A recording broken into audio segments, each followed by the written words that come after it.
Doing some more work on that scrapyard fan power station. Here we're working on. There's really not the place for you to be at, buddy. I saw my chair around. You're gonna catch the chair and everything else. I left my business cards behind. Or did I have them on me? I don't even know. The first thing first, Independent First Company is Black Series Edition LLC. We specialize in screen paints and projector screens and all that cool stuff. But we like to build stuff too. We built our gaming PC over here. Projection screens. I'll shut it off pretty soon. And our gaming screen over there. And now we're working on a scraps design here. So got some pretty cool ideas right now.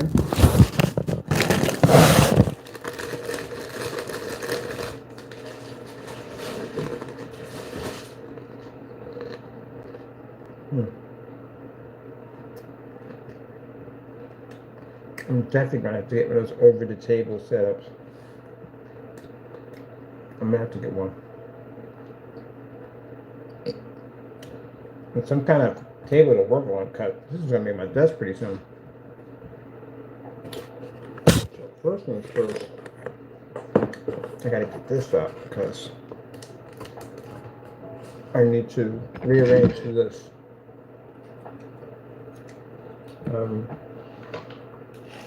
Build me a new base. What? What's this?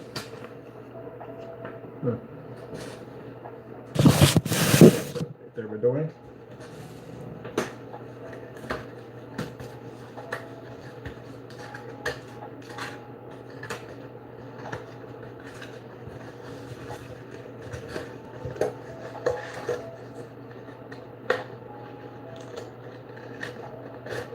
So we're using the 96 postage shipping boxes to put all this together.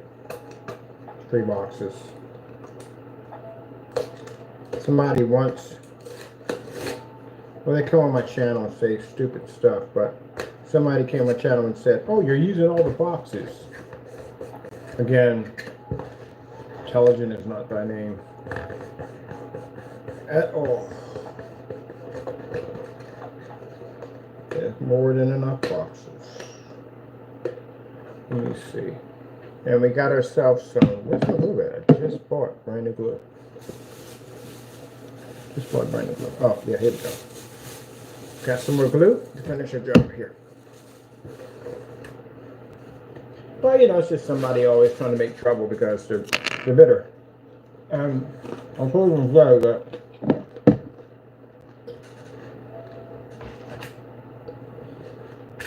don't let people that are full of hatred destroy what you do. Never let them do that. As I told you before, that some of these people who have contacted us are not all there. They're mentally unhinged. They are. We know for the other fact the other one's definitely mentally unhinged. And again,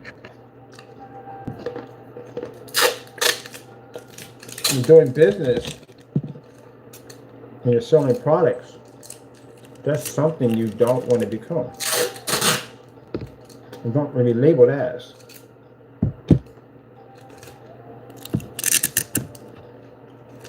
So, I told you that he contacts us with fake numbers. He does all the time. I hate to put his name in this video, but Fernando is very, very unhinged. We are requesting a 302 as automatic psychiatric evaluation. He's not well. And it's because of weird stuff he sends us. He'll repeat the same thing over and over and over again. I watched him do it in live streams.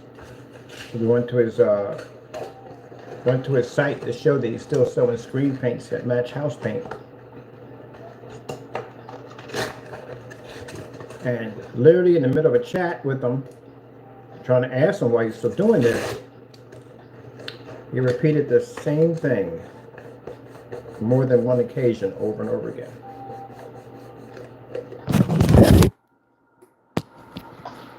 That's Fernando Gonzalez right there contacting us, saying the exact same thing over and over and over and over again.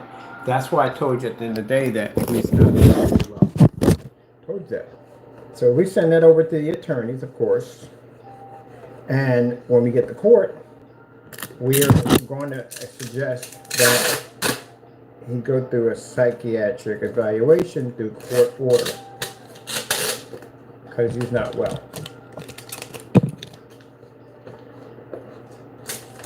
I do believe that he is a danger to society, and we do believe that he's a danger to himself. Evidence is right there. He's a grown man who contacts somebody's account and says literally the same thing over and over again and again and again. A person who has a mental breakdown. And like I said, we have proof he's done this flash pornography on his business site. He just did all kinds of crazy stuff. Rant about my cat. He really had a rant about my own cat. So yeah, he's not mentally sound. That's why I said I would not advise, strongly advise, not doing business with this guy. And not only that, simple fact too, his products aren't what they're supposed to be. So, Mr. Fernando, I'm going to take that and send it over to the attorneys.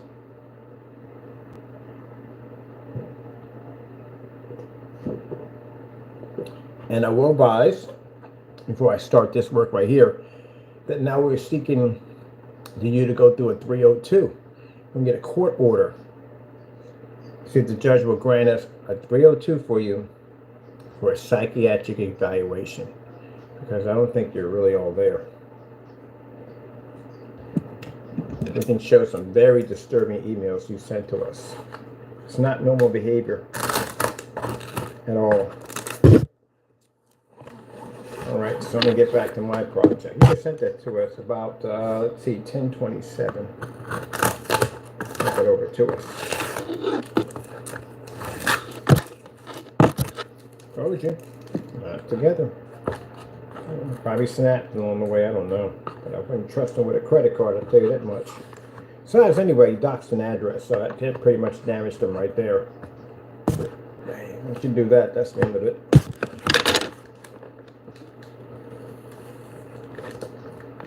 I sat there and watched Best Buy dox someone's address on their page. There's no way in the world I'm sending my information over there. But they get mad at me and they do it to me.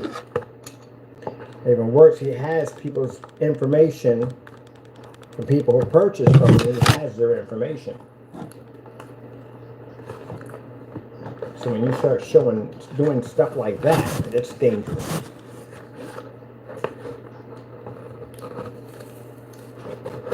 I'm going to take this whole section up here.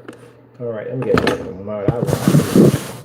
I'm taking this whole thing up here because I want to slant this sideways because it'll fit better. Man, that did look pretty good.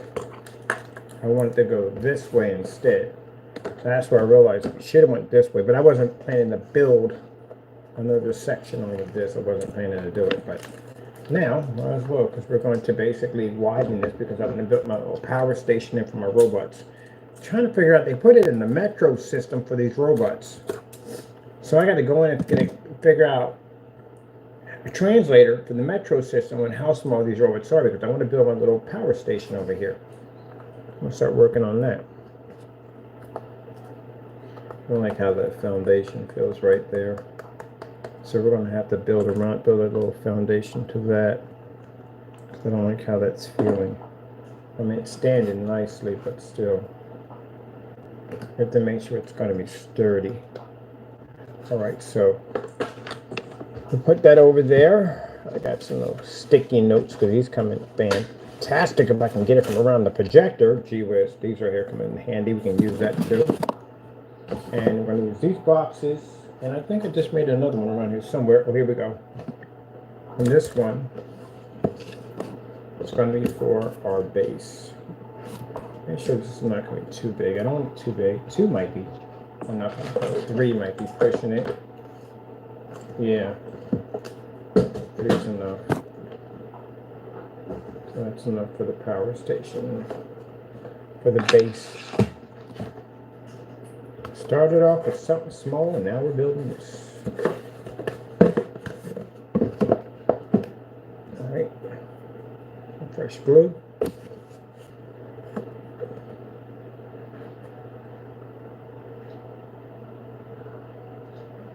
Now, just a little message for Mr. Fernando. Do you think I hate you for that? No, I feel sorry for you. I do. I feel sorry for you that you let the devil twist you up that badly, because that's what I see. I see someone who is controlled by the devil. That's what I see. I feel sorry for you. I couldn't imagine. I used to be like that. I used to, when I was out there in the streets and I was bitter and angry and all that, I used to be full of hatred. Never want to let it go. Let the devil keep feeding it into you, pumping it in your system, pumping in your blood, pumping it through your brain. Yeah, it used to be that way. Yeah, I thought that hatred made me stronger when actually it made me weaker. So.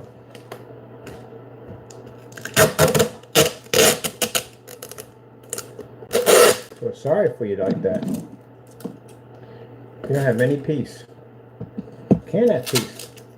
The devil doesn't give you peace. His job is not to give you any peace whatsoever. His is to fill you full of hatred. I remember one time I got mad at this guy and I reported him because he was driving those trucks, and you're supposed to be able to, you're not supposed to have those trucks parked out there for long periods of time, and I reported him. Now, you're not supposed to do that. I shouldn't have done that, because again, that's between him and God, and that's revenge. That's taking the side of revenge. The Lord told me, the devil told me that fast to go in and go report him, so I did report him. And he got mandated for it. He got some trouble for it. But he knew where it came from. So he's a pretty big guy. And he came running up on my staircase after me. And I had pit bulls, 12 of them. And my pit bulls are usually locked up because I keep them locked up. But one of them not locked up. That's my big boy, Tigger. He's never locked up. He's my guard. So anyway, he came running up them stairs upset. And sure enough, when I hit that door, Tigger was right there watching him. And yeah, if it wasn't for me, I had to grab my dog down. He'd have been dead, because Tigger's a killer. Tigger would definitely went for his throat. So I had to grab him and bring him back in the house. So the guy was like, yeah, I see you on site. I see you on site. And I was like, whatever, you just see me on site. I'm always with my dog at the end of the day. You know, I carry, so whatever happens, just happens. So me and him are arguing back and forth. But deep down inside, I knew it was wrong. I knew I was wrong for basically calling his boss on this nonsense. I was wrong on that. I knew I was wrong on it. And every day I thought about it. I walked out there, I had my piece on him. I see him coming out of the house. I knew I was wrong. I triggered the whole thing. I literally triggered the whole thing. And I knew I was wrong about it. But man, I just refused to go in and apologize to this guy, because I was wrong. I did it. I triggered it. But every day I see him come out, I'll pull up my jacket. I show him my piece. I said, well, you want to start this today? You want to start this today? Because we can do this right now. He can't have a gun because he got some previous problems. His family worked for the city. That's how he got the job without doing the background check. But he can't carry on him. So he was like, you know what? Whatever, man. Whatever. But now I'm taunting him. Now I know he can't do nothing about it. So now I'm waiting for him to come home. I'm sitting out there, my people, waiting for him to come home, because I know he can't do nothing about it. But you ain't supposed to do that. And the Lord is putting pressure on me, because now I'm having nightmares and all kinds of stuff are popping up, and it's got this weight on me. Like I feel depressed. And I had to go apologize to him, because it was wrong. I walked up to him. I had no gun on me, no dog. I said, look, man, if you want to hit me, go ahead and hit me. I said, but it was wrong. What I did against you was wrong, and I apologize. He said, that's all I wanted to hear, man. That's all I wanted, because you was in the wrong. I said, yeah, I know. I was in the wrong. Go ahead. He had to say what he had to say. He was ticked off and everything. I let him say what he had to say, because it was wrong. I'm doing what I did, and I'm getting him out of the system. And that was the end of it, right there. But the devil every day sat out there and told me that we ain't apologizing to him. What are we going to apologize to him for? What do you want to apologize to him for at the end of the day, man? He ain't nothing but a bum at the end of the day, man. Can we talk all this trash shit? We did talk trash back and forth to each other. We ain't got to apologize for nothing to him. We got the upper hand. He ain't doing jack at the end of the day. Go outside, put your sidearm on. I'm the nicer way of putting it. And go out there and stand away from him to come home from work. Bring your people out there, because I have people in that neighborhood. He know I have people in it. Bring them out there, see what happens. He ain't going to do jack. Don't apologize. And the devil kept pushing it and pushing it and pushing it. Now, mind you, he pushed it and pushed it and pushed it, and it triggered off where he did bring a gun with him because he felt threatened because I was out there with a firearm and I was out there with my people, and he felt threatened. And he fired a couple of rounds out there. You see how much dumb stuff would have triggered off from that dumb nonsense? Because the devil kept telling me over and over again, and I'm trying to be a Christian man one way, but I'm doing things the wrong way. And I know I'm doing it the wrong way. And I'm listening to this demon. The demon got cut off when I went out there and apologized to him and I listened to the Lord. And that was it. He ran because Satan had no more power. He just left. That was the end of it. You learn things at the end of the day that if I had never listened to that demon to begin with, none of that would have became to be anything. And if he was out there doing something he wasn't supposed to be, he would have got caught sooner or later. But that's on him at the end of the day, not something I caused at the end of the day. So the whole thing about what I just said at the end of the day, that when you allow the devil to egg you on to do dumb stuff, he's got something planned for you, much bigger than what you think at the end of the day. What you could do to me is nothing. You can't harm me in any way. I'm a Christian at the end of the day. You can't do no harm to me. You're doing harm for yourself. He's planning something for you. And that's what I see right there. I see a person with a lifetime misery, if he don't get his life together, coming toward him. So now, learning from those experience, which they call Christian boot camp, I learned that next time I get in a situation where I get upset or angry with somebody, I basically give it to God, right from the door, because I know what Satan's trying to do. He'll get in your head and he'll keep pushing you to like, you better go do something about it. You better go in the corner and do something about it. You better go do something about it. You better go do something about it. Day and night, you better go do something about it. You better go do something about it. And that's all you think about. Every time you see that person, you better go do something about it. You better go do something about it. And then you're sitting in a prison cell trying to figure out, why didn't I just walk away from it all? Yep, that fast, that quick. Life is over. When you see those people getting sentenced, they're going to jail, their life is over.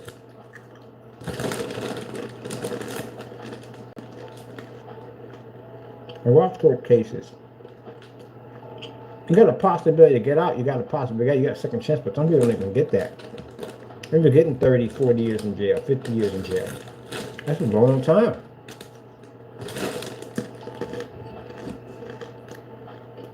Even if you do get a year or two, that's if you survive it. And some people don't even make it on the first day. Some people get killed on the first day.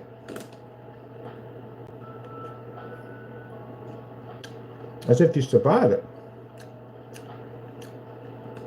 You can be killed in an hour in a place like that. You have people in there doing some serious time. They don't care about your life at the end of the day. They really don't. The person's already doing 40 years. You chase your life. You don't care about doing another 5 or 6 years. He's already doing 40 on top of that. And judging on your age, yeah.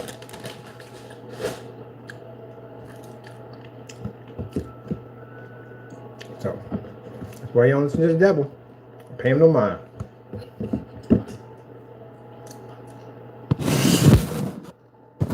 See this right here? This kind of activity? That's a person. The devil got his nails in them, nice and tight. He got them good. Yep. So when I say that, that's Satan. Yep. Satan ain't out to bless you. He ain't out to see better things for you. He's out to see you get destroyed. Most of all, he wants you dead. Because if he kills you, or figures out a way to get you killed, then you'll be on his side with him. Then you'll get a chance to see what's been talking to you. Can you imagine that? A person going out, doing all these evil acts. The devil tells him to go out and do this and go do that. He goes out and do this and do that and the other.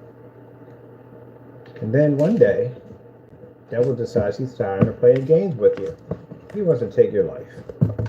Remember, there's a certain amount of people that are going to heaven, and there's a certain amount of people going to hell. If you choose the wrong path, some people are blessed to get back on the right path, and some people just don't. So, you go out there, and you get into a situation, except for it's different this time. This person pulls out a firearm and kills you. That's my cat acting crazy. And then sitting there, watching your life slip away slowly. Everything goes black.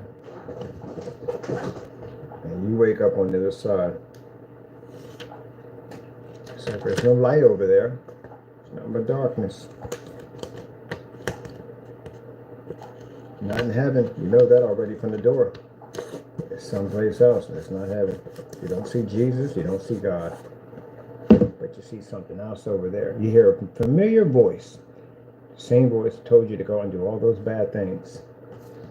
And imagine that thing comes out of the shadow and stares you dead in the face, and you get a chance to see the hideous, wicked thing that's been talking to you all that time.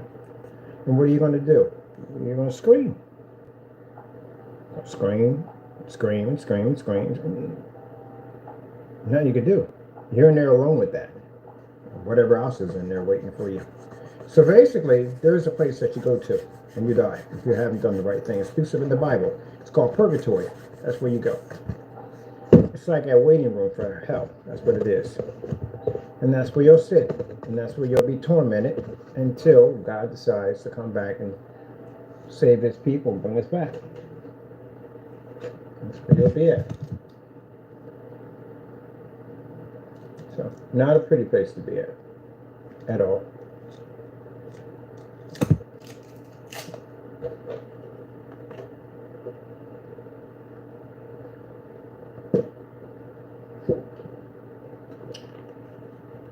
Every day, the devil's bidding for your soul. Every day, he's trying to get closer, telling you that you can become part of his property. I like that foundation right there. That's pretty cool. You know, it just scares you for me to talk like this. It should. Because that means you're not ready. Christians aren't bothered by what I say. They agree with me 100%. And this is where you're going when you're not saved. And I'm afraid of it because they're going to heaven. But those of you that are not saved, well, this terrifies you.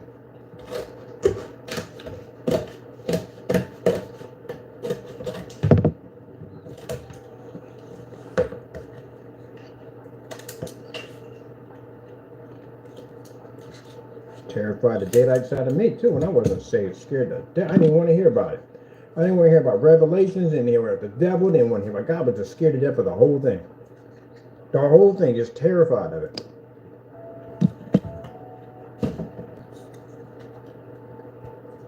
Got friends of mine that saying, I want to talk about that. I want to talk about that. I want to talk about that. What do you want to talk about? Devil's out there waiting for you. Devil's out there every day waiting for you.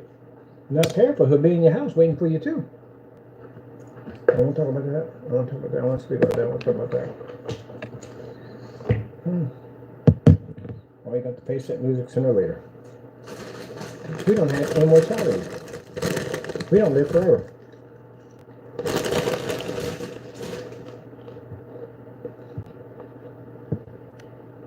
Now, naysayer, the devil will tell you at the end of the day that I'm trying to scare you. That's what he'll tell you. He'll also tell you that don't be afraid of it, because you ain't afraid of that punk at the end of the day. That's what he'll also tell you too. He'll tell you all the things at the end of the day that will say, don't listen to him, he's just talking a bunch of mumbo jumbo. You're doing a good job. You're scaring him at the end. That's why he's talking that way. He'll tell you that. I know, because I used to be on that side of the fence. I'm technically not doing jack over here. If you look at it, from my point of view, anybody's point of view, is my business going under? Are we stop have the ability to make products? Is any of our products failing, not working, or anything whatsoever? No, nothing. We have latest technology. We're on a platform for the next stage of basically bringing in investors. The company's going to make a ton of money, and we're making money now. So again, he just sat there and just lied right to you and told you all these things. And then he'll tell you to do something dumb, and you'll contact me just like Jamie just did a few minutes ago and carry on and act up. He got plans for you. He's going to kill you. That's what his plans are. You're no good to the devil alive. What good are you to him alive? What could you do for him? You don't have his power, so if you can't give him anything, what can you give him at the end of the day? Honestly, what could you give him, possibly? Nothing. You can't give him anything. Only thing you have that he wants is your soul. Well, you can't have your soul at the end of the day. That belongs to God. But yeah, he will have your life. Take that. And he wants you to be damned with him. So he knows he's damned. He knows at the end of the day he's going to go to hell. He's going to burn forever. He knows this already from the door. He knows he has no chance of winning that fight between him and God. He knows it. But he's still going to try.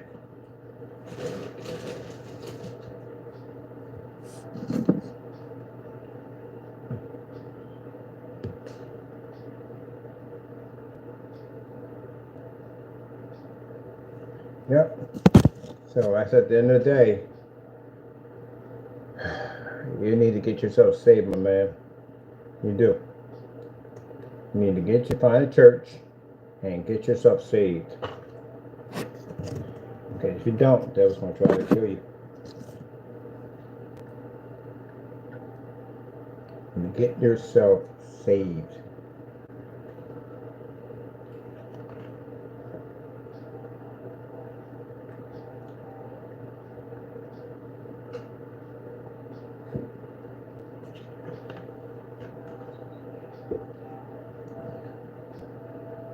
All right, got the base finished. What the heck is freaking? That's why I get some Canadian friends. I swear, they know the metro system really good. People know the metro system too. They've not up right now. I may have to look at this myself. The robots are. These things are tiny, but okay. Let's just figure out what this is. And figure out what these are, and we can build a charging station around them. Let me see. Oh, yes. Thank goodness for the internet.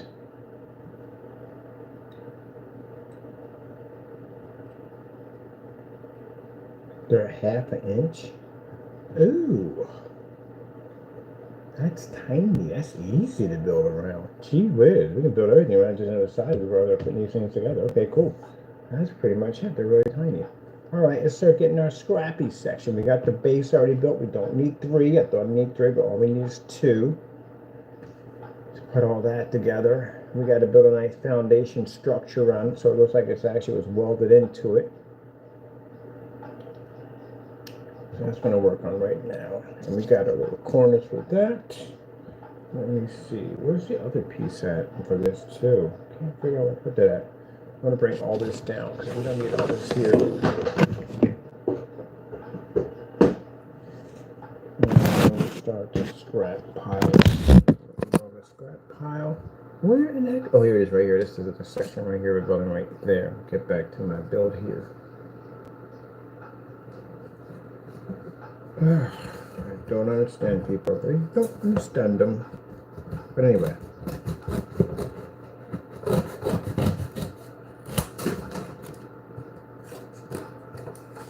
I remember there was a guy who basically had millions of followers. He had 1 million followers, right? And he wanted me to stop saying God is amazing. Because he didn't believe in God. And he felt that I was basically hurting my product by mentioning God. Yep. So he said, Why do you always gotta say God? Why do you always gotta talk about God? God this, God that. You always talk about God. I mean, why you gotta bring God into everything?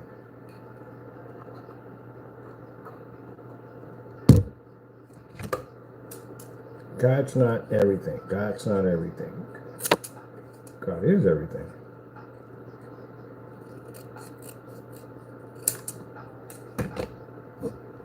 Can you imagine if God still talked to man? Can you imagine that? Oh, you want help now? Well, let me see. Your airplane wings are gone, and that's definitely gone, and whoop, there that goes too. Can you imagine if God popped on your airplane? Well, it's going down. It's falling apart right now, and 30,000 feet. Huh. So what do you want me to do? Oh, you want me to save you? That's what you want. Thank God he's not a petty person at the end of the day. Thank God he's not a petty God. Because if he was, we'd all be gone right now.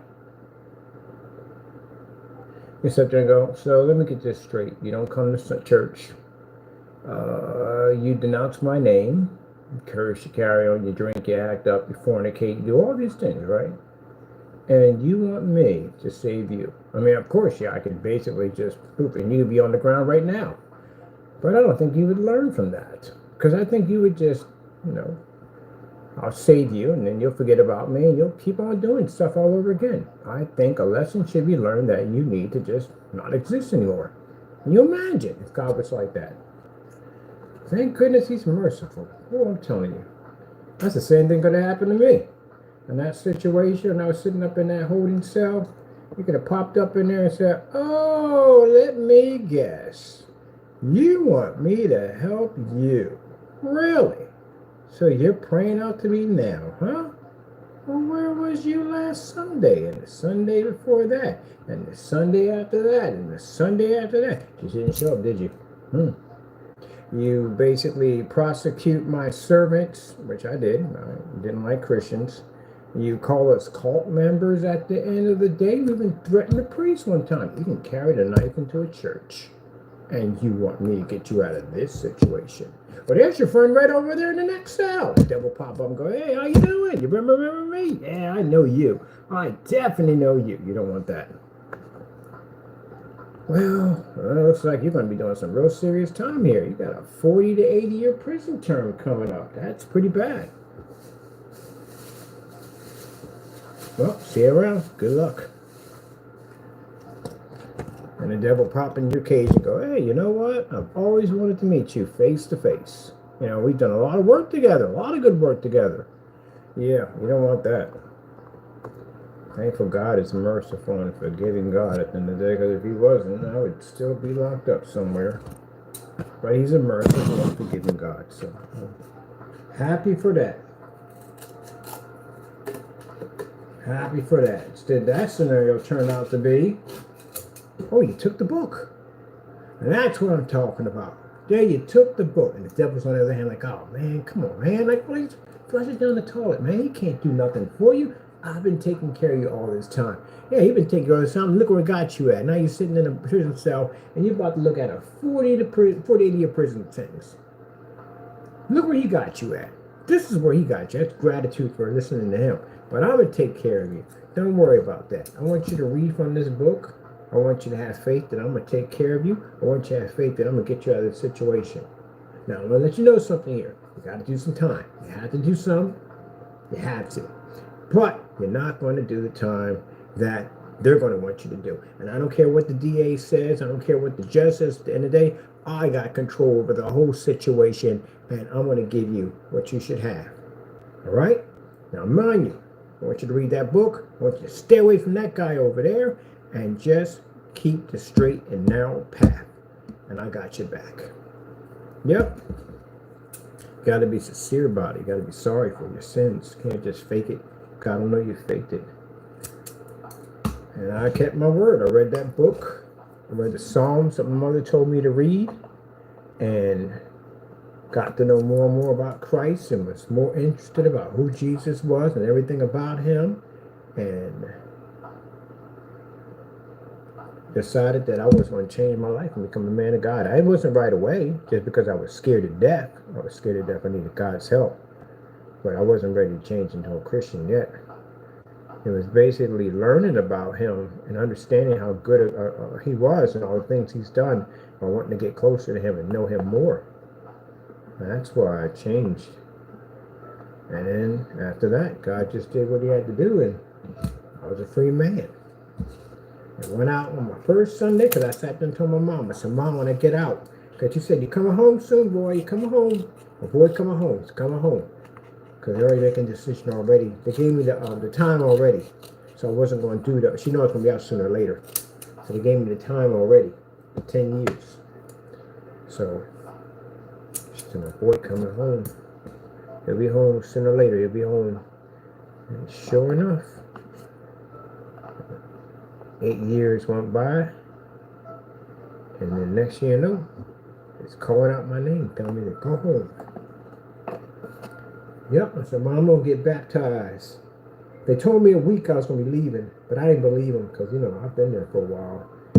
And I didn't think I was going to be able to go home yet. Not yet. The Lord was telling me, I'm going home. That's what he was telling me. I wasn't picking it up yet. So when they told me to go home, I was trying to go home. I said, Mom, my first Sunday, I'm getting baptized. I'm making it official. Keeping my promise with God. And I got baptized. And the devil lost his battle. He didn't have me no more. So, yep. Got out of church. Like the Lord walked up to me and said, welcome to the brotherhood. Happy to see you. And I said, happy to be here. Yep. And everything else has been what it is. But the Lord allowed me to see some stuff too. While I was a Christian, I saw demons. I saw other things. And the reason why I had to see these things, because I had to realize I was very deep in with sin. Getting in a lot of trouble. Imagine, a 40-year prison term looks like. 40 to 80-year prison term? I ain't kill anybody, but I did some destruction, I'll tell you that much. I did a lot of destruction. Some really bad stuff. Thank God nobody died in the process of it all. But I hurt a lot of people too. On top of that, I had to pay for that. I wasn't mad at the people who snitched on me. I was happy that they did, because if they didn't, I probably would have been killed by them doing that kind of stuff. Didn't do any of that time at all. And they realized when I came back to the neighborhood, when I got out, they moved. They all moved. Whole town moved. And they said to sit up there trying to figure out what I did. You can't find my charges. Nobody can. They blocked the daylights out of them things. I don't know, even I try to get into them. And I have friends of mine that are basically hackers, and they couldn't find them. So I don't know what they did and how they did those records, but yeah, they're untraceable. Because when I got out, before I got out, the people that were involved in blacking my charges, they wanted to give me a second chance in life. And they said, we're going to basically sponge your record. I said, record sponge? No. No one will be able to find these things, ever. And God made sure that they were sealed for good. Can't find them. I tried to find them because I was just curious exactly what was on my charges, but they wrote on there. I couldn't even find them. I got a clean slate, got out, got my life together, and started following the Lord. Then I got caught up in money. Because when you get out, your clothes ain't looking brand new. Everything's looking bummy and trashy, Everybody's got new stuff on. You've been in there for a while, so everybody's got all the new latest stuff on. And your stuff doesn't look all that great. I got caught up in money. And money made me slip away, and I lost my path to seeing Jesus. I lost my path. I ended up someplace else, obsessed with money. And no matter how much I bought, at the end of the day, I could not be happy. Everything made me miserable. The only thing that made me happy was God. But I lost it all. I lost everything. It was the best thing that ever happened to me. Was losing everything. because I was able to reset everything and get back with the Lord. Lost everything. Lost all my stuff, everything. Here I am going back to over to Delaware to see some family over there. $20 in my pocket. Some old clothes. And going over to see them. I'm happy. Didn't have any fancy clothes, didn't have any jewelry, didn't have 500 or 200 or $3,000 sitting in my pocket. 20 bucks. Happiest person on that bus. Got my salvation back. All the things that was blocking my path are now gone.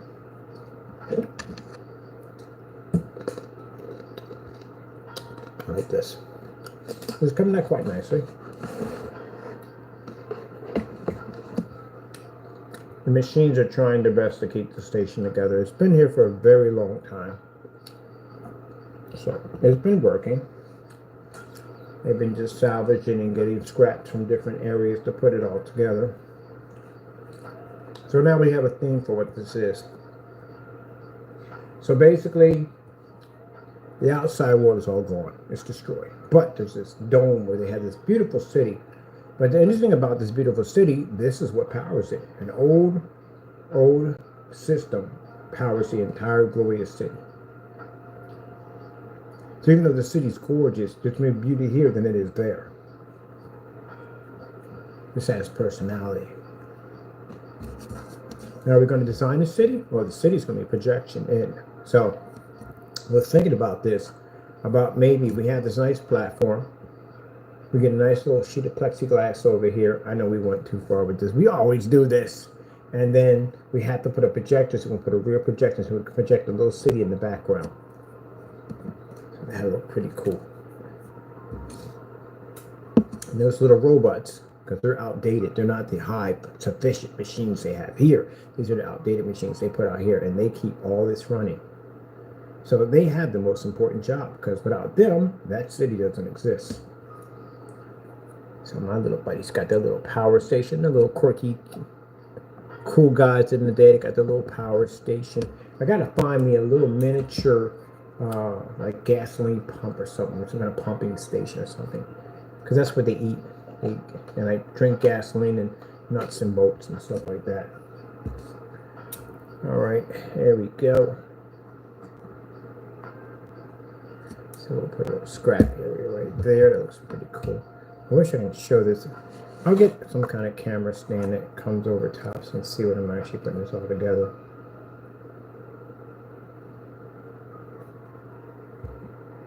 And that's why I feel sorry for people who do stuff like that. Because I was down the same path with those demons telling me how to do all these bad things, and the outcome of that is not going to be good for them. I know they feel when they're on YouTube and people are cheering them on and all that. Let me explain something to you. When people are cheering you on, how many of those are people and how many of those are demons? Oh, you think a demon can operate a computer? So something that basically has been around before your existence. Something that's been around before all this technology. You think devils don't know technology and all that stuff? They do. Matter of fact, Lucifer was God's right-hand angel. Extremely intelligent. Has power. Not as power as God does, but he's a very vast intelligent. So he's been here for quite some time. He's even been to the future, places that you can't go. He's been there. He knows your outcome from the door. If you keep following his path, if he keeps you in that pathway, he knows what he can do with you.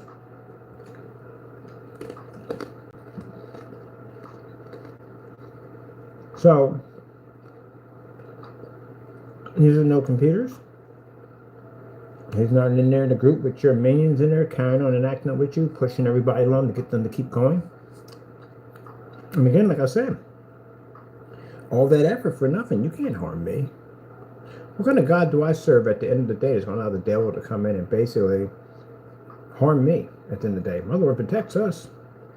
You're just playing his game because he's got something planned for you.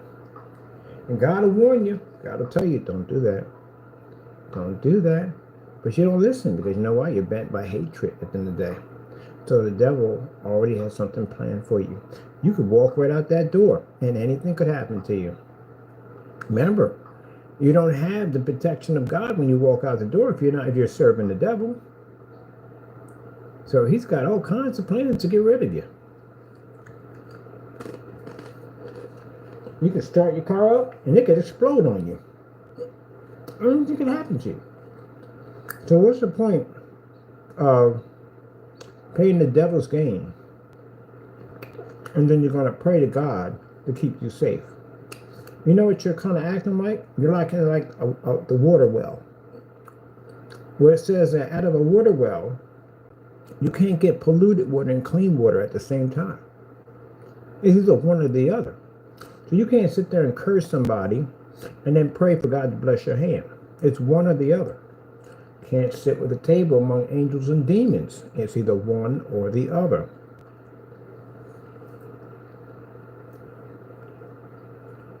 Can't do that. So who are you basically serving at the end of the day? Do you serve the devil or do you serve God? Now, sad thing about this right here is that it doesn't bother me when you send messages like this. You know why? Because I know you're serving the devil, and I know what the devil has plans for you, and it's nothing good of it all whatsoever. And you have to remember, you're on borrowed time. So if God decides to call back what belongs to him, then guess what? You guess where you land at? You don't land over there with God, you land over in the other place. So that can happen too. Everybody has an expiration date. You just don't know when your expiration date is.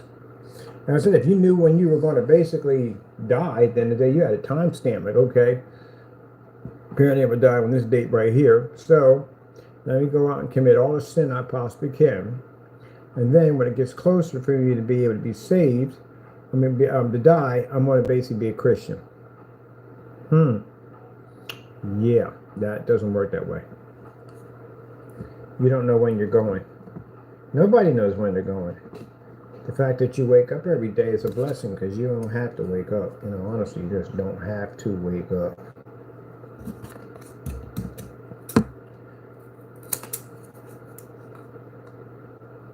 So let me get this straight. Think about this.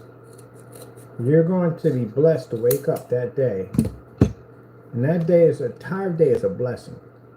Because you woke up that day. That's a blessing. The whole day is a blessing. And you're going to use that whole day to commit sin. So what if God gets tired of that and decides that we don't wake up no more? Then what?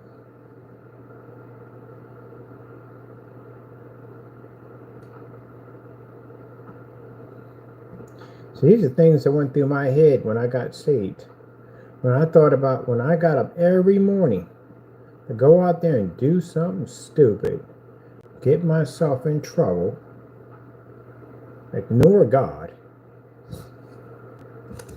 and I was blessed that whole day because I woke up. I didn't have to wake up. Where does it say that you have to wake up? Where does it say you have to? You don't have to wake up at all, period. You wake up because God allows you to wake up. You have no power at the end of the day. You can work out every day and lift weights every day. Don't mean anything. It's your time, it's your time. God decides you don't wake up, you don't wake up. You pray over your food when you eat over it, you choke to death on your food, you know that, right? Yep, you can sit in the restaurant and die, just like that. Gotta be thankful that when you eat your food that you don't choke on or get poisoned, get sick. Anything can happen to you when it comes to food. Anything. You get food poisoning, you could die. It could be a late reaction. Feel fine all day long. Go home and then boom, have problems. Or don't wake up and kick in your sleep. Gotta be thankful for everything.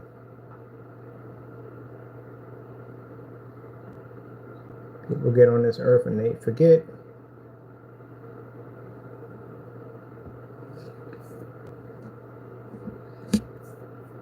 We forget, don't we? We forget until we can remember when it happens. When a big storm rolls in, earthquake, tsunami, anything, plagues. Now we remember. Now we remember. We don't remember then, do we? We get up every day, run our lives, don't give no thanks to God whatsoever, eat his food, whatever. Be blessed. Forget. Right? Killer tornado blows through your neighborhood and just rips it up. And we look around at all that destruction and we remember how small we are at the end of the day. How much power we don't have. And I love when people say, oh, but that's controlled by Mother Nature. Okay. Yeah, it's controlled by Mother Nature, but you're on the floor crying to God, telling her that's going to save you. How come you don't cry out to Mother Nature? I've never once seen somebody cry, oh, Mother Nature, save me. I never heard that once. Have you ever heard anybody say, oh, Mother Nature, save me? No.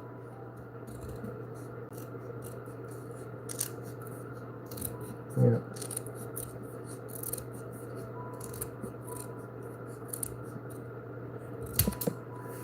Naysayers.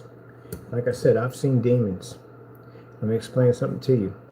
You do not want to see something like that pop up in your living room, anywhere in a part of your house. You don't even want to bump into one of them in the middle of the street. The reason why it doesn't bother me because I serve God. I have a strong foundation in my Lord and Savior Jesus Christ. So if any one of them pop up at the end of the day, I tell them from the door, you can't be here at the end of the day. You got to go. I rebuke you in the name of the blood, the Father, the Son, and the Holy Spirit. You have to go. And he has to go. But you are a person that follows the devil. So if himself popped up in your living room, what are you going to say? You're going to sit there and be praying and go, oh, now you're praying. No, now you're praying to God. That's what you're doing. You've been following me all this time. Now you're praying to God.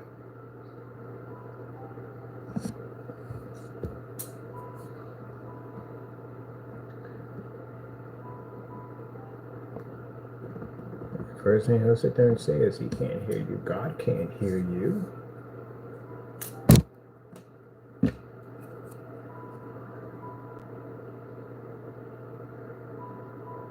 You better forget religion, my friends. Better find God.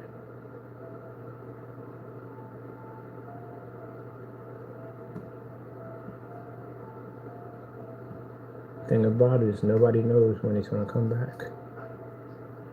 So you would like to see him come back and you're not ready? I've heard that so many times, you know that?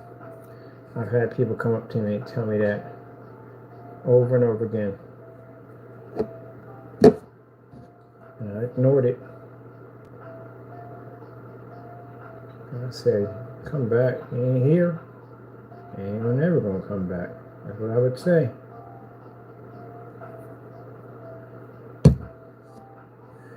And now that I'm a saved man, I'm happy to be saved. Because when he does come back, at least I'm ready.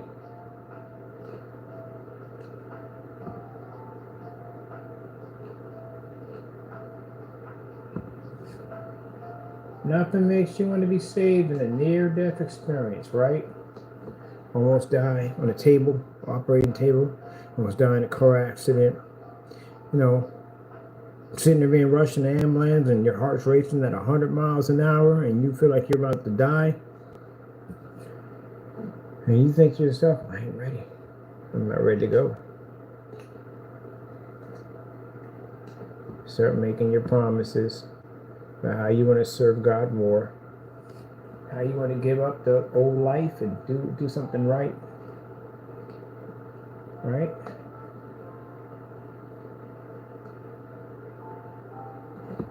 And you realize you're not ready yet.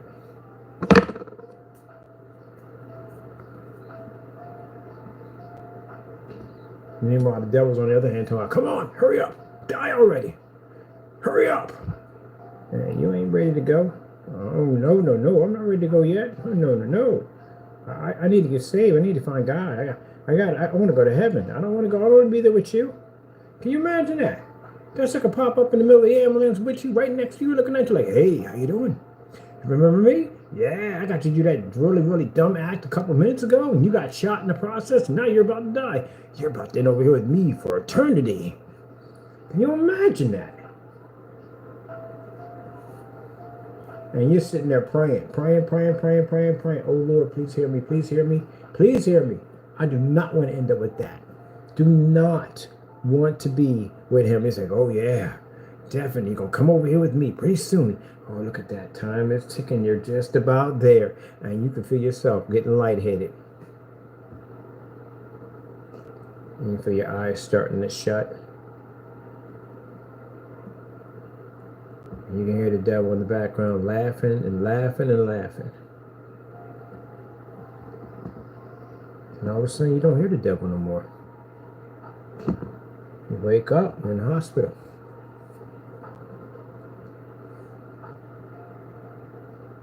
And all you hear is God. God spared your life. So now you have a second opportunity to become saved. So what do? Do you walk out of that situation and become a man of God? Or do you go back to the one that tried to take you? Some people become Christians and they change, and some people go back. I had a friend of mine who was in a bad car accident. Really bad one. Lost all his teeth in the front. Really bad one. He was dead. Declared dead. They brought him back. And he was in a coma for 4 months. And he could have died. Now, did he take that opportunity to serve God? No. He didn't. He went out and still committed the same sin he was committing. Drinking, carrying on, fighting, cursing. Didn't learn anything from the experience he went through. People get upset when you don't say thank you, when you open up a door for them. Imagine God just saved your life and this is how you treat him. Imagine you get up every day, you shovel your neighbor's walk every day. And he walks right over you. Walks right past, doesn't say thank you or nothing. Every single day he does it. Every single day he does it. Wouldn't that bother you at the end of the day? It would bother you, wouldn't it? Look at that, man. I shovel my walk in his walk. He comes out, he don't say nothing. He even had a nerve to drop a coffee cup right there. Right where you're shoveling. On his side. That'd make you mad, wouldn't it? You don't want to shovel his walk no more. You don't want nothing to do with him. So imagine God saves your life in a situation. You don't even say thank you. Nothing. You just get up late and just keep on committing sin. So the next time you're in that situation, you're sitting in that ambulance, and pray that demon doesn't pop up in that baby at the end of the day and looks right at you and goes, oh, you belong to me, definitely. You didn't say thank you to the Lord, did you? You didn't do anything at all, did you? He'll mock you for the thing he told you to do. Oh, you went out and carried on and got in all that trouble, didn't you? You did all that, right? But you don't want to told me to do it. Yeah, I did tell you to do it, and you did it anyway. How dumb are you? Yeah, there you go. And you'll be back in there calling out to God again. He might not hear you this time. And you might black out. And you wake up someplace else. Not in your hospital bed. And you're someplace else you don't want to be at. And he's sitting there smiling. You're saying, welcome home. You finally made it. See, there you go. But yep, that's what he did. That's exactly what he did. He got a second chance. I literally got a second chance in life. He's supposed to be dead. He was dead on that table. He was supposed to be dead. And he got a second chance. And what did he do with it? He went out and partied and drank and carried on and cursed and everything else under the sun. Remember I was telling you about the guy who I basically went and called his supervisor on him? He died. He died of COVID. He was not a very nice person. He wasn't, even though I was wrong for what I did. But he died. They're part of a family that were very nasty people. They were very nasty people. Majority of most of their families all died. And they're not in the place where you want them to be at. They're in a very bad place. As a matter of fact, the grandmother came and visited me when I was in the house. She was in there weeping and crying, her spirit, and she was asking for forgiveness. Because she tormented me when I was over there, when I lived at that house. She said some really nasty things about me, and she lied about me. And I never forget, on her last days, I came home from Thanksgiving party with my family, and she was out there in the freezing cold. Little nightgown on. I told you the story. Little nightgown on. She was in her 80s or something, and these crack kids were out there trying to coach her back in the house so they could rob her. Now, this woman did some nasty things to me, some really bad things about me. I could have just ignored it and just went in the house, but the crack kids do whatever they want to do to her because it's none of my business at the end of the day. She did me dirty anyway. Could have had that attitude. But I didn't. I went out there and I pushed away the crack kids, told me you got to go. And they said, okay, man, I'm sorry. This is my family at the end of the day, man. What you doing, man? What are you doing out here? So-and-so said shit all the time, and she couldn't know who I was. What are you doing out here? You're not supposed to be out here. Come on, let's get you back in the house. And I called 911, and they came out there. It's freezing cold. I just came in from the family, and here I'm taking care of my enemy. And I blame it on the paramedics. If they knew the house was cold because she had no heat in there, nothing, they should have took her someplace to a hospital, but they didn't. They left her in that house. And she died that night. She passed away. Now her family, who called themselves being her family, that's my nana, nobody touches her, that's my grandma, that's my mom, no one touched her. They were nowhere to be found at all. Not one of them. They were like that. They were jackals at the end of the day. They would support each other as long as you could do something for them. If you couldn't do anything to them, you were dead to them. That's how they were. Their own mother, their own grandmother. They knew her house was cold. They knew she didn't have food in there, and not one of them came by to check on that woman. And she died in that house. So when she passed away, the neighbors across the street saw what I did, and the older son came over and he apologized and he thanked me for what I did because these people treated me like trash. But anyway, they were still dirty people. You know, he took all her belongings, everything that she collected down through time, because she was a mean person. She was a very evil person, but evil begets evil. He took all her belongings, everything she had, she threw them all in the trash, and the crackheads went through all her stuff. But nothing is yours anyway on the earth anyway. So it just goes to everybody else. And that's what they did. They ransacked, they went through all her stuff. They could have at least did, some respect for some of her stuff, but nothing. They threw it all out there in the trash. The crackheads go get it. Had the house cleaned up, and they sold the house. All they wanted was the money from the house. That's how they were.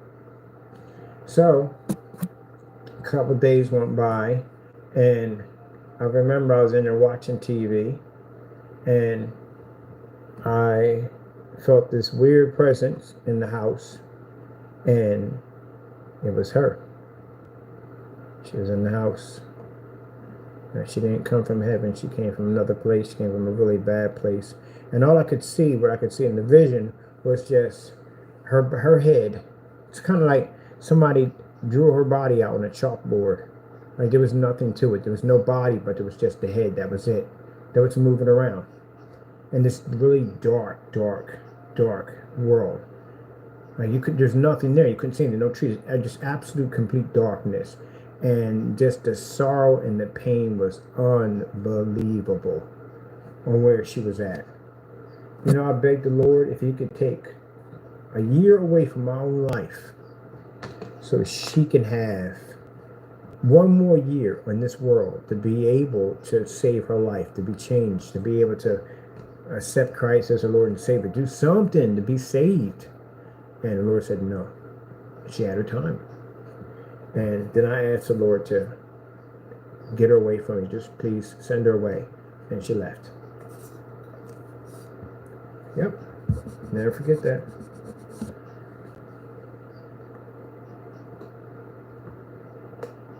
You had your chance.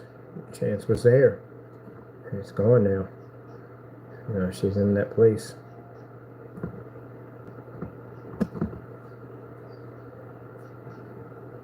Yeah. Could have been me. If I didn't listen to God, if I listened to the devil and flushed that Bible down the toilet, that would have been me.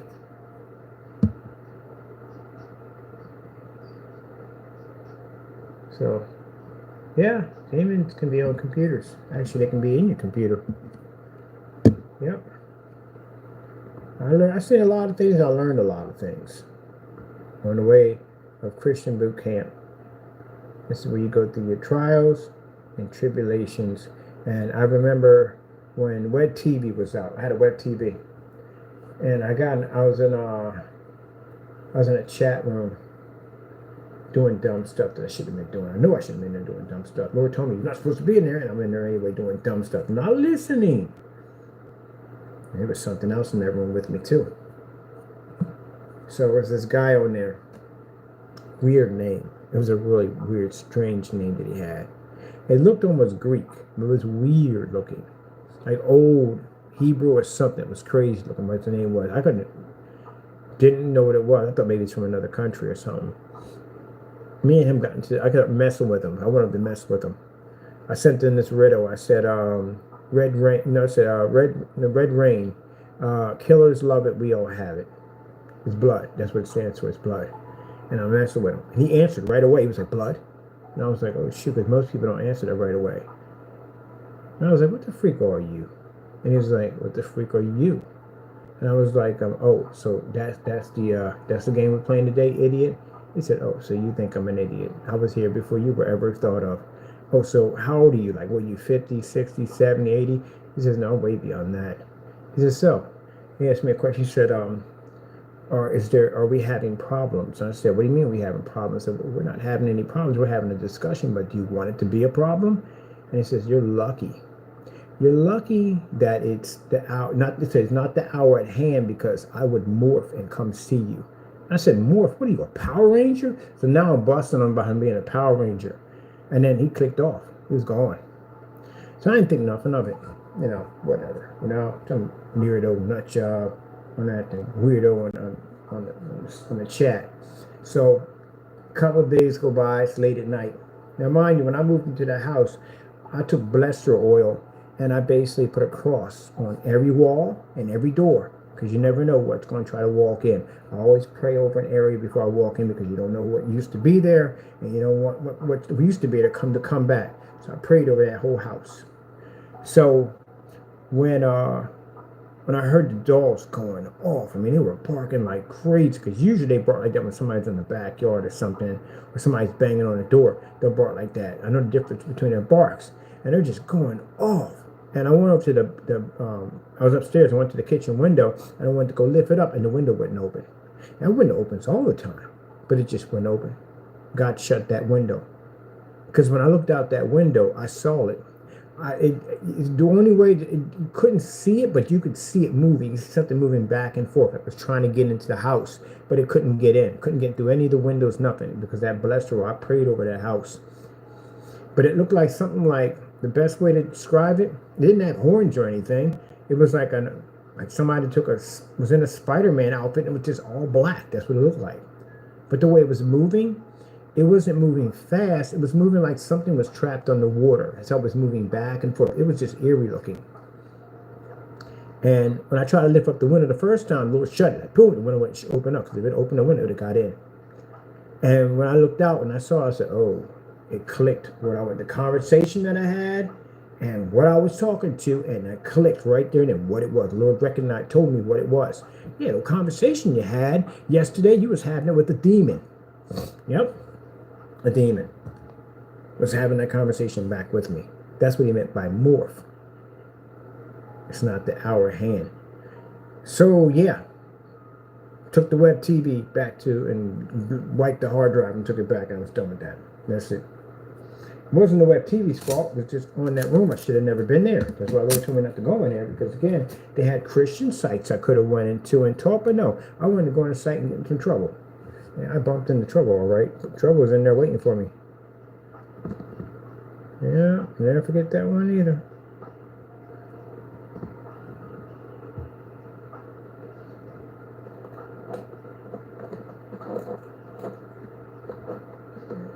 They walk in churches too. Sister was in a church. And my sister over in Dallas was in a church. Woman walked in, sat down. All of a sudden she started barking like a dog. Now, you think like a human barks like a dog. No, like a dog barks like a dog. That kind of bark. I ain't talking about little chihuahua. I'm talking about a big dog, growl, sneering, the whole 9 yards, everything. Yep, they knew what she was. Don't do that. They'll walk in churches. Don't do that. But that's why the preacher sat there and directed all the people that she can't go do anything. She can't attack anybody. She can't do whatever it is in it. Can't do anything at all, period. That's God's house at the end of the day. But they do try. So he got all the people out that are not strong in faith yet and put them out there. And the people that are of faith, they surround her. They cast that demon out. And it could have been her. She could have ran into that church for somebody to help her, because what's in there is tormenting her. You get that demon out of her. Yep. So she told me that she got up and started barking like a dog. Like, oh, that's a dog? Like a human dog? Said, no, like real dog. I was like, oh, whoa. Yep.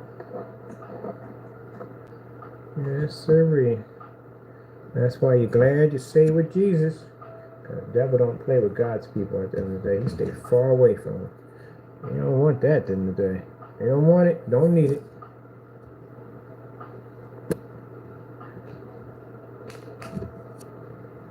You ain't trying to get jacked up. Because you will get jacked up. God don't play that. That's why you naysayers try to do all that evil stuff to me at the end of the day. The devil ain't coming over here. You don't want to get jacked up. God's angels don't play. God don't play. He just lets you think you're doing something. That's what he does. Because he's got plans for you to do even bigger stuff. And again, those bigger stuff won't even touch us. It's going to hurt you at the end of the day. That's why you're going to court. That's what's going to hurt you. You're going to be in a courtroom. You got to pay for your stuff now.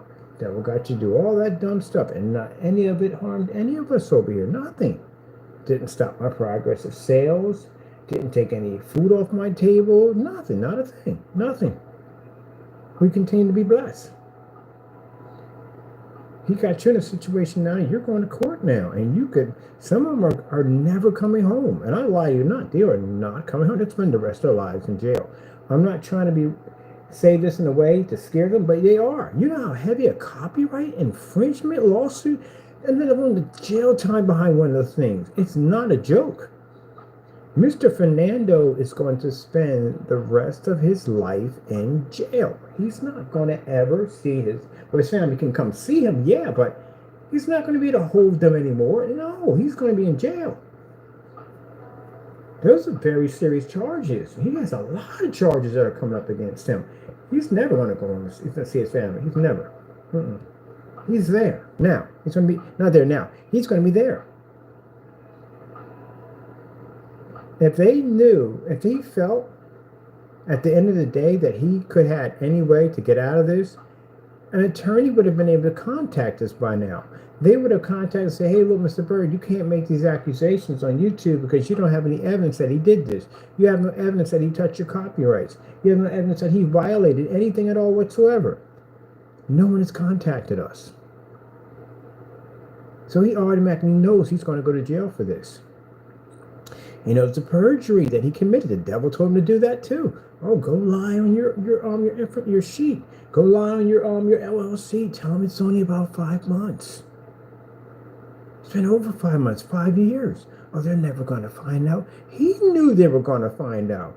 He knew all that stuff. He knew about the documents that are needed. He knew all that stuff already. But yet he tells you to do all this stuff, and you do it. And then when you get in that situation, like, well, you know, that's pretty rough that you're in that situation. Got you to lie, commit perjury. They're going to find out sooner or later about that. They're already sending probably already from the door documentations to his front door to say, hey, look, we need this paperwork. You got to have this in. Your LLC is going to be going into delinquent pretty soon. Once it goes on that, it's going to be a problem because they're going to come to his front door. It's going to have a lot of problems after that. Yeah, I told him to go out and basically, hey, go out and dox that address. Nothing's going to happen to you, this, that, and the other. He's got to go to court for that now. There's strong evidence against him showing his website doxing addresses. Yeah, it's not good. Go send this. Go take that address from that person's home, or from their business, and we're gonna put our name here. And what we're gonna do here is we're gonna put the address here to make them think it's coming from there, so they don't know our real address. And then we're just gonna put this in the mail. No one's gonna know. Oh, he knew that you were gonna get busted, Mr. McAfee. He knew that we were gonna find you, have your information, and then turn around and you're going to be dealing with identity theft, which is an FBI, and you're dealing with post office fraud, and also too defamation for using my face on the postcards. You even wrote my name on there. You wrote my name on there. So think about that. So he already knows from the door that you're going to spend the remaining of your life in a prison system. Derek Wilson, another person. He sat up there. Go ahead. Go ahead. Go try to taunt his neighbors. Go try to taunt him. Keep sending stuff to the garage. Keep sending stuff over there. Oh, send stuff out here. Send over there. Yeah.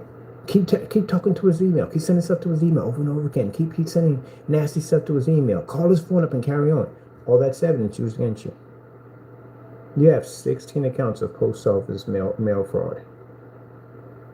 Do you know how many time in jail you're going to receive? You will spend the rest of your time in jail. These men are going to die in jail. They're going to live in jail for the rest of their lives. Satan is the ultimate time killer. His job is to basically why he steals your life source away. Keep you occupied so he can get you in a situation and take your life. Now, all that stuff you did, you sent out stuff to my neighbors. Did I get kicked out of the garage? Nope. Did my business go under? No. Did our product stop producing? Did I become homeless? No. You said I was going to jail because you said I was a scammer and I ripped people off, so you want to out me as a scammer? No. We have one of the best shipping policies, and on top of that, we're the only ones that have guarantees on our products. No one else has them. So, no. What happened to you on your end? Tons of information against you. You're going to jail for a very long time. Possibly you're going to actually grow and die in prison. Outstanding lawsuits coming your way. You're going to lose your livelihood. You're going to lose everything. That's what happened to you. See? There you go. Following Satan. That's why you don't follow the devil. There you go. Now, can a good thing happen out of all this for them? Yeah, a good thing can happen out of all of them. They can accept Christ. That's what they can do. Become a changed person. Become a man of God. Because God can change them. God can save them. God can still save them. They're still savable. Yes, they are. They're definitely savable. God, they have to accept Jesus, Lord and Savior, Jesus Christ. They have to accept Him. They have to. Look where the devil's got you at so far. You know, we're good, right? So, definitely you're doing something wrong there. I like how this came out. I like this devil area right here. I'm trying to get that a little more detail to it. You know what I mean? Just trying to make it a little more detail. I'll line this up a little bit there. Working on that right there. You know, got to... Don't write down there too. At least I got that boxed off and everything. Yeah, got to listen to God. Biggest regrets I have in life is not knowing Him sooner. That's my biggest regrets. Right there. Ooh, I like that piece right there. Trim that right there. was amazing. I warned him this, I gave you these warnings, because you can't do anything to me at the end of the day, but I gave you these warnings. Because again, like I said, you don't have to wake up the next day. Today could be your last day. Just think about it. If you don't think about that, day could be your last day. Okay, you don't have to wake up tomorrow. Every day you get a chance to wake up. That's why I love when I hear people saying, yeah, this ain't going right and this ain't going right, but I woke up. Yeah, darn right you woke up. That's right, brother. Celebrate. You woke up, didn't you? Yep. You ain't gotta wake up the next day. You ain't gotta wake up. It's a blessing that God allows you to wake up the next day. Spend that day doing something positive. Spend that day glorifying God. Coming home from work, you driving. You gotta give praise to the Lord. Anything can happen on the highway. Sad when you drive by and you see somebody who's been in a bad car accident, they might not even have made it. Be thankful that the Lord blesses you to get from A to B.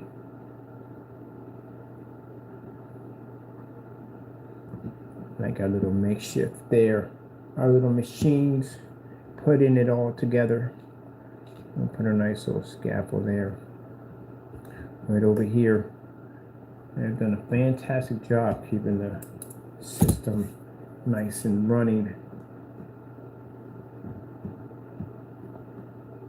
They sit out here in their own little world, and they have their little charging station, and they got their little, I'm gonna put a singing area where they can eat and they can talk about their programs.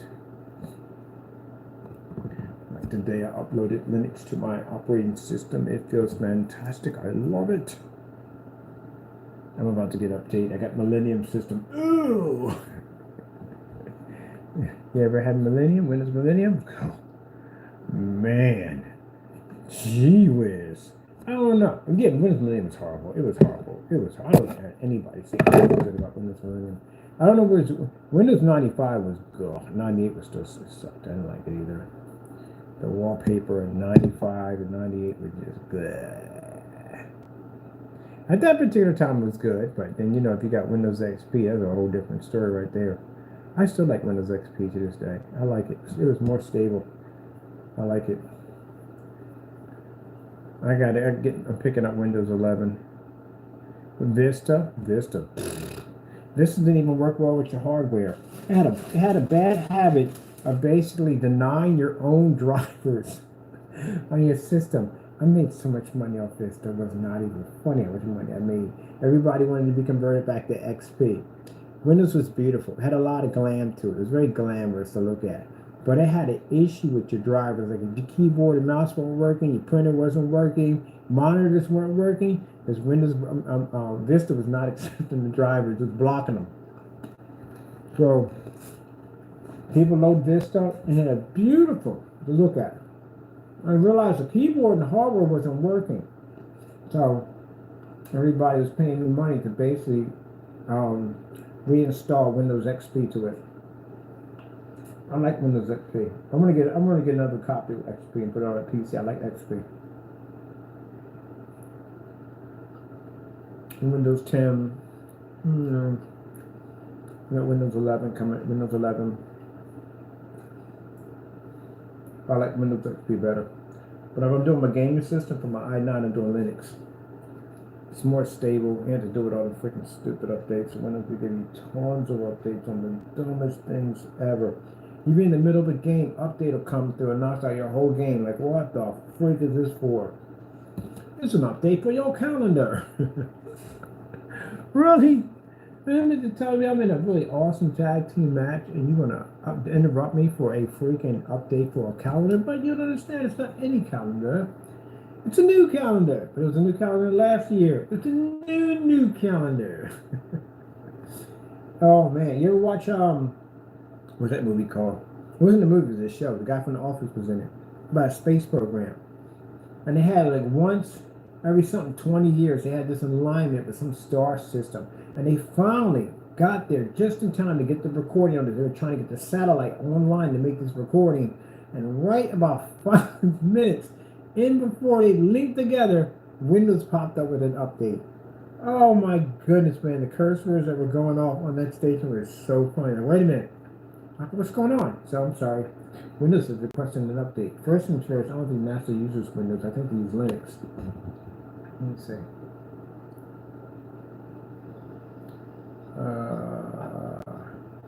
Linux operating system.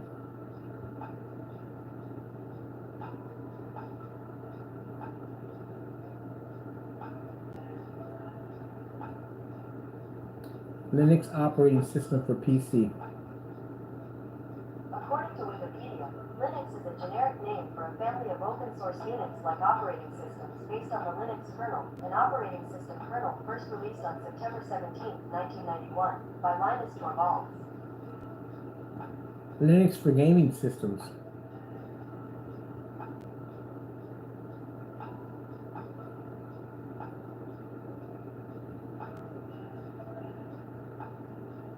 Steam uses it.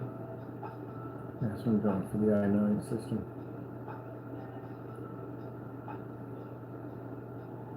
And then Steam has its own OS system too on top of that. You know that? Its own operating system.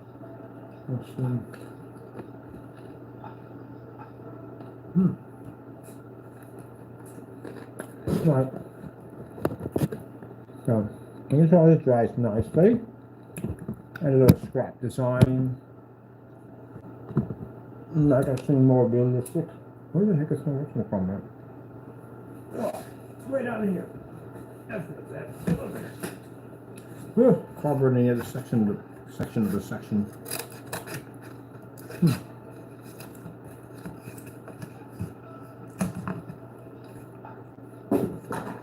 So I can be talking about screens today. Oh, yeah. Yesterday. I don't think I'm gonna feel like talking about screens right now. Yesterday, man. When I just listened to God to begin with, I'd have never had to go through all that yesterday. Never would have had to go through that at all, period. Just listen to him and listen. And listen at all. And I didn't listen one freaking bit. And then go through that whole process. You know, many times if I've been down this road, you know, you think you listen, but at least I learned something out of it all. That's one thing about it. You do learn something. When you go through that process, God will teach you something out of it. I was like, you know, like I told you, the people that lived across from me, the ones that, you know, majority of all passed away now, they used to all sit on the porch and just smoke and drink all day long and just talk trash about people. That's all they did. You hate to walk past these people at all, period. And I remember I had a doctor's appointment. I have a pit bull in the other room, and I was supposed to take him out, but I didn't. He messed in the hallway area, and I've got a doctor's appointment I got to go to. I can't miss it. And I'm thinking I can't have time to clean him up. I put some Fabos, or what that stuff is called, Fabulous whatever on it, and basically put something on top of it so he can't eat it or get sick. So I can get back and get the whole floor scrubbed down. And the Lord told me when I'm going forward to the back, because I don't go to the front, because those jokers are out there, I don't want to be bothered with them. The Lord said no. He said, go through the front door. And I didn't listen to him. I went through the back door, and I stepped on some more of his mess he made in there, and got my boots, because I got combat boots. It's all up in my boots now. Now I got to go outside with the hose, and I got to spray down my boots and everything, which made me late for my appointment. So I didn't go out to the back. I went through the front, and guess what was out in the front? Nobody. Nobody was out there. There was nobody out there. They're always out there, but nobody was out there. Now if I had listened to the Lord, I'd have went through the front. I went and got my boots messed up. I wouldn't have had to basically be late for my appointment, which I was blessed to be able to make. And yeah, that's why you listen. Don't go on your own insight. Never trust in your insight. Always go on God's insight. God tells you to do something on His insight, not your own insight, because your own insight is not going to work at all. You trust in Him. That's what you do. Yeah, learn that one. Learn to listen to Him. Now, when you get the Holy Spirit lets you see things. You'll see things. You'll see things happen. Now, when I was working on my cabinets in the kitchen, and I put my phone right there on the corner, right there. and I saw the drill fall off out of my hand and hit that same spot where my cell phone was at. That spirit was telling me to move the phone. So I took the phone and put it over there. And sure enough, yeah, later on, I was working, that drill came out of my hand and it smacked right in the same spot my cell phone would have been at. It would have shattered my phone. So, I would tell you, Spirit will talk to you. I'll tell you at the end of the day, listen, listen, listen, listen. The Lord tells you don't go down that street, don't go down that street. The Lord tells you don't buy that car, don't buy that car. I don't care how badly you want that car, don't buy it. There's a reason why He tells you not to buy it. Some people will go buy it anyway and then find they got a whole lot of misery behind it. I remember there was a park I used to cut through all the time. This time I was with my dog called Hugo. Hugo was a Rottweiler, German Shepherd, American Pit Bull, and Alaskan Husky. He was big. He was like the dog from the Never Ending Story. He was a real big, furry, big dog. But anyway, I would take him out when the kids wanted to pet. Where's Hugo? Where's Hugo? He was kid friendly. Tigger was not. But anyway, I bring Hugo around from the pet Hugo and stuff. So basically, me and Hugo were out down the park. We used to cut through this one area. And we come up on the side of Silver Street. That's where my people were at. And as I was cutting through the park, the Lord said, "Don't go back the same way." Whatever was going on in that part, He said, do not go back the same way. It's a shorter distance to where I got to go to get to my place. It's much shorter. And the Lord said, don't go. On the other side of the neighborhood, a little more rowdier at the end of the day. So I don't want to go through there at the end of the day. I don't feel like doing no shootouts and no crap that goes on in that section. It's a little more quiet on this side. So as it gets late at night, roughly 1 o'clock, I'm leaving from Silver Street. I'm coming back home. I got the option. I can cut through the park, which is much faster. I can go down Rowdy Street and deal with that nonsense over there. I decided to cut through the park. Now, as I'm going to the park, the Lord told me again, don't go in that park. Do not go in. I'm thinking, it's just short distance. It's like from here to here, right home. You know what I mean? You can't protect me from here to here. It's not that I can't protect you. I said don't go in the park. Listen. Do I listen? No. I walk in the park. My dog turns around, goes in the opposite direction, right back, and almost tore my arm off because it's a big dog. Almost dragged me, took me out of my sneakers. Whatever was in that park scared the daylights out of my dog because I was going, ah, ah, ah, ah. He was screaming. Remember, dogs can see things that we can't see. Now, he ain't a punk at the end of the day. He's kid-friendly at the end of the day, but he would tear an arm off at the end of the day if he got to. He's a big, big animal.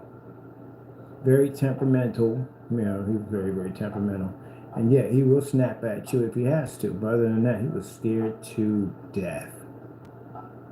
So we sat there on the edge of the park, and the Lord said, walk. And I walked down to the far end, where the rowdy side is at, and guess what was going on down there? Nothing. Not a thing. And a bunch of kids are just petting the dog. All the way through. So people are like, oh, it's your dog. That guy is so huge. We never see that. There was a bunch of drug dealers all over the corners. That's why. But no, there's not really nobody out there. Got to the farm, went in the house, called my mom up, because my mom, you know, she's a real spiritual woman. I said, Mom, yeah, Lord told me not to walk through this park, and the dog started yelping like somebody just hit him with a car. There's there were demons in that park. You should have never been over there to begin with. The Lord told you not to go over there. You're not supposed to go over there. You gotta listen. You gotta listen. I said, yeah, I know, I'm sorry, I gotta listen. Prayed until the Lord forgiveness and all that, and sat down, you know, and read my Bible and everything. Prayed over Hugo, because whatever he saw, I scared the dead outside of him. And everything was good. Yep. Don't entertain that stuff at the end of the day.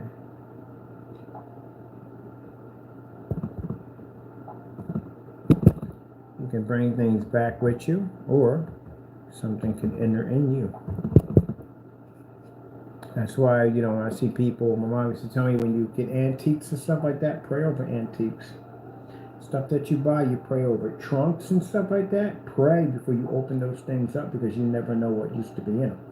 You find old trunks in a house you bought sitting up in the attic, don't open them things up. You don't know what's inside of them.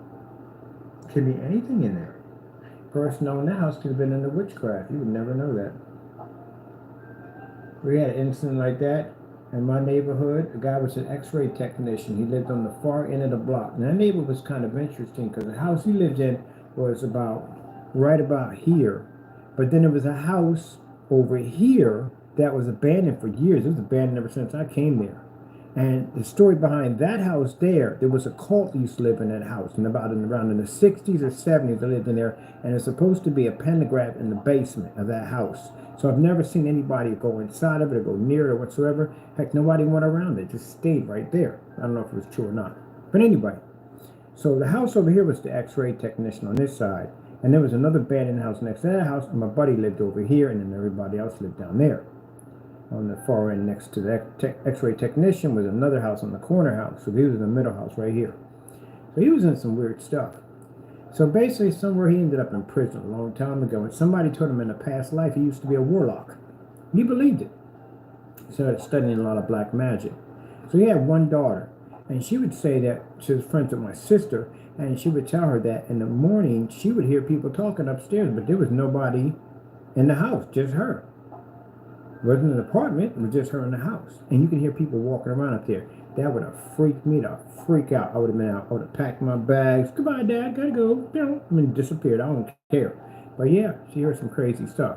But she was in the process of saving money to get out of there. And even my sister, her being a woman of God, she went in there. She didn't hear anything, of course. You can't really act up when you have a person of God. They know what's in that house. So yeah, she was having some problems. And a couple of times, she started spending the night over here with my mother, the woman, the daughter of the father over there. So anyway, my mother was walking to the store early in the morning, and she saw him. He was a real tall guy, like 6'4", real tall dude.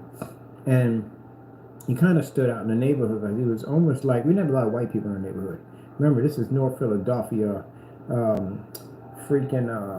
Park Avenue section behind Broad and Susquehanna. You know, there's a lot of black people, no white people in that section.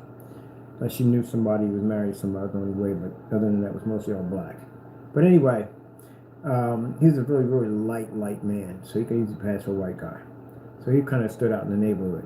But anyway, here and there, my mother saw him walking across the street, and as he was walking across the street, he was calling out to something. Like, you know, you have a dog you're walking, and you tell it to sit down, stay, whatever. That's what he was doing.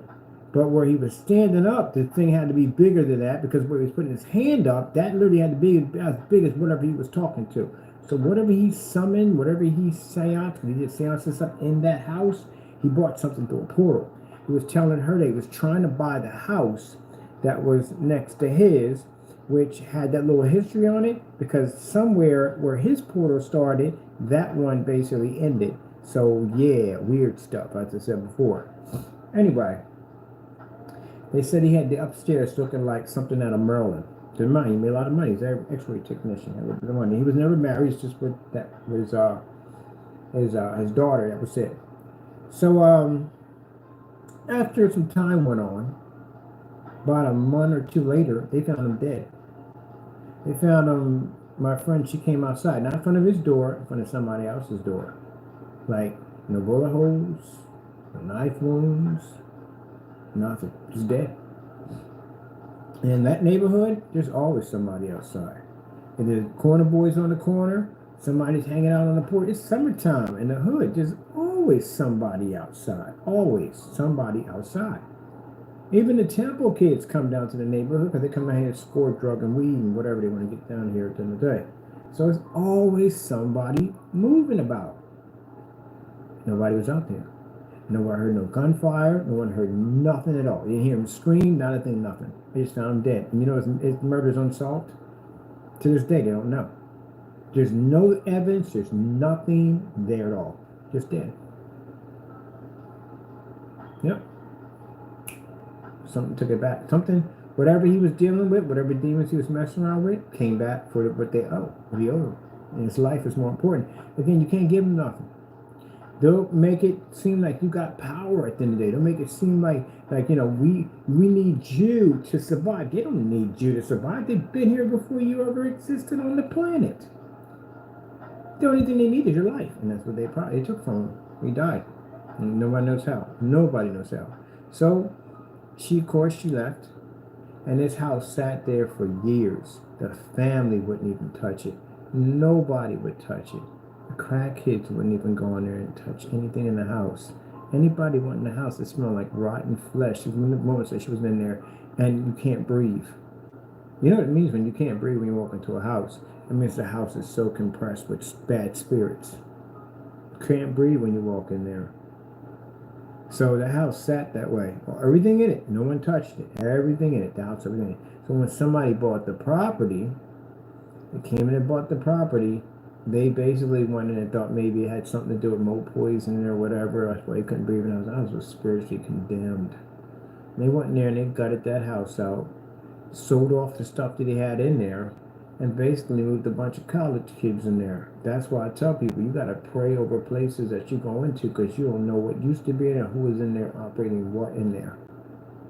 So college kids moved in there, and they had all kinds of problems in there. And people were no one stayed in that house less than a couple of weeks. They was out. Forget about the freaking lease agreement, whatever. They left, packed their stuff up, and left.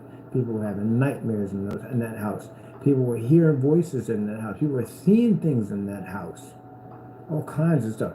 The woman said that you can smell like rotten flesh throughout the house. They clean and clean and clean. They thought maybe a dead mouse got behind the walls. Power outages. The front light never stayed on for jack. That thing was always going out. They brought electrician after electrician. It was always going out. The house was nothing but problems. Cell phones would die in the house. All kinds of stuff. The house was wicked. So what happened in the end? Tore it down. So with the house next to it, that house also too got ripped down. But guess what else? The earth is cursed. It sits on. So anything you build on that earth is cursed. You know? Because demons go into the earth. So there you go. Nothing. The houses just sit there. There's nothing there. It's just gated off. Just a lot on one side, a lot on the other side, and then everything just grows wild. People don't go near it at all. Period. Yes, there. It's to this day. Yep.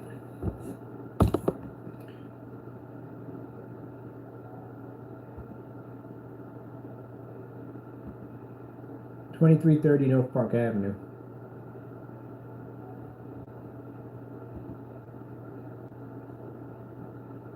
This is my room.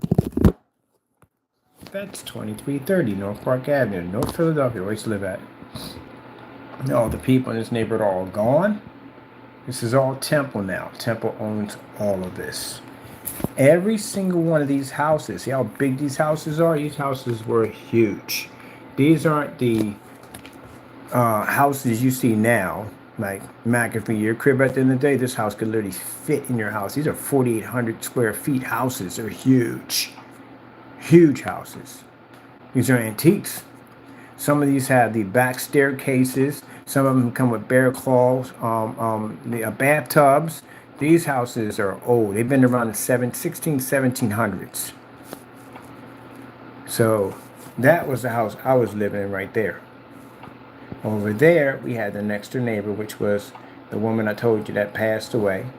Over here, this used to be a house over here for senior citizens over here, but the owners died and passed away, and Temple bought it and converted it.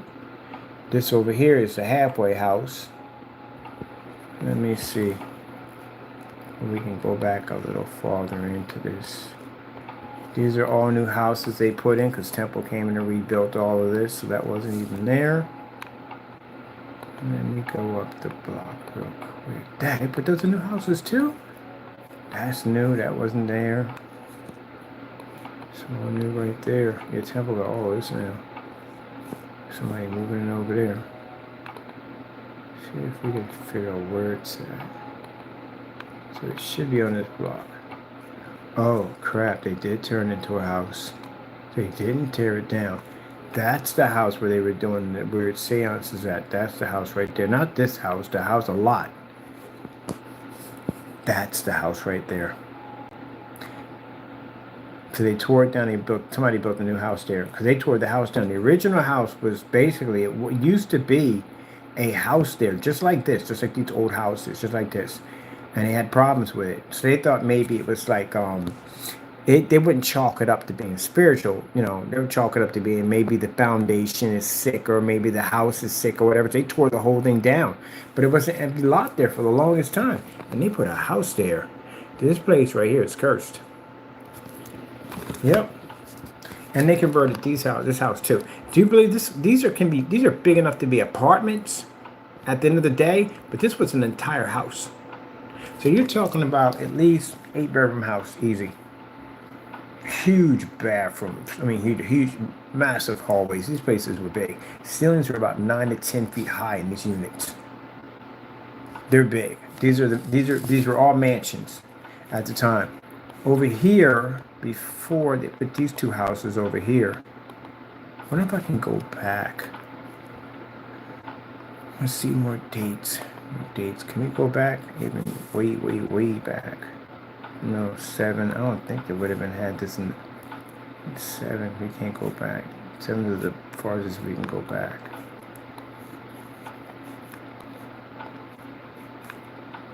Yeah, that's the farthest we can go back. So let me see. Yeah, these been here since 2007.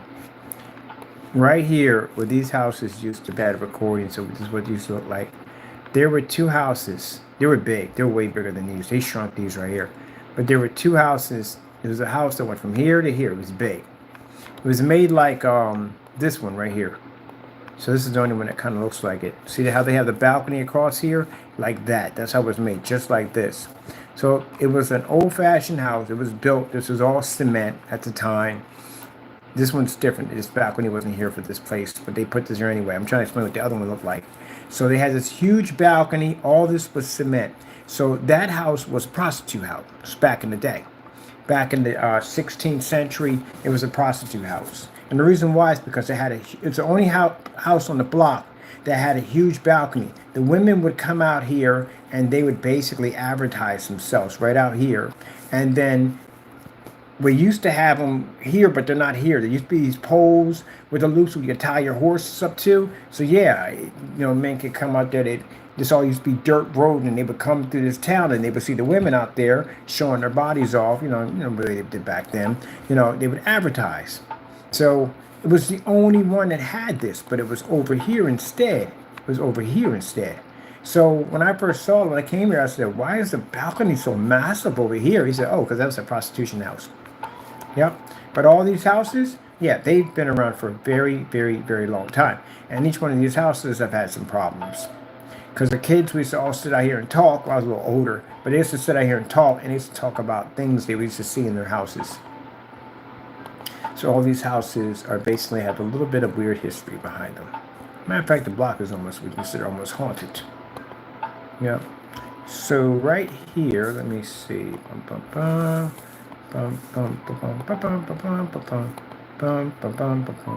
man, it's all changed big time. Let me see. So this would be over here under the bridge. Here's the bridge coming right there. That was an abandoned factory, and they converted that into apartments. Believe it or not, I don't know how. You got a train that runs through there. Good luck on that one. And then up here, this is where we had the incident in the park. Can we get underneath this bridge? Here we go. I'm gonna have to go around it. Really? Why did the Google can actually go around? So we can't go under the bridge on Google Maps? Are you kidding me? Mother freaking Georgia. Take the long way around. Why can't you go under the bridge? Oh, Google Car doesn't go under the bridge now? The heck? Makes it so much easier because you can go under the bridge. Now we got to take the long way. We should be going past AutoZone. So AutoZone is right here on the corner. There we go. Boom. AutoZone. I was here before all this was here. Never actually ate at this restaurant right there at all, period. Never eaten there at all, period. He was there for a long time. He's been there for a long, long time. I was here in the 80s. Well, roughly, I would say 90s, 2000. That was when I was here. I was in Strawberry Mansion. Oh, that's all new. There was a funeral home over here on that section. Gee whiz. Let's go back up here. That building is still there. I don't remember any of these at all, period. 2007. I wasn't here in 2007. Not here. 2007. I was here for basically train station over here. Yeah, Broad Street. It's a train station for Broad Street train station. I was here for the 90s and 2000s. That's when I was here. Then I left. Gas station coming up. Car wash on this side. Gas station over here on this side. Century 21 over here. There's a gas station, A+. That used to be, this is a building they were fixing up. They found bodies in it, and they stopped. It's an investigation. There's still a lot of cold cases in this building, but there was a company that was actually going to turn these into condos, and then they found some bodies in there. And it's been closed ever since. So they haven't been able to do anything with it. So this right here is Lehigh Avenue. Used to be a Dunkin' Donuts over there. I remember walking up this street. We used to go to GameStop from here. GameStop is a little farther over. Wow, man. Live in a neighborhood, you walk the same streets for years. And then now you're looking at it from a computer and you're in a completely different area.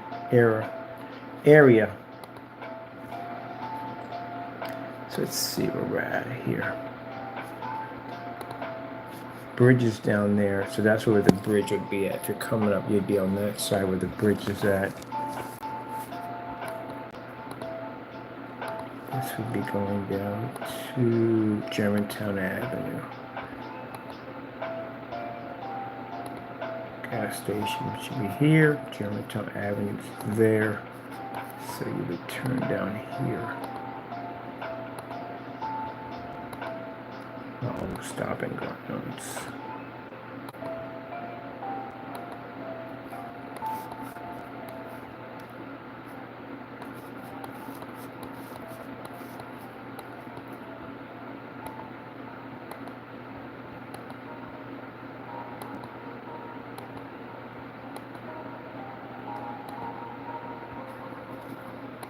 Diamond Street Park over here. The projects on that side over here. Family over there. That's the bridge we were trying to come up. We couldn't. For some reason, Google wouldn't take us to the bridge. And let me see. So we would have to come up this way and cut over. And that would lead to the park. And it's still down this street. I miss this whole area. I gotta go back to Philly pretty soon. I gotta go see some family down there. I still got family down here. A lot of family. Some heavy connections. I'm gonna check out, see some people, talk to them. Haven't seen them in a while. So let me see.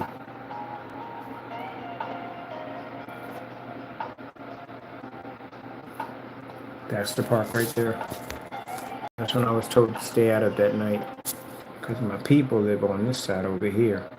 So I came from here and I was going to cut across to the park. It would have been much easier for me to come down there because I live right down the street on this side. But nope, bad thing, stay away. Lord tells you at the end of the day, don't go there, don't go there. I wonder what happened to the church with the lot. Is that still there? That's where they buried all those antiques under the ground. I wonder if they built anything there. It's not a bad neighborhood, to tell you the truth. It's not. You basically get to know people and you're well grounded in here. You don't have a lot of trouble in here. You don't. I lived in really bad neighborhoods and I don't see, get to know people in there. Because there's a lot of nice people live in these neighborhoods. In every neighborhood, you're going to have bad people. All the neighborhoods are bad. I had a lot of great times in this neighborhood. Met a lot of beautiful people. And your bad days, you have your good days. This is new. I've never seen any of these at all, period. This is all new. I've never seen anything like that. That's pretty cool. Huh. The last time I've seen this, I haven't been through this in years. Even though it's on the computer, I could have went and seen it. Sometimes for me, my life, my past is my past. I don't go backwards. But I do got to go see my family down here in these parts. Now, I mean by family, you mean by blood? No, not blood. Basically, family. In the neighborhood, you got people that are so close to you, you call them family. They're your cousins, your brothers, that's what they are, but they're not really blood related. Let me see. I'm trying to remember, where would that be? Oh, no. You're in the wrong section, buddy. All right, best way to do this. We would be, matter of fact, best way to do this would put in the address.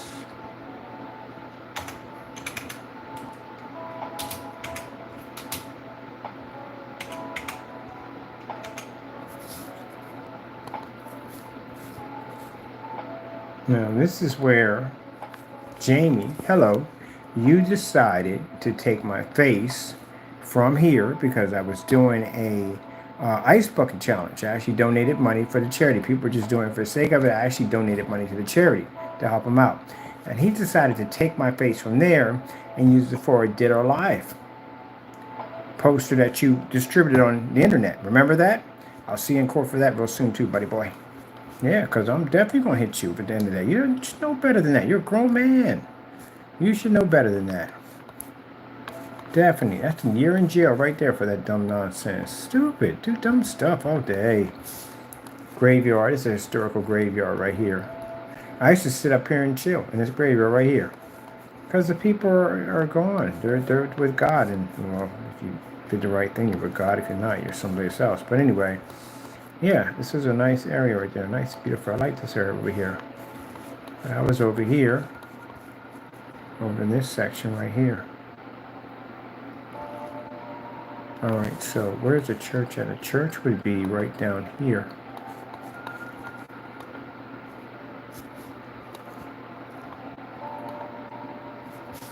Oh no.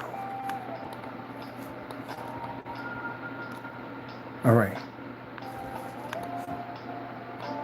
That's the church right there. It's right there. So basically, all those antiques are buried right there.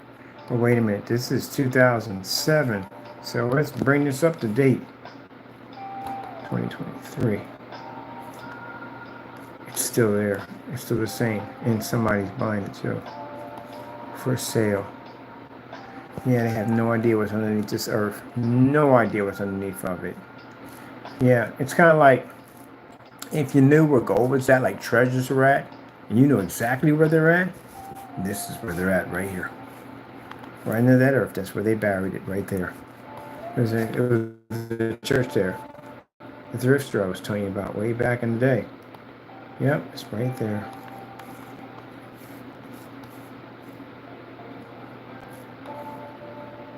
Portion of this too. So they split up the lot. That's what they did. Oh, the church got a bus now. That's pretty cool. The church right there got a bus. Oh, they got a bus right there. Oh, man. Germantown, Lehigh used to be popping back in the day. Man, this was never here. All this was never here. This was one big empty lot right here before we came up here. But, I mean, the beautiful thing about when you had Germantown, Lehigh, some people that lived in these parts right here never ever been downtown. There's just no point. Now I used to go downtown all the time to buy stuff, but I never even knew this strip even existed. Until one day my buddies came up to my house and they were like, "Hey, we're gonna go pick up some video games. So we're going downtown." He said, "No, we're gonna go right down in the hood and get them." I said, "What you mean in the hood? You don't freaking video games in the stores in the hood. I'll go to GameStop, stuff like that." He said, "No, there is. There's actually one down here." I said, "Man, you show me a video game store down here, I'll give you $20, right?" He said, "Okay, bet." Fastest $20 I've ever made. So we treaded all the way through the snow and seen where the projects are at. Came up on that end. Came up on the far end on this side. I'll bypass all this real quick.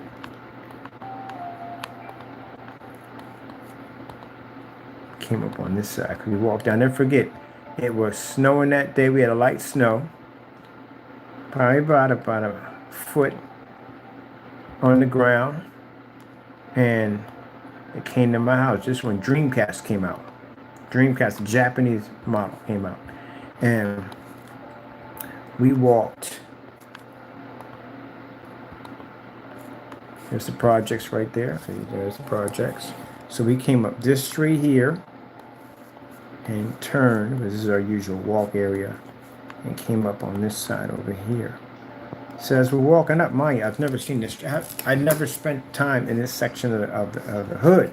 I spent more of my time on the other side.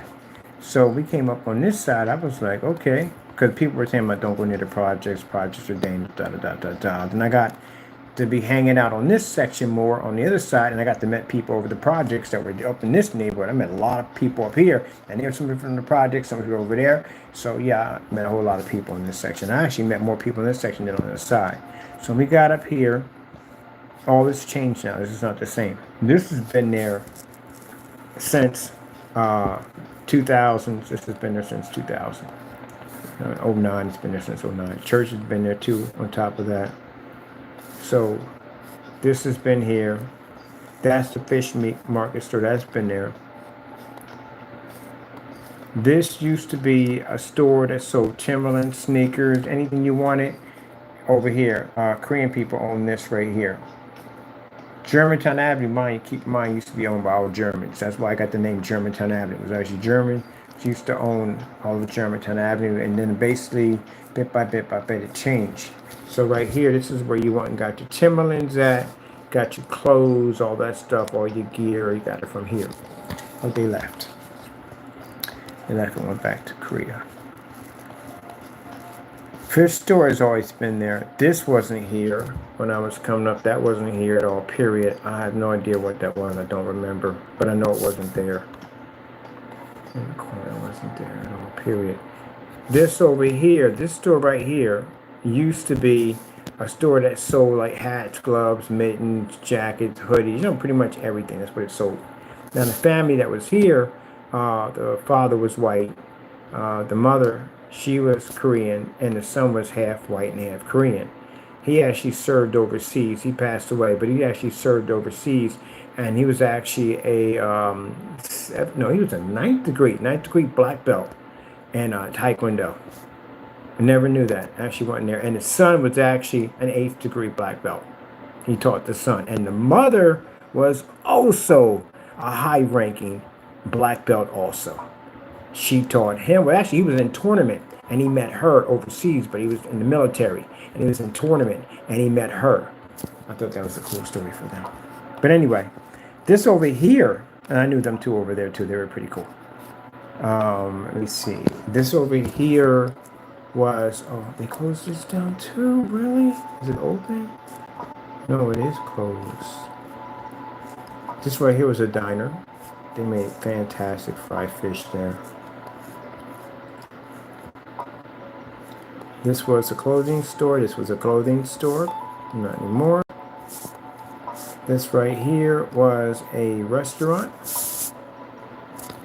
Now some of the old ones will pop up. That right there was a clothing store. That was a clothing store. It's nothing but a clothing store. There's a lot of clothing stores right here. This right here was a clothing store before it became an electronic shop, because all you did was shop and buy clothing. Nail salon, that's been there since day one. Let me see. Another clothing store. One store, there was a jewelry shop on here somewhere. Let me see. Clothing store. Maybe mostly all clothing stores. They sold car parts here, like, stuff for your freaking, stereo systems and all that stuff like that. Amps, VCRs, TVs, all that stuff. They sold that here.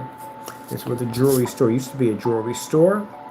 And let me see. I have no idea what this was right here. This was several stores. This big outlet store was several stores. There was a Rainbow at one point, and then it was some kind of like a makeshift Walmart at one point. It just changed hands multiple times. Oh man, they left. This was a sneaker store right here. They turned it into a restaurant? Really? This is where you got all your kicks at. So you get your Air Force, Nikes, all that, your Adidas, everything. Anything that came out, they had it first. You came here and got it. Half the neighborhood bought sneakers from the store. Half the neighborhood bought sneakers from the store. And this used to be a store right here on top of that, but this got caught up in that whole police thing, riot in the city, and they burnt it down.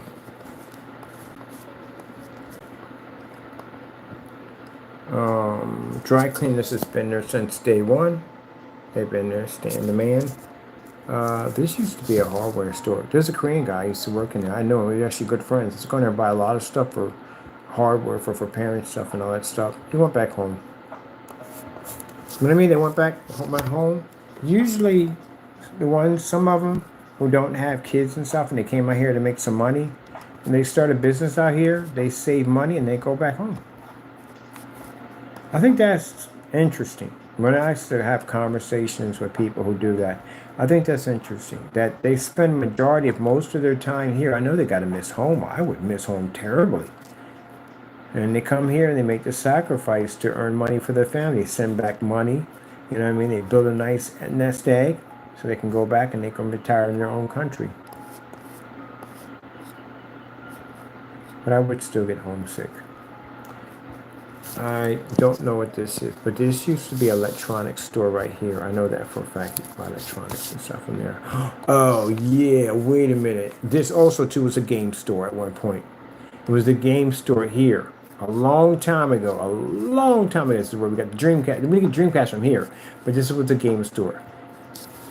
They were in competition with a game store down here. So let's get to the next 100 over here. Dentist office, that's been there forever. Germantown Dental's been there forever. This was also to a jewelry store. That was a pawn shop over here. And they've been doing taxes at this spot like forever. Oh, wait, I was off. That's the fish store. Yeah, they've been there forever. That's the fish store right there. Fish and chips. It's over there. Let me see.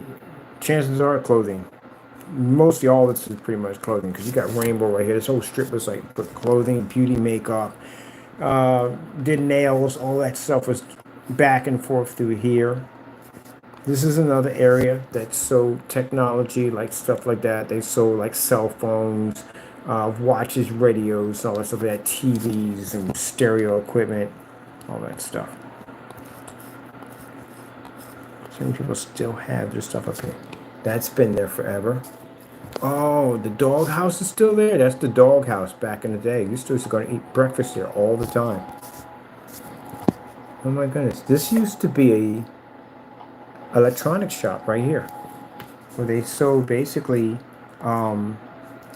pretty much anything you wanted. You know what I mean? If you want it, at the end of the day, they sold pretty much anything electronics. You know what I mean? Like car stereos and all the same usual. They had a lot of those stores on here. A lot of them. They all made money. This exchanged hand too many times. This was a Rite Aid at one point. Then it converted to a Family Dollar, and now it's just basically closed.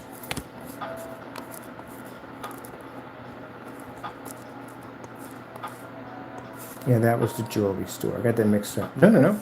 That's the jewelry store. That used to be a jewelry store. That was owned by two Korean guys. They also left too. This right here, I have no idea. I can't remember what that used to be. I know it was something, but I can't remember. This store right here called Sunpay. This is a big store right here. Corner store. You can get anything in there. So if you're into beauty, hair, nails, all that stuff you women like at the end of the day, they had everything and anything you could possibly think of in the store. Everybody in the neighborhood was getting hooked up with family reunion, barbecue, whatever it is, wedding, whatever. They came here for everything, They had everything in here. Even had a check cashier back there too. So if you want to cash a check from your job, go buy some stuff. All up in here. It's pretty cool. On this far end right here, that used to be a thrift store over here. They had some pretty cool stuff in there to buy. Really nice stuff in there from the thrift store. This used to be, it was a thrift store, but it turned into a daycare. And this right here used to be a place called, oh my goodness, I can't remember the name of it. But anyway, it was a speakeasy. Well, like you can get alcohol, drinks, beer, all that stuff from here. But also too, a lot of the drunks would come in here and they would sit down and just chill at the end of the day. Oh my goodness, I can't think of the name of it. I got to call a family member. Like, yo, what was the name of that store on that tour? It had a strange name to it. But the thing about it, all the drunks, all the people had, drug addicts would all hang out in this spot right here. Because you could sit there and just sip drinks all day long. It was like a little open, they made pizza there. But when they put the daycare in, because the, whatchamacallit caught fire, The thrift store caught fire and it turned into a daycare center. So after it turned into a daycare center, you can't have kids going back and forth through all this stuff at the end of the day, right? So they got rid of them. Yeah, they got rid of them. They relocated them someplace else. And now they turned this into a Boost Mobile, and now kids can walk back and forth without basically walking through a bunch of people that were drug addicts, which that's pretty much what happened there. All right, let's move down the line here. Boom, this is the section I hung at the most. This is my section here. Leo's has been there forever. Literally forever. This is where you get your suits for everything. Suits, weddings, the whole 9 yards. Everybody shops at Leo's. I'm advertising for these people, you know that. Over here, let me see. That's part of SunPay. That used to be the Cha-Cha. So the Cha-Chas were owned by, were they Korean or Chinese? I forget what they were. But they called it the Cha-Cha shop. Come there and get all your jeans, your hoodies, your jackets, your goose down, everything from here. Over here, this used to be another spot over here. This is, never mind, forgot it. That's the game store. That's the game store right there. Because the woman over here that owned Cha-Cha, right? Her kids would come over from school. And they would come over here to play video games. This used to be a game store. This is where me and my friends walked to. I got my first Dreamcast out of there. I got my first PlayStation 1 out of there too also. And that's the first time I got a PlayStation 1 that I bought that had a J tag on it. Which means you can go and play burnt games. Yep, right out of here. Man, that's back in the day.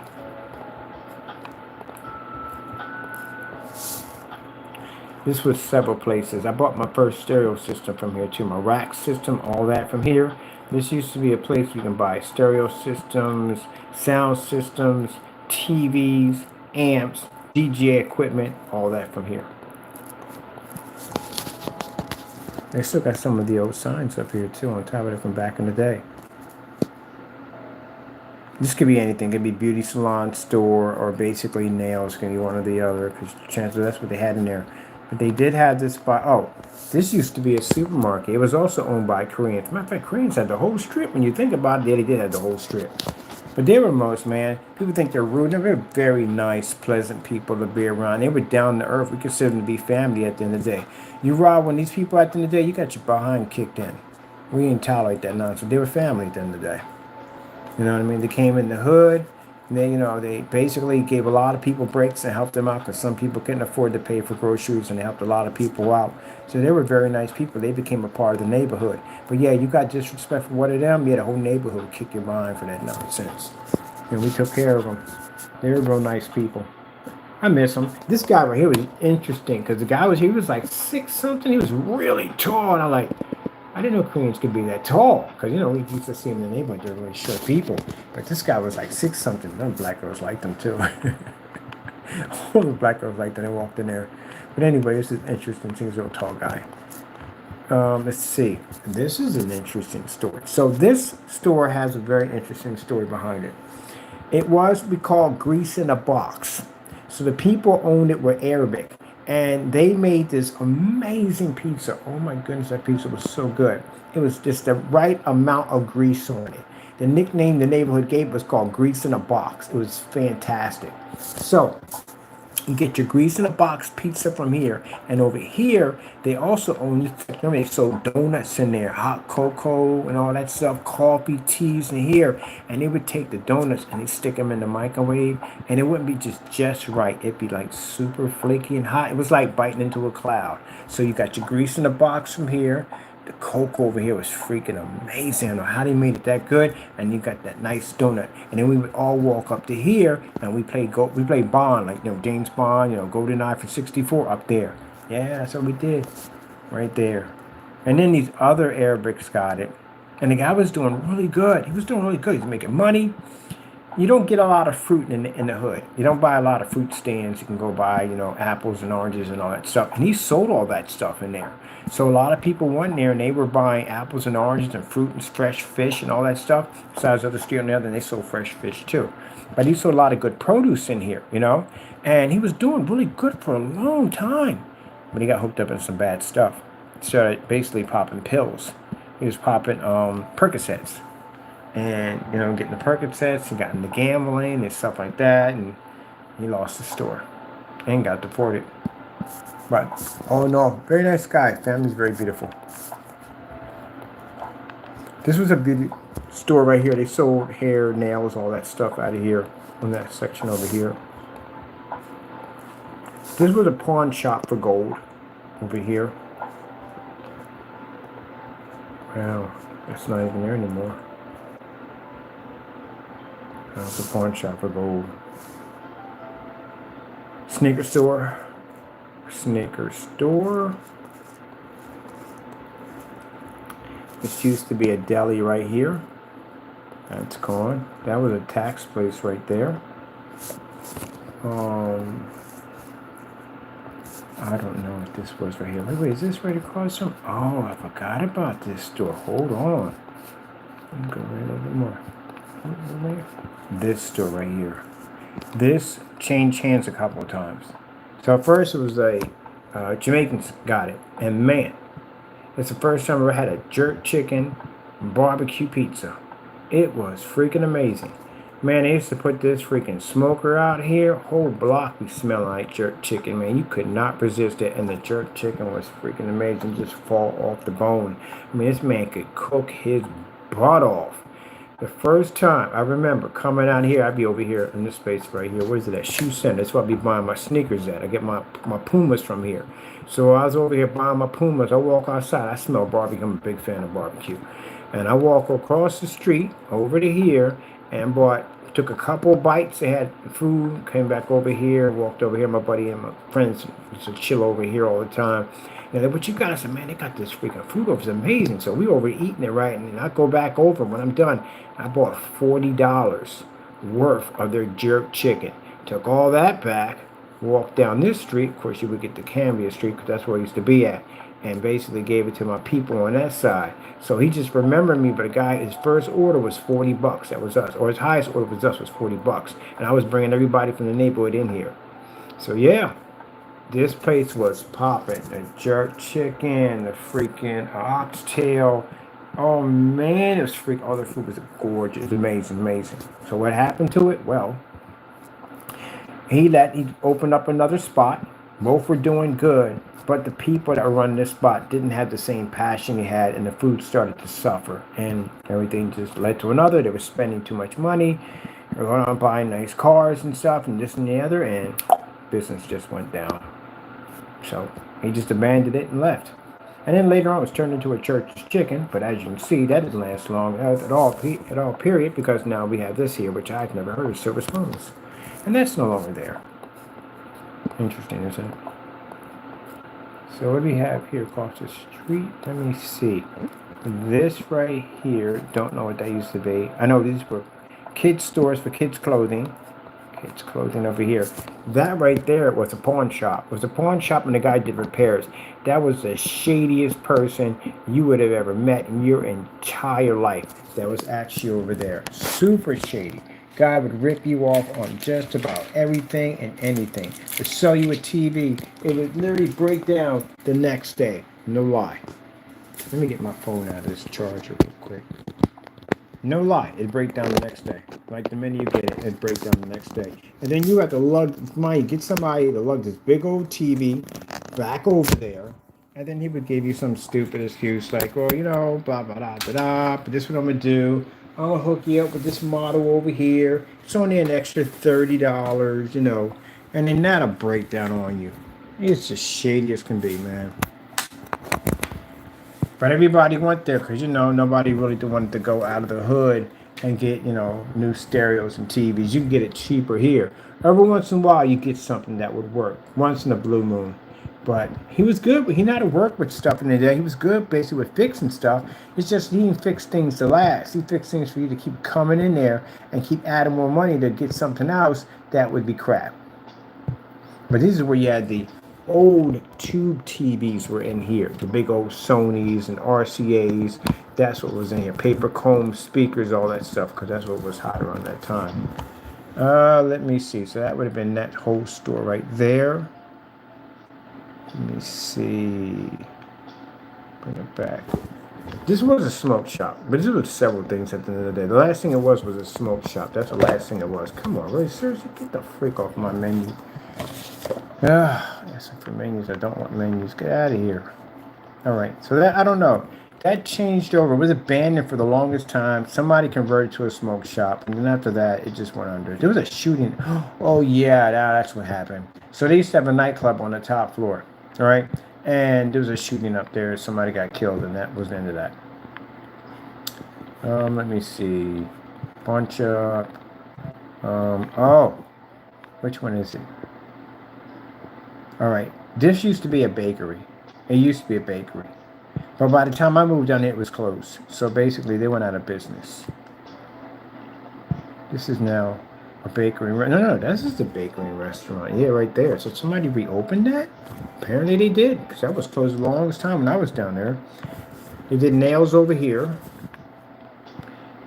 They did, oh, this is also nails. I don't know. This was basically an eye doctor over here. And that was the store over there. They used to sell a little grocery. The Korean couple owned that on the end. So we called it the red store because the whole side of the wall was red. So everybody called it the red store. Where are you going? Red store, red store, red store, red store. They sold in there, which was very popular. In the summertime, they sold water ice. So everybody was there for water ice and pretzels in that section over there. These were all clothing stores down along the way. We had a couple of supermarkets. We had one here. This right here is owned by Africans. They own this. So they sell hair products and stuff for, for the, which is actually a smart idea. These are hair products for, African-American women. Everything in there for them. So, yeah, they did a lot of business over here.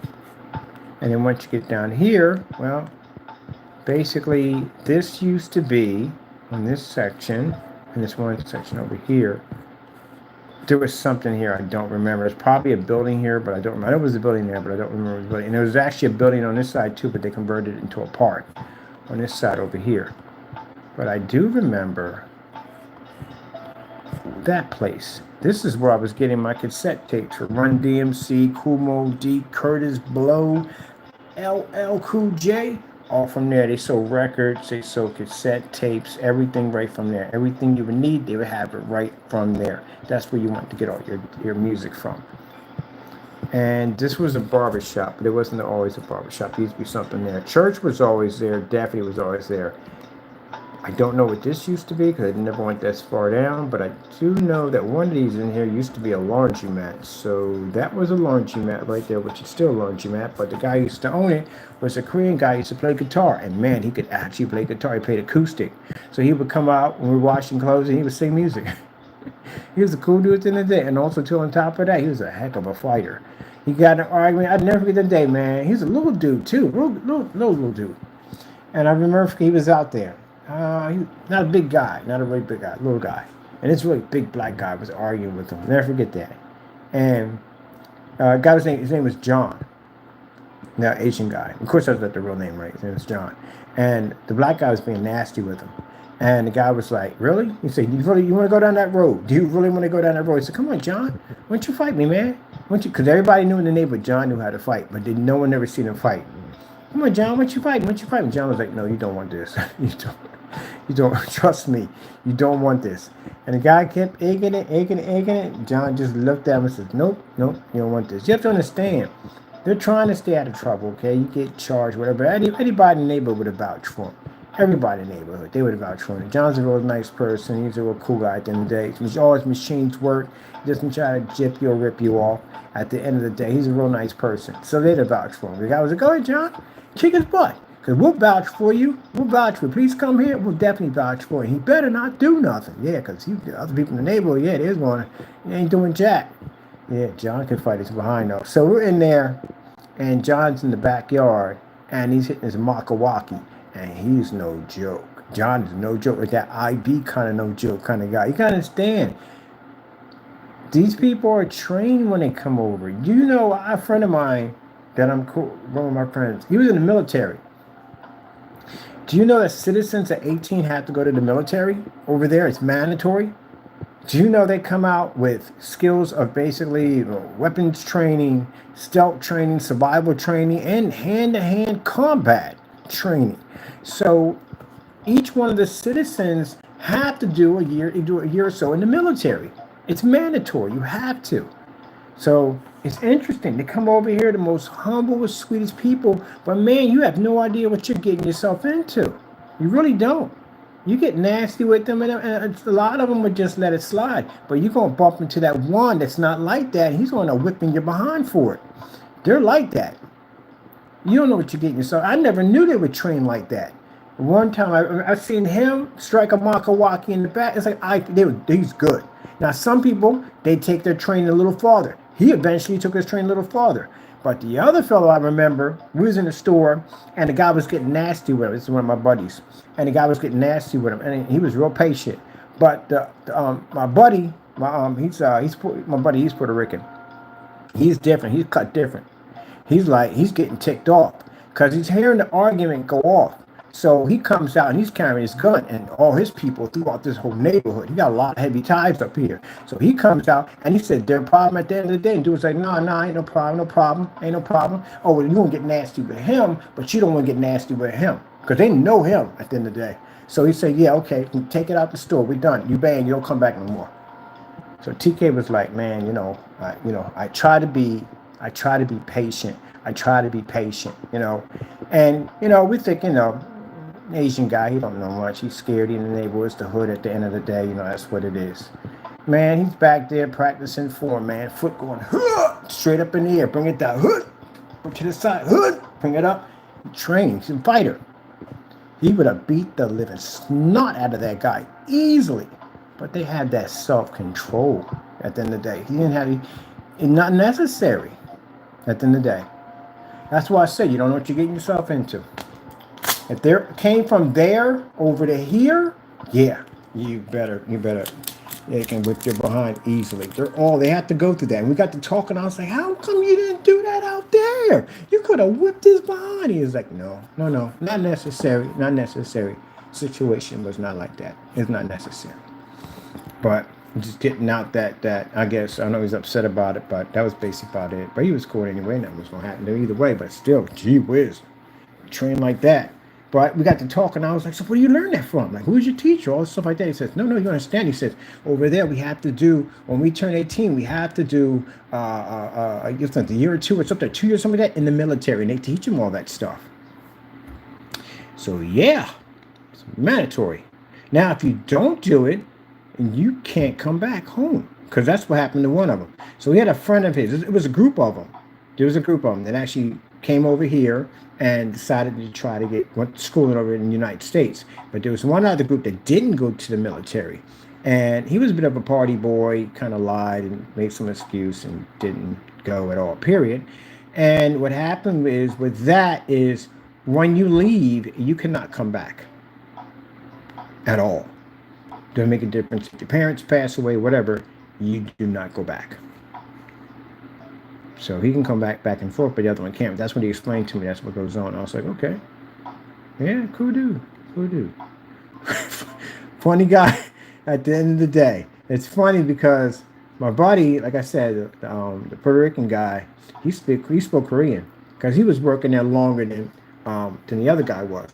And I like how they hook each other up, because that store was like, the guy who owned it, he was a millionaire.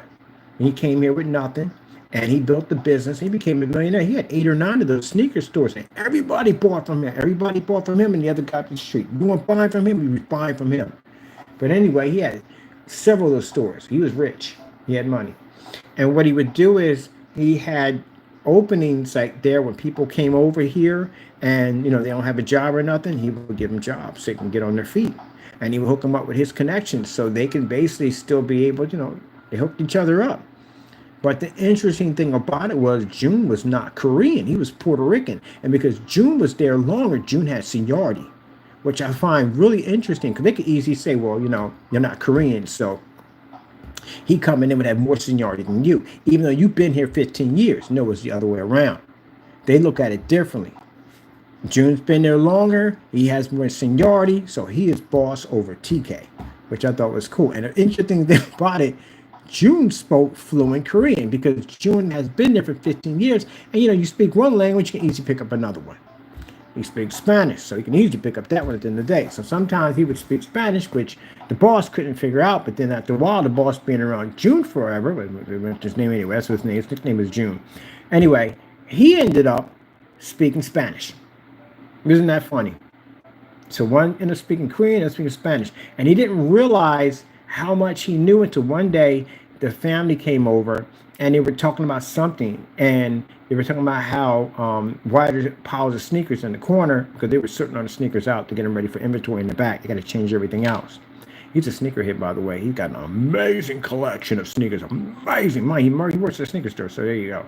But anyway, they were saying something. And then he turned around and said, "Oh yeah, we're stacking them up here because we have to change out the inventory in the back. And that's what we're doing right now. That's why we're still waiting." They stopped and looked at him and started laughing. He was like, "Wait a minute, did you just understand everything?" So I said, "Yeah, I understand everything you said." And Jonas started talking to him because he picked it up, started having a conversation with him. So ever since that day, he's considered to be family. They treat him like he is one of their own blood. That's how they treat him. So it doesn't make a difference when they adapt to you. You are family at the end of the day. Any race is like that. Once you adapt, you're family. You're one of them. Just like you see people laughing when you be in the comment section, you see a white guy dancing, get his dancing, like, oh my goodness, you're invited to every last black barbecue. It is every barbecue. You're invited automatic. Got a pass. Come on in. Get all the seasoned food, everything. Yep. That's right. Put that at the bottom, like, yeah, he's invited. Free pass to every black barbecue. You see people coming to free pass to every black barbecue. You're invited in. People invite you in. You become a part of the fold. Don't make a difference what color you are. Yeah, learn something from them. They learn something from you. That's how it works. That's why I like all different race of people, because you always learn something different. Like I eat with chopsticks. I don't eat from chopsticks because I learned from my sensei. I go over his house because he's a different person. He's not Korean. He's black. He's black. He's a short little dude. He smokes weed. He drinks OE. He likes pit bulls. He likes his Italian hoagies. He's a hood. He's a thug. That's what my sensei was, a thug. But you go in his house, take them shoes off. It's like walking in Korea in that place. It is. You bend down. They have no high tables and everything. All chopsticks, all that stuff. Yeah, they're legit. They. That's what he believes and eats. All about that. And he speaks it and writes it. Yep. But outside, when I'm out there hanging with him, yeah, it's a different story. You got the Timberlands on and all that stuff and everything. But in there, it's either a different person. Yep. So he adapted that because his best friend became a guy who was training him. And he adapted that whole entire culture. Became that person. Yes, sirree. So I learned all that when I came to his house. I was like, either take your shoes off. Took my shoes off, walked in. He invited me over to dinner every Sunday. His family was all like that. And I was like, chopsticks, like, what are we doing here? Like, where's the forks? Where's the spoons? Nothing. All chopsticks. I was like, I learned to eat that way. So I learned to eat with chopsticks. So when I was coming over to visit one of my friends, he actually worked in the front store and he worked at a jewelry shop. And they had this Korean cake. And the guy gave me chopsticks. I started eating with the cake with the chopsticks. I'm used to it. And they looked and they smiled like, oh, you can eat with chopsticks. And yeah, I was training my sensei and all. And they use nothing but chopsticks. So that's how I learned to use nothing but chopsticks. So yeah, became friends with them. Just the little things in life, you'd be surprised, can make long-time relationships. Yep, just the little things in life. Let's get back to our clock here. Old blast from the past in the neighborhood. And by the way, none of this was here. None of this was here. It was just one big, massive lot of dumping grounds. So people dumping whatever they want. And the city came in and turned this entire section. This is for Philadelphia Housing Authority. Is right here. That spot right there. So I was more like digital and crystal screen paint was invented up there in that place right there. And me and my buddies would walk down this hill and cut down this corner over here, or we would get over here. We would walk it up this block all the way up here. Some flowers right here. Keep on walking. Is that the pool? It's the baseball court and all that stuff in here. And then over there, somebody's lot. Some houses missing. Should be a pool coming up on here. Never, ever cut through this section for any reason whatsoever at night unless you want to get robbed. Might be better now, but it was like that when I was coming up. Nope. Yeah, the pool, this pool right here. So much chlorine in the pool, you could smell it. Kids would go in black, come up white. You think I was joking, a lot of you not. You smell that chlorine halfway down the block. Yes, you could. You're walking straight up. So this is where we walk to go to GameStop. So me and my buddies will go travel up here. I bump into my buddy. He get off from school. My other buddy was coming around the corner. I was like, yo, where you about to go? We're about to go up to GameStop. Go pick up some games. Go chill out and hang up there because we never bought it at GameStop. So we go take our little walk up. Bam, bam. There we go. Gas station over there. Subway should be somewhere around here. There's a subway. Oh, we didn't get to the subway stop yet. I'll pass the gas station. This is where I got kerosene many times to heat my house. Yep. Right over there. Got my little banking account at Wells Fargo over there. Another gas station over there. This is the same strip going back and forth. Over there. I lived a little farther on the other end. And over there is game. Oh, I can't see it a little farther out. So we'll come up to here. And you'll see it's another gas station over here. There used to be Will Frazier's gym right there. That's where it used to be at right there. There was a gym they did boxing over there. And then we would come over here. Can I cut over here? There we go. We had the subway over there.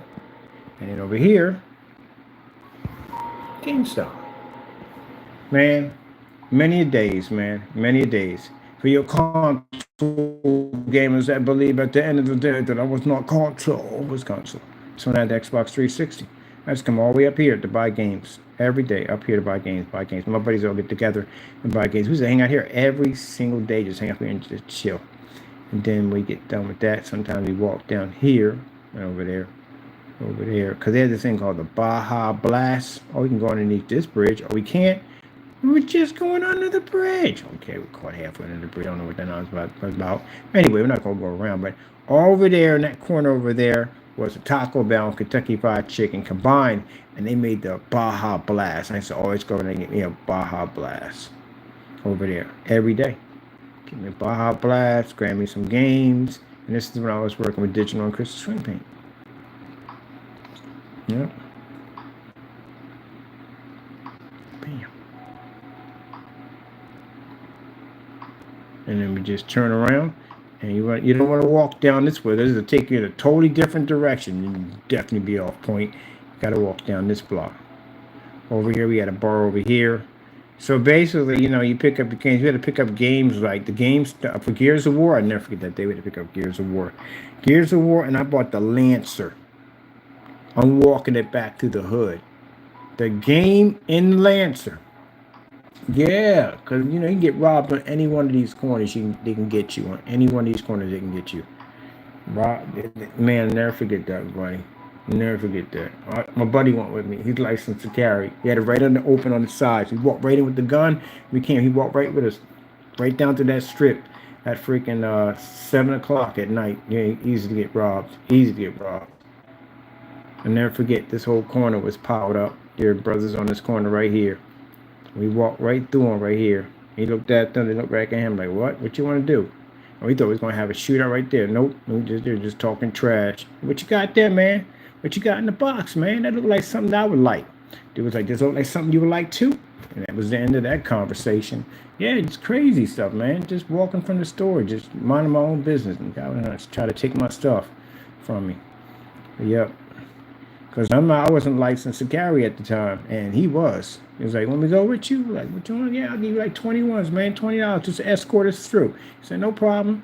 As long as we got past here, and here, and here, and here, and here, there we were good. This is all family. This is all people right here.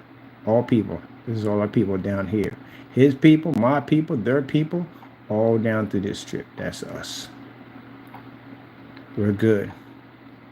It's like, you know, the Warriors, when they get home free, like we're free in our own neck of woods, we're good. This is all my people down here. People, people, people, people, people, people.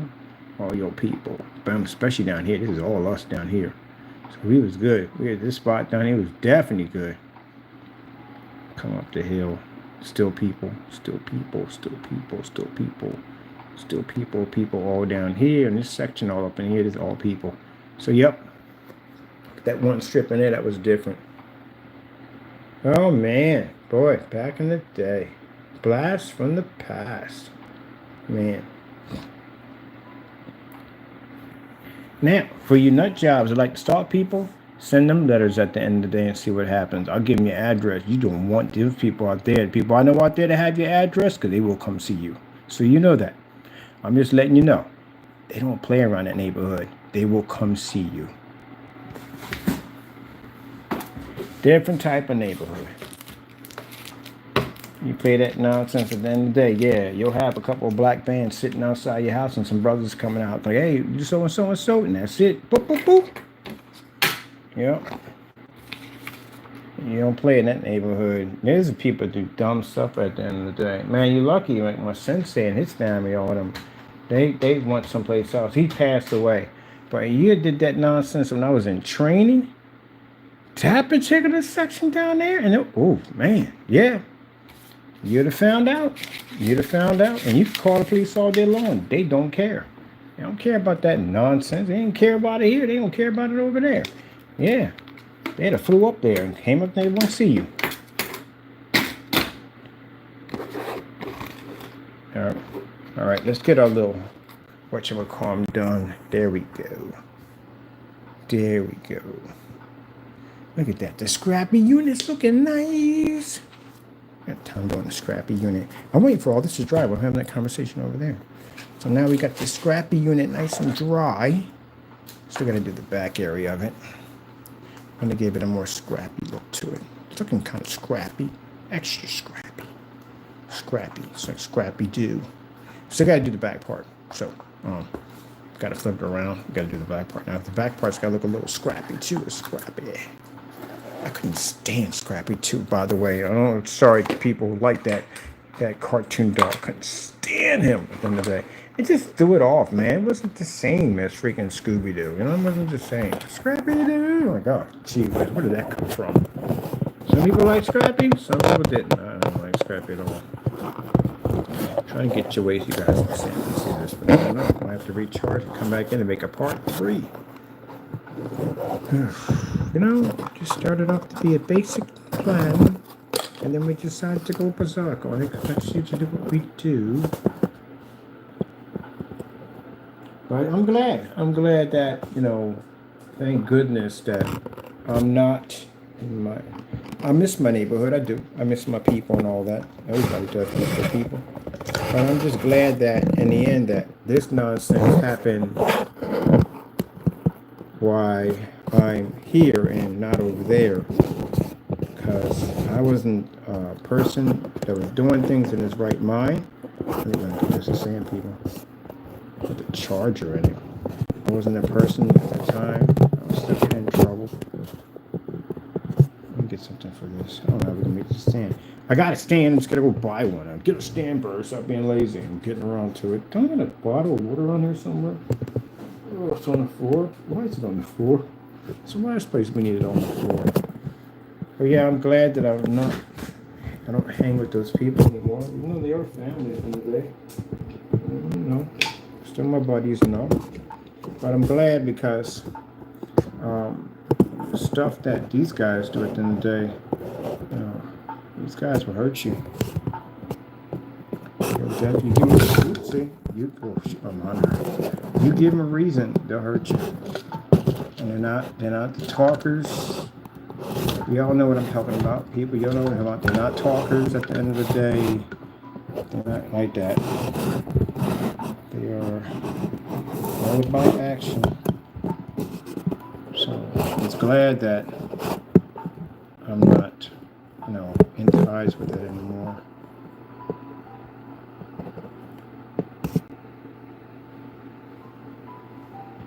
Here we go. So good thing I'm not hang with those people. They're my people at the end of the day. I do love them, but you know, I can reach out. I'm heavily tied. Like I said, at the end of the day, I still have connections in those neighborhoods like that.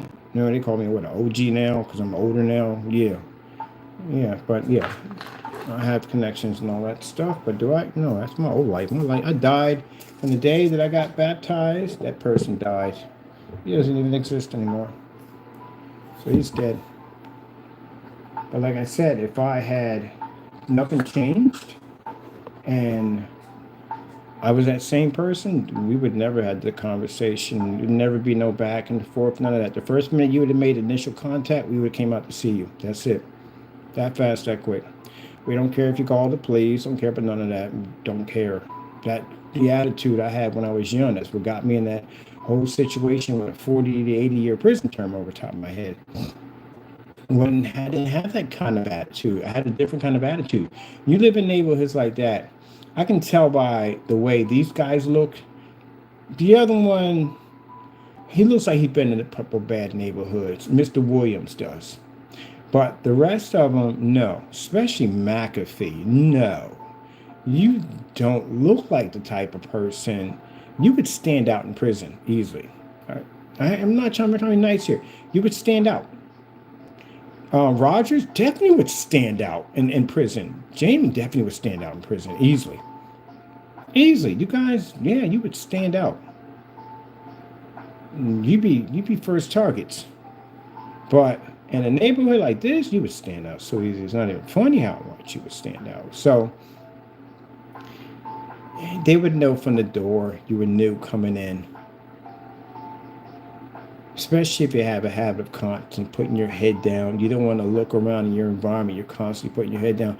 That's the first telltale sign of a person who's never been there before.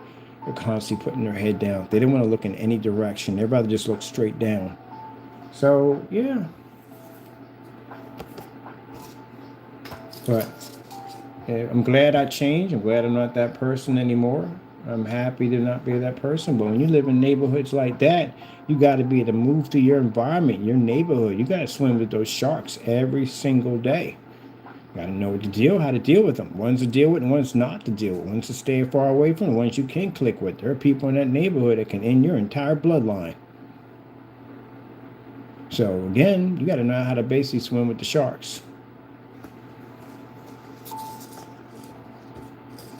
So when I was living in those neighborhoods in the day, I mean, I was free to go to the store, pick what I go pick up, buy this, go here, go that. You got to pick and choose your areas. Can't go anywhere you want to. You can't go in certain. You're not supposed to be there. I don't care if that whole block down there, you ain't supposed to be in that block. Walk down there and see how fast you get shot. Certain areas you just don't go down. Certain areas you don't go through. Certain areas you can go through. I'm not saying that, oh, you're a coward at the end of the day. No, it's called street smarts. That's where it comes from.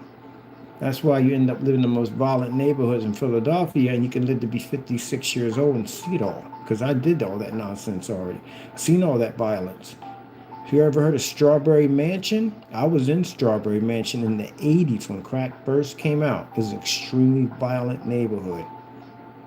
People got murdered every single day. Every day somebody got murdered. Wrong place, wrong time. Stick-up boys were plenty all over the place. And you were not the type of people that stick a gun to take your clothes. They would blast you afterwards. Plenty of people sitting up in jail right now for stealing an 8-ball jacket, a bomber jacket, some glasses, and some earrings. It's rare that you didn't get shot, because most people did get shot from a stick-ups.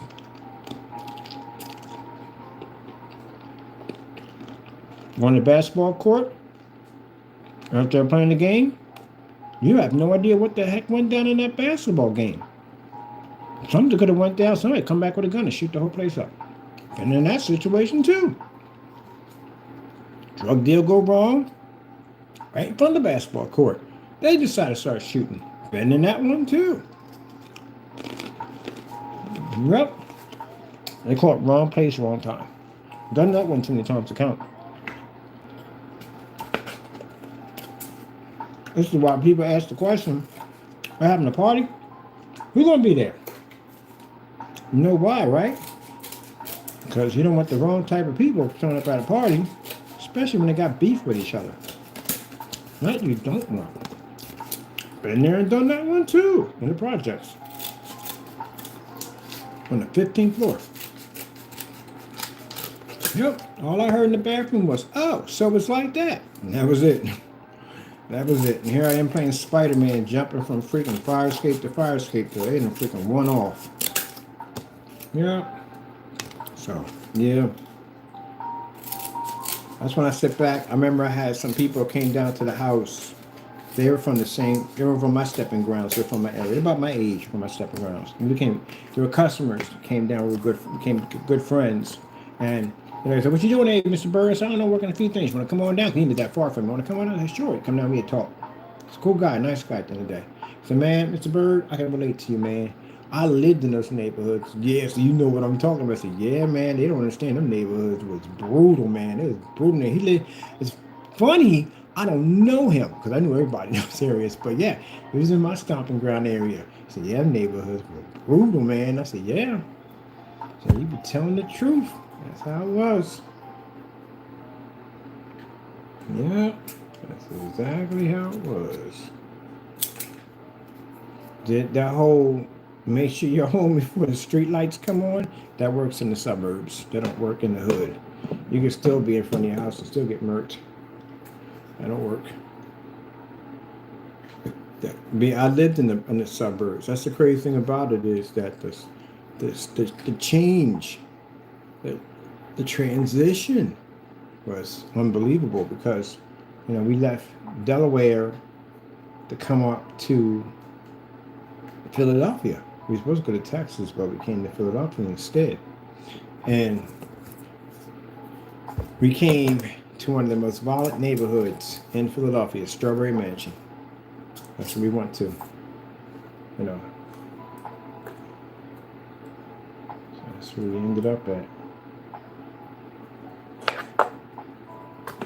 Was it bad? All bad? No, I actually had a lot of good times in there. I met did some crazy stuff. I met some interesting people, a lot of friends, a lot of parties I went to and stuff. Had a lot of fun. But also, too, that's the area where I ended up getting in a lot of trouble. I ended up basically, I was going to jail for a long time. Pretty much would have been life anyway. I was 16 when I went in. But anyway, had a lot of fun.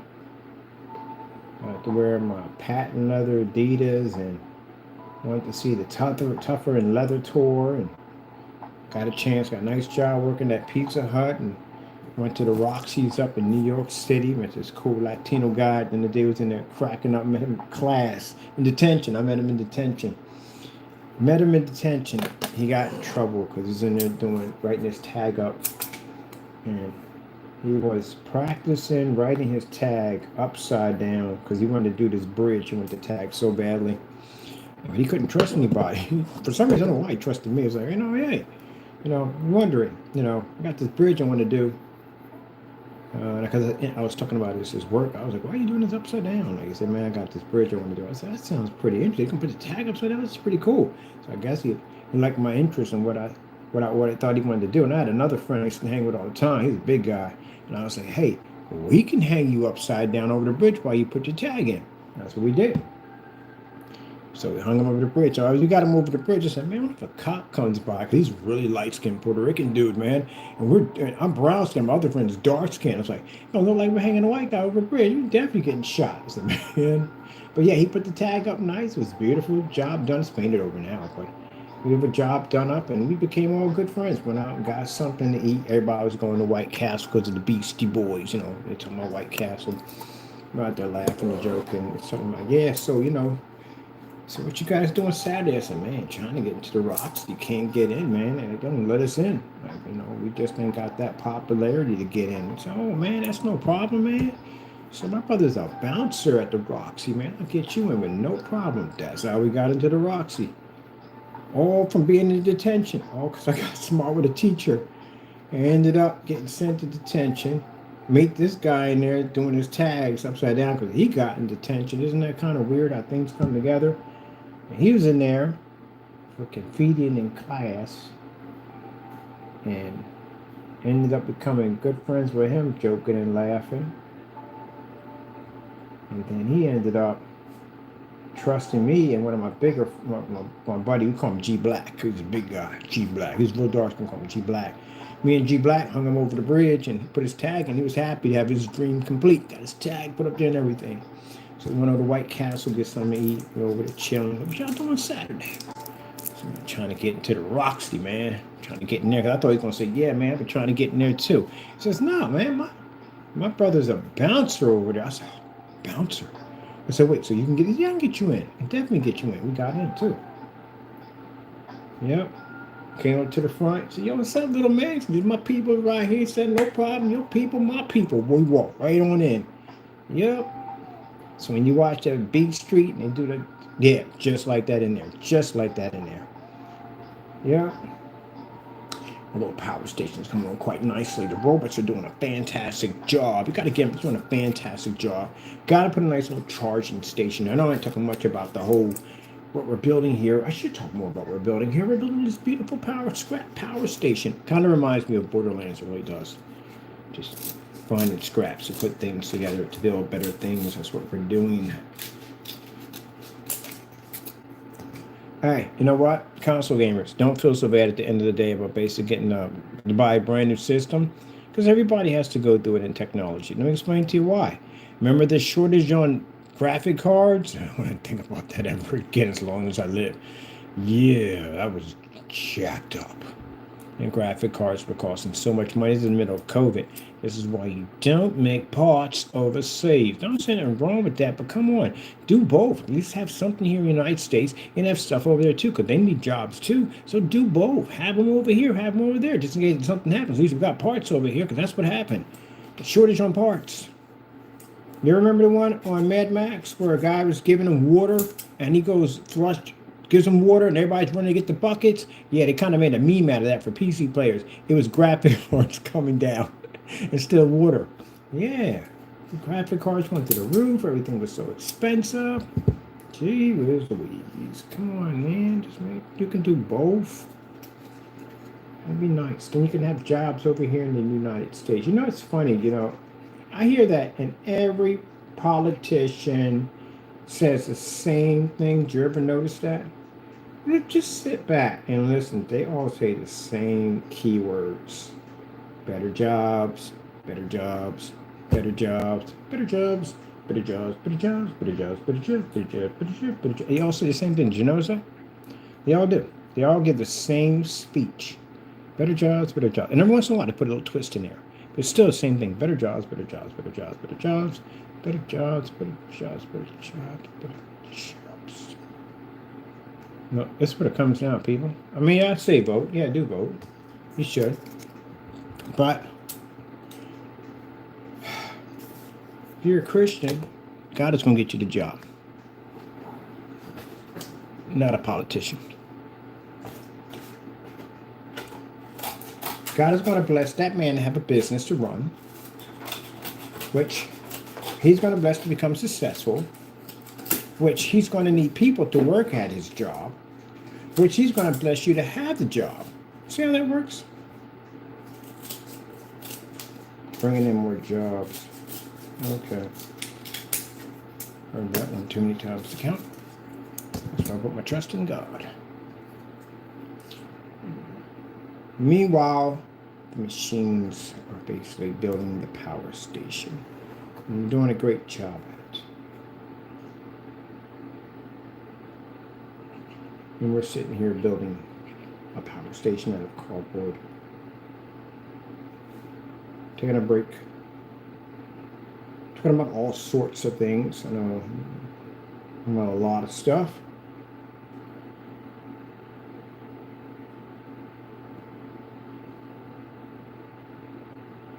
Naysayers into here listen to everything that I say, so they can basically come back and try to insult me with it. But naysayers, you'll get no victory, you'll get no glory, and I don't hate you.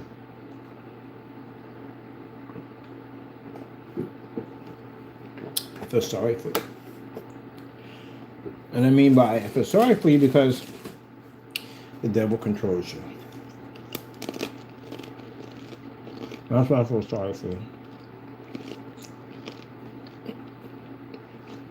Remember,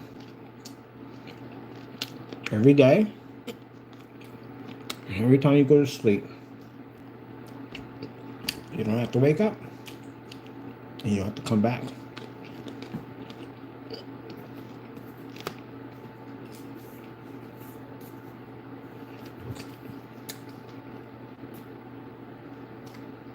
And people like that, who don't listen, and just keep going down that road, those are the ones you got to feel sorry for, because, as I said, there's a certain number that's going to hell and a certain number going to heaven. And they could be that number. Some people that are not willing to change and that they're willing to keep going down that path, they could very well be that number that will be going to hell. That's a shame, but it's true. And I've seen them. I've seen people self-destruct. Like, you can give them all the lectures in the world, they just wouldn't change. They were their worst enemies at the end of the day. Now they're in a place they don't want to be at. Those are the neighbors I used to live next door. They were like that. They were like that. Watch them all self-destruct, all of them. They were just designed just to do that. Like, it's weird. It's crazy. Not an ounce of good in them. They're always doing something evil. Always doing something underhanded. Always something. Always plotting. Always. And it's kind of like when you look at them, like, wow, they're better off if they weren't born. They were designed to self-destruct.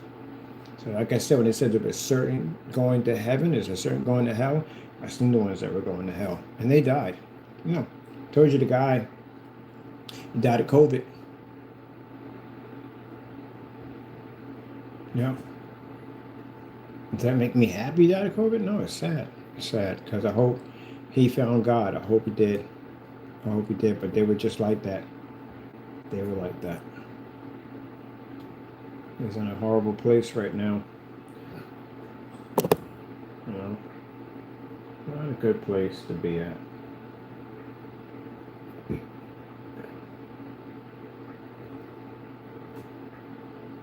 I don't see anybody. These people don't like me at all, period. They hate my guts. Do you think I want to see them burn in a lake of fire forever? No, I don't. I don't see anybody burning in a lake of fire forever.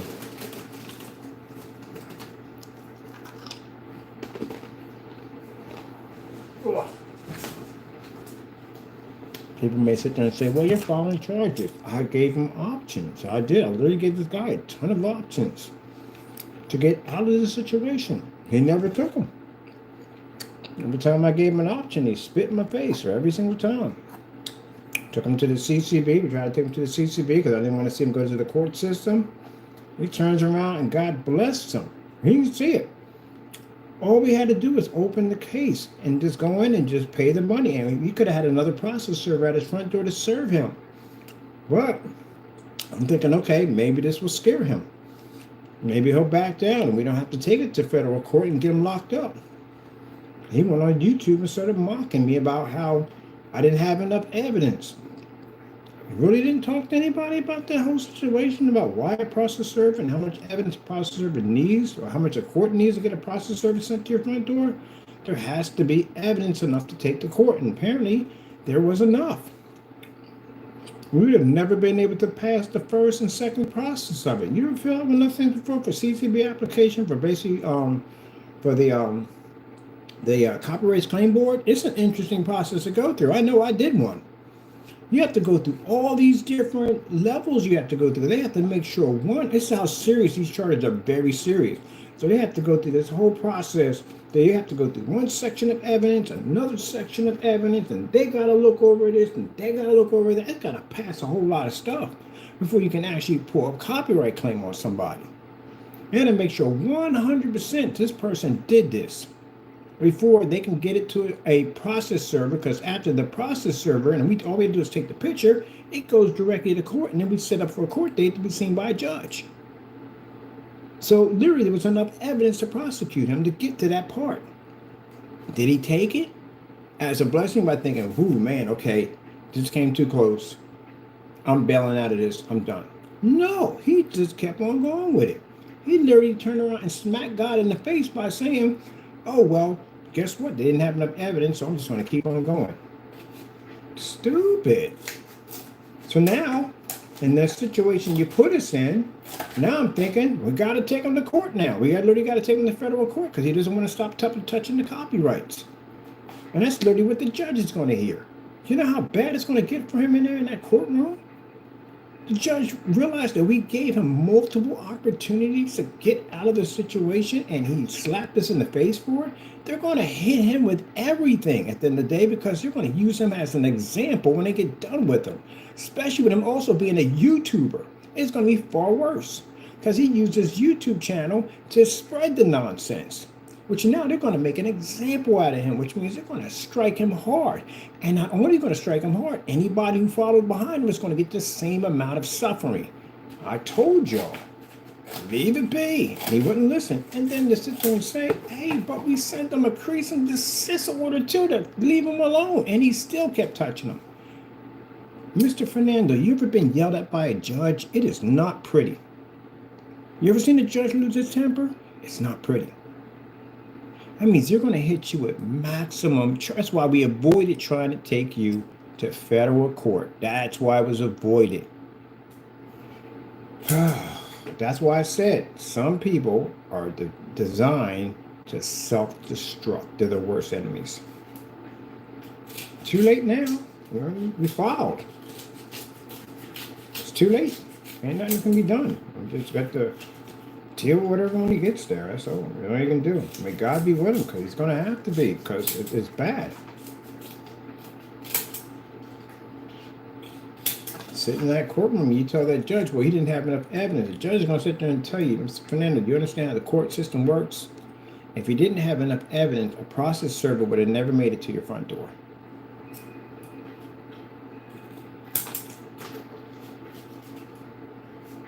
That's what would have happened.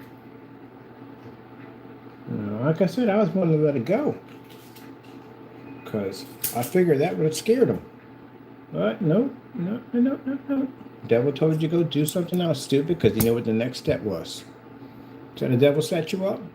The devil filled you with a bunch of dumb nonsense. You went in with a bunch of pride because the devil is pride. And you carried on and acted up. And now you're sitting in federal, about to go to a federal court hearing, which now does carry jail time. You will get jail time in that courtroom for those charges. Devil set you up. Try to warn you. God even tried to help you out in that situation. Because again, when the process server got there too late, we could have opened the case up, but we didn't. And I thought to myself, okay, look, I'm going to let this one go. As long as he doesn't touch the copyrights anymore, we're good. Nope. So, there you go. Self-destruct. Some people are just meant to self-destruct. Shame the truth.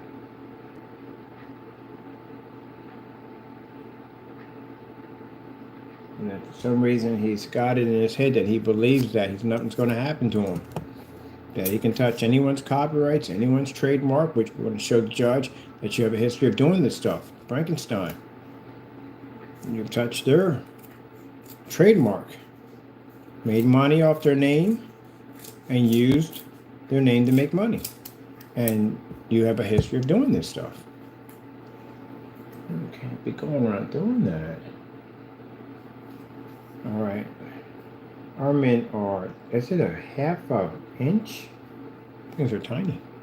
They're tiny little robots. Tiny little robots. That's what they are. Well, they got a charging station and they got plenty of nuts and bolts. I can't even find nuts and bolts that small. Like, I don't even find nuts and bolts for them to eat that small. I don't know where we would get that from. Oh, period. These don't have the grill on the back, so that's the fan. Blink, you fall in that, you're gone. So we're gonna have to put a little board across it, something that says danger. We'll put the boards in later. To make some little wooden boards. We'll have to print those out. Those will have to be printed out. The stickers and stuff to make the boards. They print them across. So it's danger, you know what I mean? Warning, keep out, you know, if you fall in that, gone. Going to the freaking reactor core, and that's it to be over and done with. So that'll be finished right there. Just to make sure we get these kind of like looking kind of raggedy, staggedy, all that good stuff. I got to put a piece in there too. And then we got to do the side areas. The side areas got to be done. So they look pretty cool too. But, you know, I don't want to see somebody go to jail. I don't. Don't want to see somebody go to the system. I don't. What else am I supposed to do? Let's be honest here, Mr. Fernando. What else am I supposed to do? Am I supposed to continue to allow you to attack my company? Am I allowed to continue to mess with my copyrights and make false lies about me? What do you want me to do? You didn't give me any options here. I tried. I've given you every way out of this situation, and you just basically just spit in my face. So that's why the Lord sat there and said, go forth. That's what we're doing. And all the rest of them who felt the need to do the same thing, once he's prosecuted and convicted, that means we go after the rest of them. Because you followed along with him, did you not? You carried on and did the same thing he did, so that means you're going to have to go through the same thing he did. And I'm going to tell you something, he's going to bring you with him. Oh, he's going to mention your names. He's going to make sure he got to suffer, you're going to suffer right along with him. He ain't going alone. He's not. You want to let him know you're involved with it. You're going to try to throw him under the bus, and he's going to try to throw you under the bus. It's going to be a back and forth finale. That's what it's going to be. That's usually what happens and stuff like that. Your lawyer's going to tell you to do this, and their lawyer's going to tell you to do that, and they're going to have a little fight. That's what's going to happen, back and forth. Shame, but that's what's going to happen. The devil's going to be involved in all of that, just laughing and carrying on, getting you guys to fight each other. First, he got all of y'all together to band up against me, and now he's going to have you guys fighting against each other. That's what he does. Yep.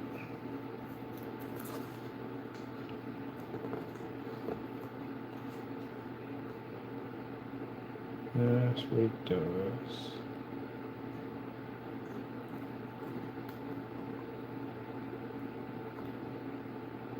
Oh.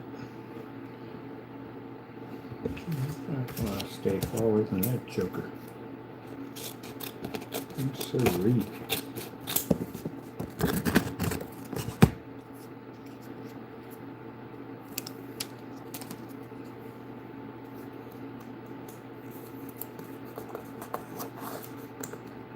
This actually works better than the tape.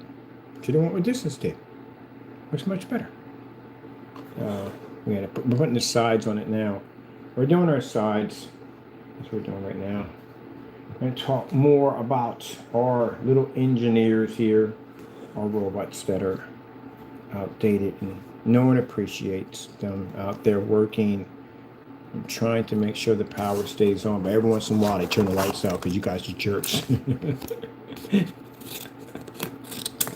But anyway, no one appreciates the little robots who build this. They built this, and their job is to basically salvage scrap to keep the radiator running.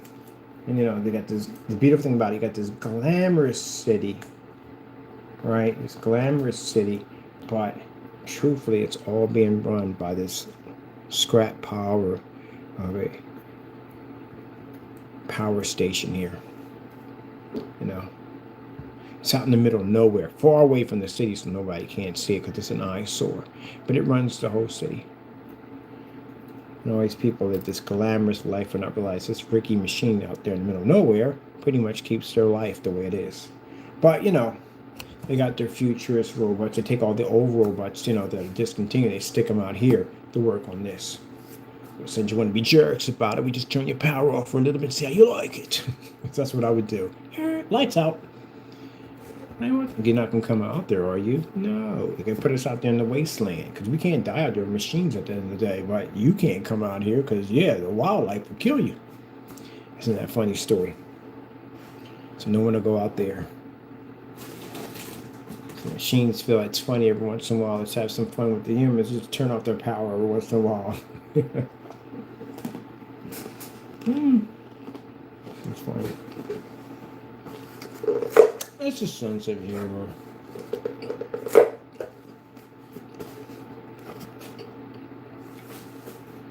He's about to go for a Hail Mary. He's about to be... Power goes out. What the frick? Now, in their brochures for the city, they lie. They show this glorious, glamorous power station, but it's not so. They have this. Because power is hard to come by.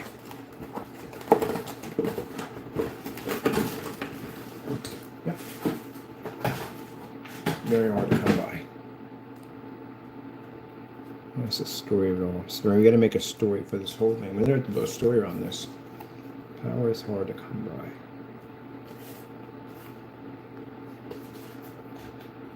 Okay. So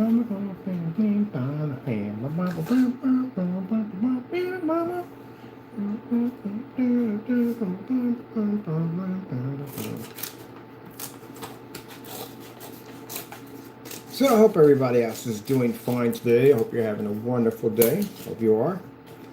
I always wish everybody has a good day. Yeah. I have to learn some things. The Lord teaches me some things. I have to learn some things. I have to learn to greet my enemies with love. That's what I have to learn to do. But I don't hate y'all. I don't hate my enemies. I don't. I used to be like that. I used to hate everything and everybody. At the end of the day, I thought hate made me powerful, and it did, and made me weak.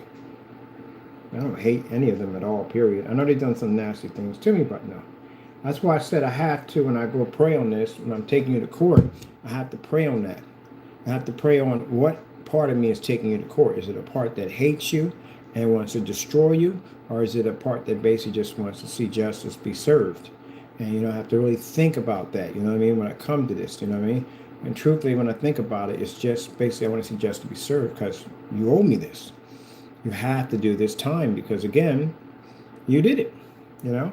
Just like I had to do mine, you have to do yours, you know? And I pray this and put it before my Lord, and my Lord will see it through.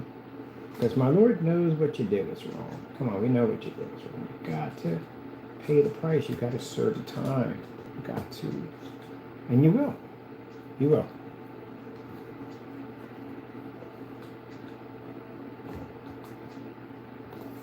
Now I think what I want to do, what I should do, and I pray and ask my Lord by everything I say from my mouth, that I want to, whatever time they give you, I want to be happy with it. I'm not going to request 50 years and all that because that'll be out of anger. But just so you know, they're copyrights and they carry heavy fines. So I carry jail time with that. And the fact that we did try to ask you not to touch them and leave them alone multiple times and you didn't want to believe me. We have emails from you telling me that my copyrights aren't real and they're fake. And that I made all that up. I printed them up. And you didn't want to believe it.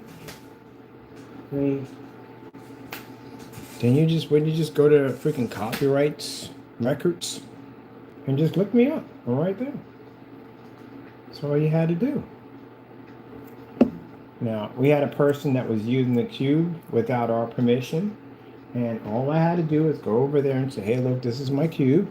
And if you could do me a favor, not use it, I apologize. I'm sorry. I appreciate it. And they sent me back a letter saying, thank you for informing us. And that was the end of it.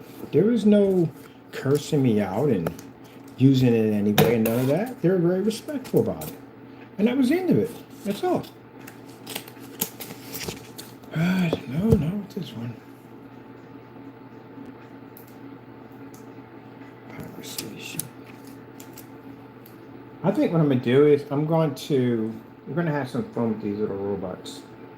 So what we're going to do is the robots in the back that work with the radiation, I got to figure out how to make little tiny, or we can take their feet and dip it in there and just do little steps because they have radiation on them. We want to make sure they're dripping with a little radiation in there. Looking on the power station, we got some radiation, see little steps going here and there all over the place. We've got radiation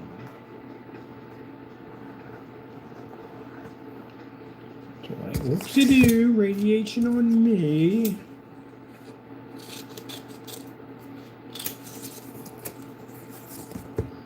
So all this started off just to put my fans inside of a case. So I have to be bumping into, knocking them over, and we turned it into this. So we turned it into something pretty cool. Art. One time they called me Bob Ross one time. Thank you. That's an honor to be called Bob Ross. Bob Ross is freaking amazing. He is absolutely amazing. Yes, he's passed on, but you know, yeah, the legend. Oh heck yeah! Thank you, thank you, thank you, thank you, thank you for calling me him because he's a legend. That's not an insult. At the end of the day, are you crazy? How would that be an insult? Someone called me that. That's amazing. Thank you so much. I appreciate that. Definitely. And it's a master artist. He's a master artist. Yes, he is.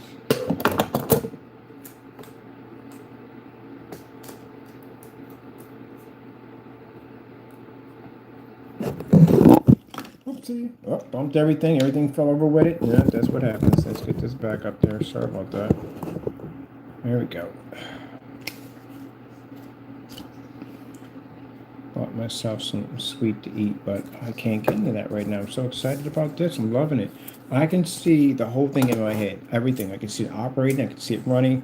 I can see everything. Everything. I can see it. As I'm putting it all together, I can see it running. That's why I like working around people that are into art, because when you first see the first form of it, it looks crazy looking. Or you can have those artists on Facebook, and they're just using basically just a spackle, and they're just going with it, and you're thinking like, man, I don't see it at first, and you see it all come together, like, wow, that is freaking insane. But they already see it. They already see it. They already see the image in their head. I was walking up, going over to Family Dollar to pick up some snacks, and somebody had threw out a black door, and from a cabinet they threw it out. I'm thinking, wow, man, turn that into a screen that would look gorgeous. It looked like it came from like a china cabinet, because you can see the beautiful embossed print all around. Oh, that would look gorgeous. To turn that was too heavy. I'm gonna take it here, bring it here. That'd be just no. All right, so we got our one side done here. We should have this thing plugged in so we can actually start drying this thing as we're putting it together, right? That'd be like so much easier. I gotta keep coming back over the areas and reinforcing. I need something here, so we need a plate over there. Ugh. Get some more of this amazing cardboard. Amazing cardboard. I can't wait until they bring back. I love the whole that's why I said they should allow people to show off movie clips and stuff off of Facebook, because man, I would have never known about the Fallout series, never would have known about it. And I saw this cowboy, and next you know, his daughter's bumping his hand, and there's a giant mushroom coming. I'm like, oh shoot, what the freak is this? So I check it out, and man, freaking amazing. Let me tell you something right now. For those of you who have played the game Fallout, hey, kudos to you. Kudos to you. Much respect at the end of the day. And the reason why I take much respect, I can't do the game. I can't do it. I've tried it so many times. I can't do it. Oh my goodness, that word.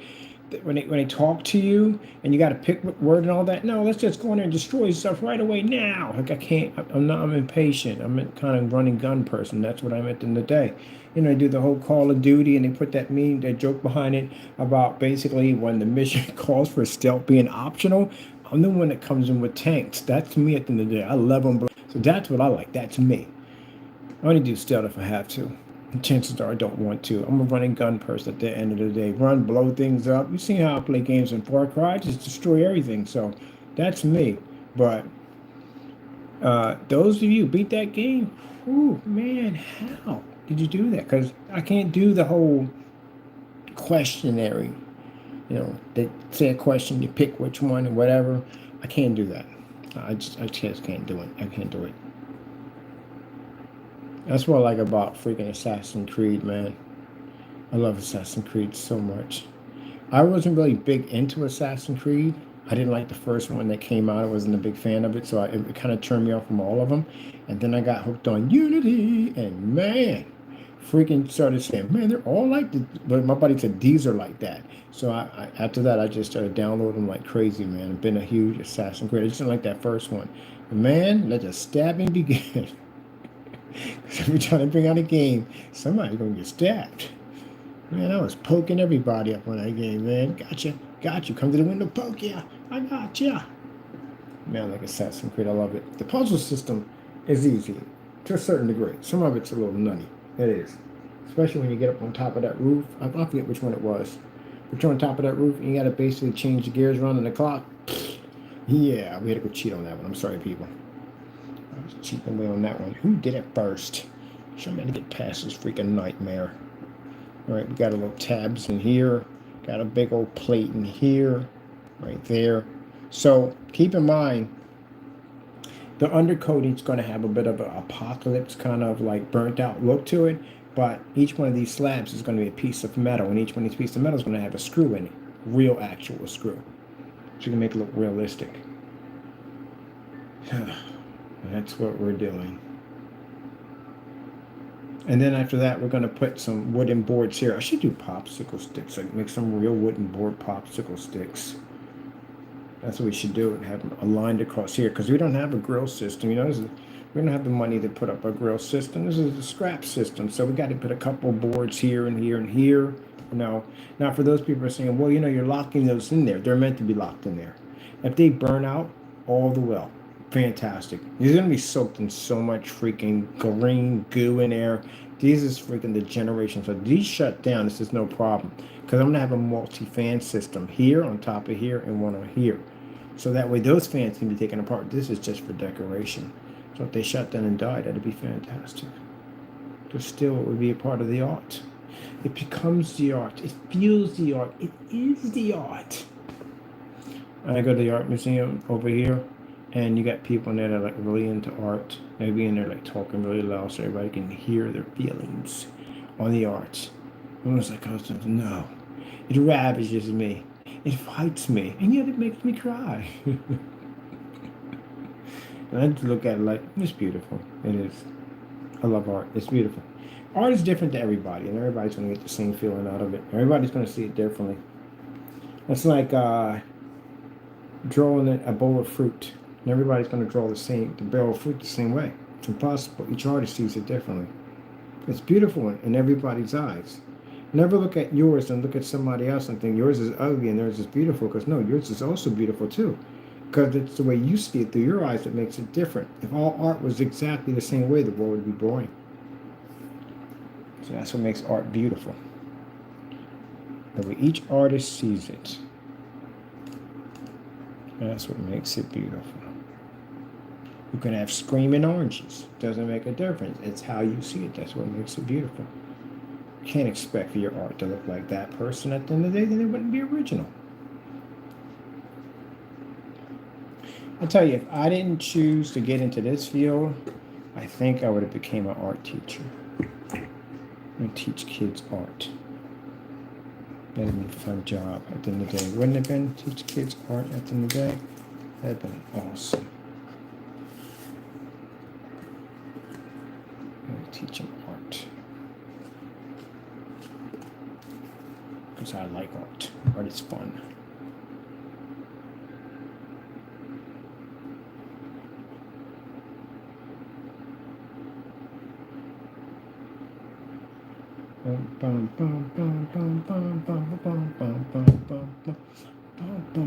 Well, I definitely want to donate some. There's a school over here for kids and little tiny monsters.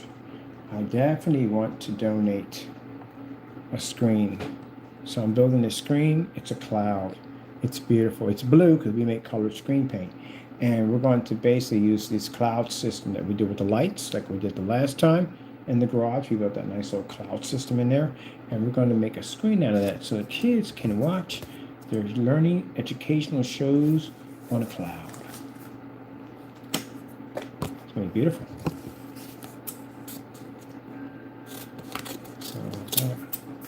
get around to calling some people, but I got caught up in this. For me, this is therapeutic. I'm going to tell you why, because yesterday, craziness. But this is therapeutic for me. I like it. It allows me to relax, do a little artwork. I'm going to get back into my artwork.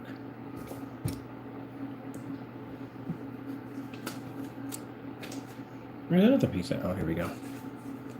Get back into my artwork. You do it. Try. Get some painting. Get into some artwork. It's very, very relaxing. You don't have to be Picasso at the end of the day. Do you at the end of the day. What your art is your art at the end of the day. That's what it is. You expect it to be like somebody else's and you don't know art. Your art is your art. Doesn't have to sell millions at the end of the day. It's your art. Paint something nice up and put it up.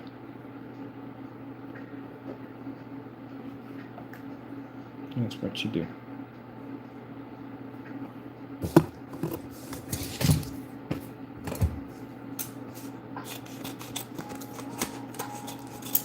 That's what you do. Paint something nice. Take up a little sculpting. Take an art class. Very relaxing. Very, very relaxing. We're going to take these hateful messages from Mr. Fernando, and we're going to basically delete your messages, Mr. Fernando. Okay? And we're going to basically put a block in for you, because I know you're going to contact me tomorrow full of hatred. I feel sorry for you. I really do. You let the devil control you too much. That's what we want to do. There we go. Person's full of hate all the time. It's sad. It really is. They feel with that much hate. That's what makes it sad. All right, get rid of you right there. All right, there we go.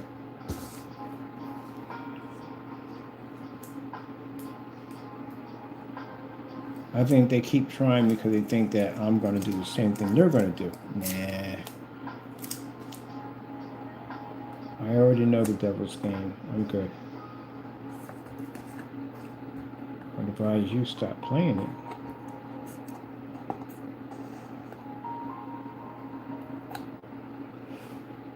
What sad thing, they won't, because the devil will tell them, oh, but he's just afraid, that's why he's telling you.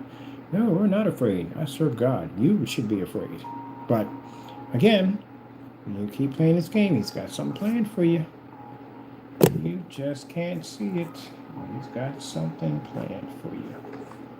You don't want nothing to do with him. Oh, yeah, this came out quite nice. I want to, let me see. This side. Yeah, because I need this to tape over a little bit here. Those tape overs look very nice. I like them. Like little stitches in there.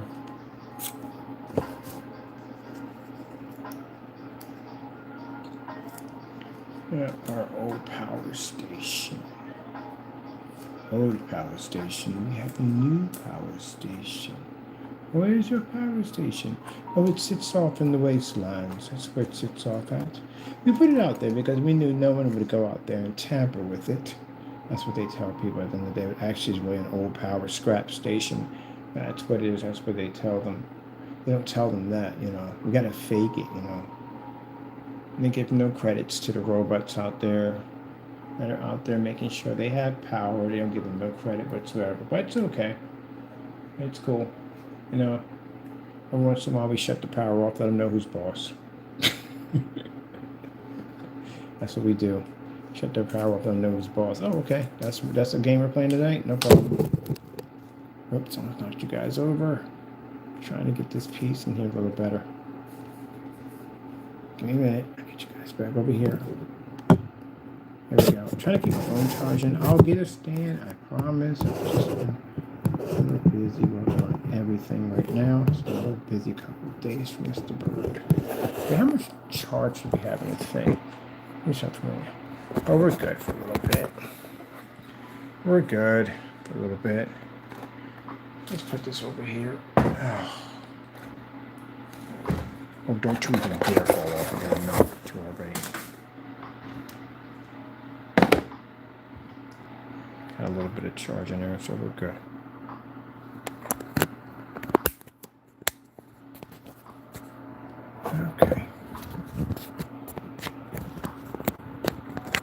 read a little book on this whole power station. See, we just went from putting stuff together to building all this and putting this together to now making a whole ceremony about it on the door. No, got something cool going on here we're doing. I love watching people's arts and crafts shows. I watch a lot of arts and crafts shows. I like watching what they're doing, what they're making. But yeah, experiment in arts and crafts. You never know. Find a hidden talent you never knew you had.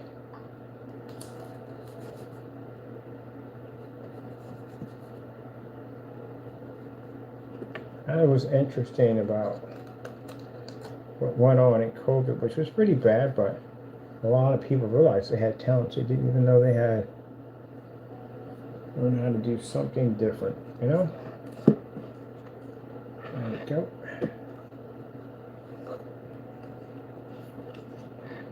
Let's lay down here. I want to finish my siding for here. The siding's kind of crazy looking. Get over here.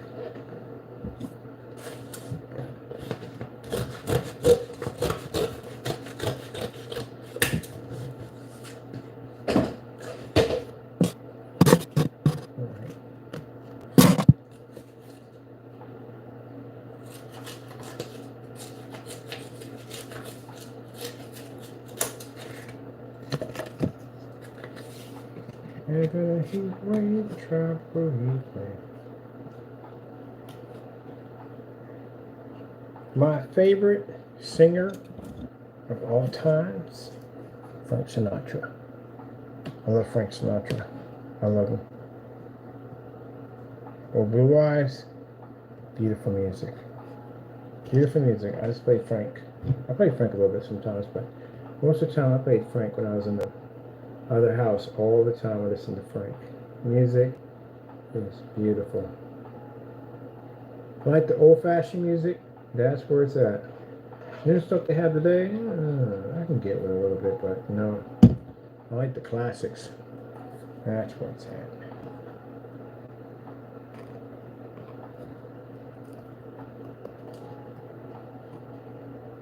I love the classics. Tom Jones, that sure can dance his butt off. Tom Jones can dance his butt off.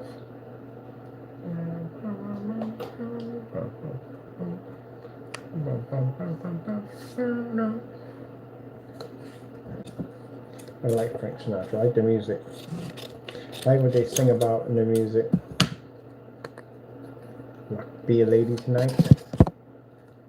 Be a lady tonight. Not be a lady tonight. Yep. Fly Me to the Moon. Another beautiful song. I like those songs because no cursing, no carrying on, no acting up, nothing at all. You ever seen the beautiful women of Hollywood? They were beautiful, gorgeous. Now I'm gonna tell you something. Some people like tattoos. I don't like tattoos. I'm not a fan of them. I don't. I've never, any woman I've ever dated, no tattoos. I'm not a fan of tattoos. I see them on women. Some of them are beautiful. Some are very nice. They're very, very beautiful. But I would never say, oh, they're disgusting, because they're not. I've seen some very beautiful tattoos, but it's just not for me. It's not my thing. I'm just not a fan of the tattoos.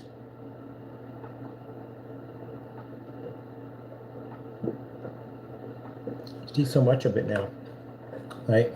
No, it used to be more men that had tattoos, and now it's more women that have tattoos. Women have a. I see more and more women with tattoos.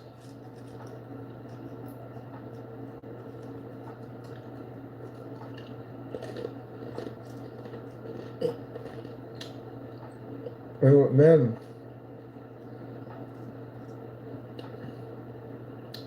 you're not supposed to mark your body. Even with women, your body is your temple.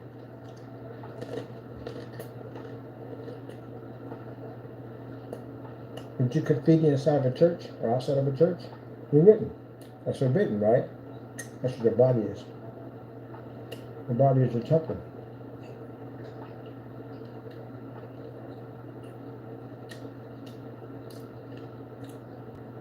I don't have one tattoo, not one. Won't get them.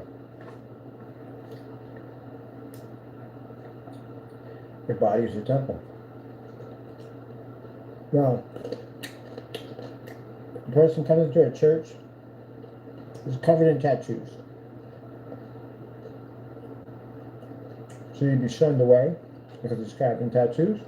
No, he shouldn't. Because in the past life, that was him. In this life, he's different. Regardless of his tattoos, he is still a man now, a man of God. And even him, right now, at that particular stage, he doesn't want the tattoos anymore. He wants them removed. Because he wants the temple to be clean.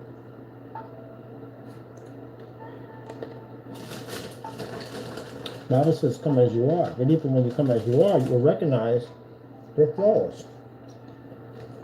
I used to have piercings, all up and down my ears. I have multiple piercings in my ears, multiple piercings on this side. I have really big wide dog chains on my wrist, things full of rings and stuff, skulls and all kinds of stuff. I don't wear that stuff anymore. I used to always have skulls on my shirt, skulls on my belt buckle, skulls on my pants, skulls. My friend was like, you call yourself a Christian, you know what the skulls resemble? They resemble death.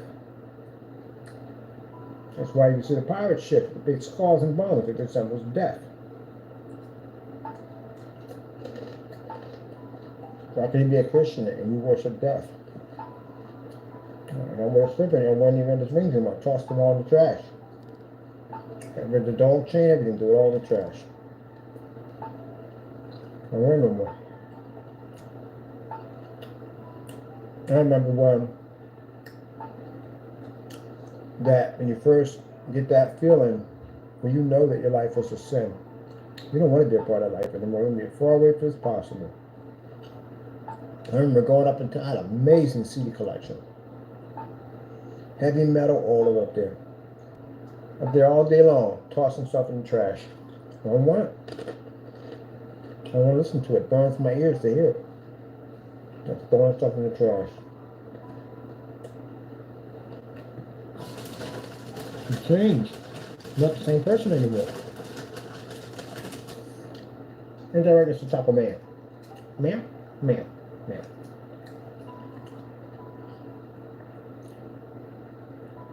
Not the same person. That person died.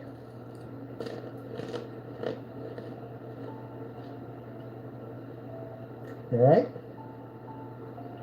Hey. Give me crickets. Hey, Taco Man. Taco Man. You okay? I'll put the birds on for you, okay? Good.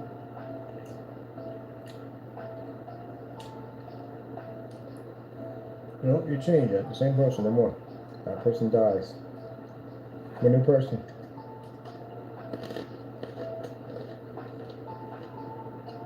When people go to clubs every day, party, drink, all that stuff, their life changes. They get baptized, you get the Holy Ghost. You're not the same person anymore. Better person. They don't go to clubs anymore. They don't drink, don't smoke, nothing. All my friends who are about that life, they don't exist in my world anymore. Unless they're willing to come over and pick up their cross and walk with me, that's the only way. I can't live in your world. It's impossible. I can't go over and live that life. I'm not that person anymore.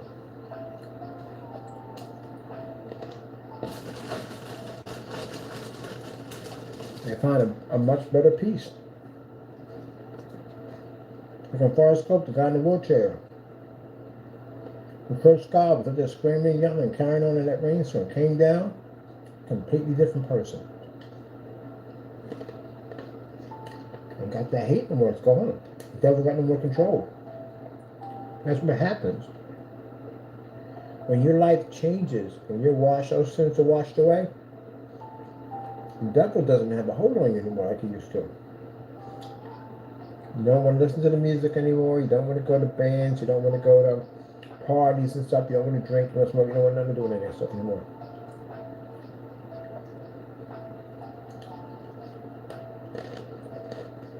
You say, well, being a Christian life must be boring. Well, it's not. You're kidding me.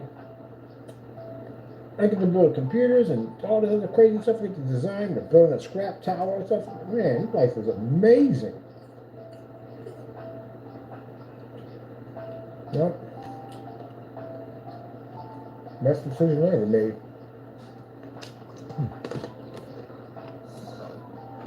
Best decision I ever made. Being a Christian. Well,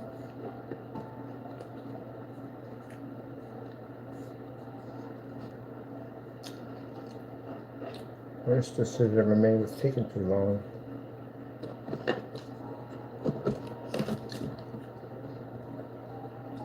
That's the worst decision. Took too long. Just think about it all the time. I could have got to know him even better if I just stopped and listened. That's why I sit there and tell people. I said at the end of the day, I said, nope, I took the long way. Some Christians grow up in a family. I grew up in a family of Christians, and they get baptized and they take the easy way. No. We took the hard way. Yeah, we learned. At least we got saved, but we took the hard way.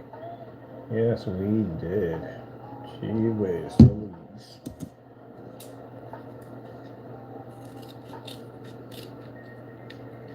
Took the hard way. That hard way how? 8 years, 9 months. Hard way.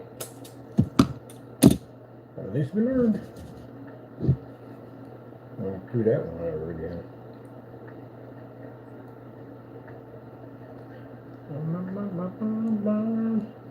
Putting in our extra. Tyler's in here watching me like, what are you building, Daddy? What are you putting together over there? I see you building something. I gotta know what it is. The inspector. Inspector's over there inspecting. He has to make sure that everything is legit. If it's not, it's just not. Really?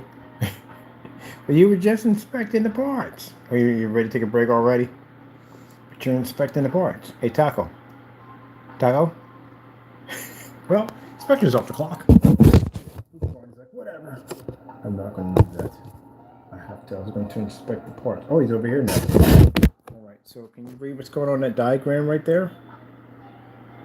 Okay. All right. Okay. He's in his own world. You guys to come over and come over here. You may sit in my lap over there. And move this out of the way now. There you go. Oh, look at your little paws. You're so cute. Look at the little paws. You're so cute, little paws. Oh, look at the little paws. You're so cute. Little tiny paws. Look at their little paws. You're so cute. Wow. Hey, Taco. Taco. I love your paws. I love them. I love them. Look at them. So cute. They're so cute. They're so cute. Oh, he's inspecting. He's inspecting. Look. Look. He's getting his final approval. It's got your final approval. Well. Oh, look at you, you little cute bunny bun. Look at you. Wow. Taco. Wow.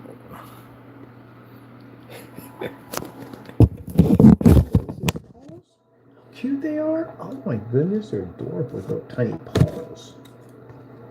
Anybody, I don't care, you can tease me all I want about that talk. I love people. Oh no, don't put your head in there. No, please don't. Because there are parts in there. You will knock those parts out. Mr. Inspector, like I'm on camera now, you call me the inspector. With my inspector, my not inspector. Make up your mind. Make up your mind. Alright, go play in your corner.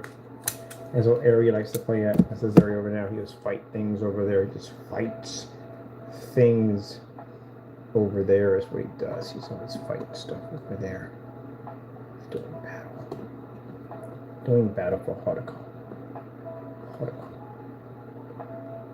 So he's doing battle for Hortico.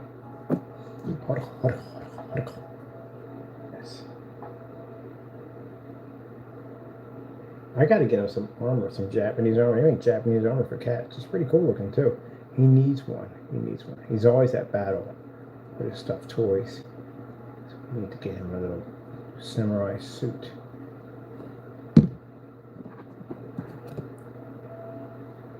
he has to go into battle. It's a train for all that. Right? Right, Taco? You gotta train for all that. You don't realize you gotta go through all that training. That's what you do.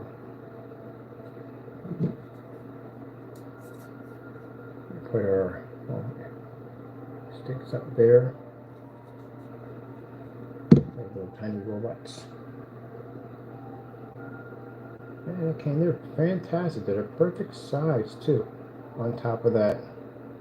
And I'm probably, once the camera's off, I get my phone charging, I'm gonna go right back over this and just do another set of like scraps on top of scraps. And scraps on top of scraps. And mind you, the wire system to put in is all light up. I'm gonna be pretty sick when we get done with this. I know it doesn't look like much. I know it always starts off not looking like much, but just hang in there with me. It'll all come together. I'm gonna show you how to rust stuff, how to make stuff look really old. Nice, it looks old. Here we go.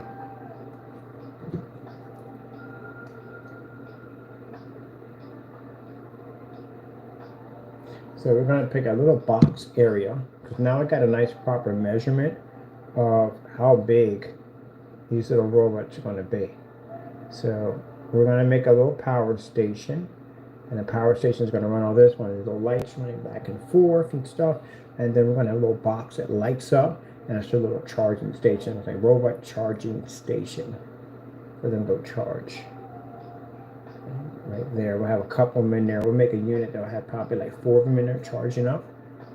And then we'll have in the back where we have the radiation in the back. We'll make some radiation drips, little pool areas in there. And you can see the robots walking around. They're leaving radiation imprints right there. This is where we're going to use that powder at. So we're going to put that really heavy back there. So it's gives like a radiation buildup, corrosion. That's what we're going to do. So we're going to line it up a little bit here and here and here and here, like a little corrosion build up and drip and pour and all that stuff like that. Oh, that'd be cool. We got to get some slime for that. Some little slime. We need some slime. Something like a little slimy jello or something like that. That would give it that look. It'd be kind of cool. So I got 2 experimenting PCs I'm going to be building pretty soon. They're small PCs, but it's experiment to see if it works. If it does work, it actually adds a new layer for modding. Maybe for your consoles too, because you can do mod outs for your consoles, some real nice cases and stuff. Look, I know some people got a little PO'd about basically me saying about the console systems, but yeah, they do nickel and dime you. They do. They nickel and dime you. And there's no way in the world they should have ever made that machine at the end of the day. They shouldn't. It's not fair. It's not fair, because that's the one they should have started off with. If you knew you had that kind of power to develop a console system with that kind of power, then why don't we just start with that one first? You know? And instead of having you go out there and spend money for something already and go, oh wait, we have this one right here. Like, what the heck? That's what sucks about that. You know? Why nickel and dime us on this system at 600 gigabytes and then this system at 200 terabytes and then you get 2 terabytes and then you give us this completely built system? That sucks.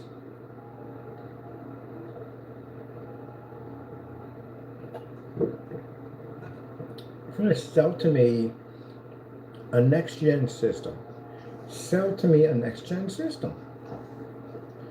That's what you should have started off with. That's beautiful.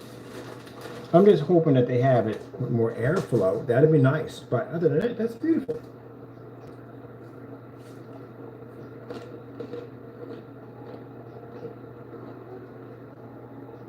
You get this all the time.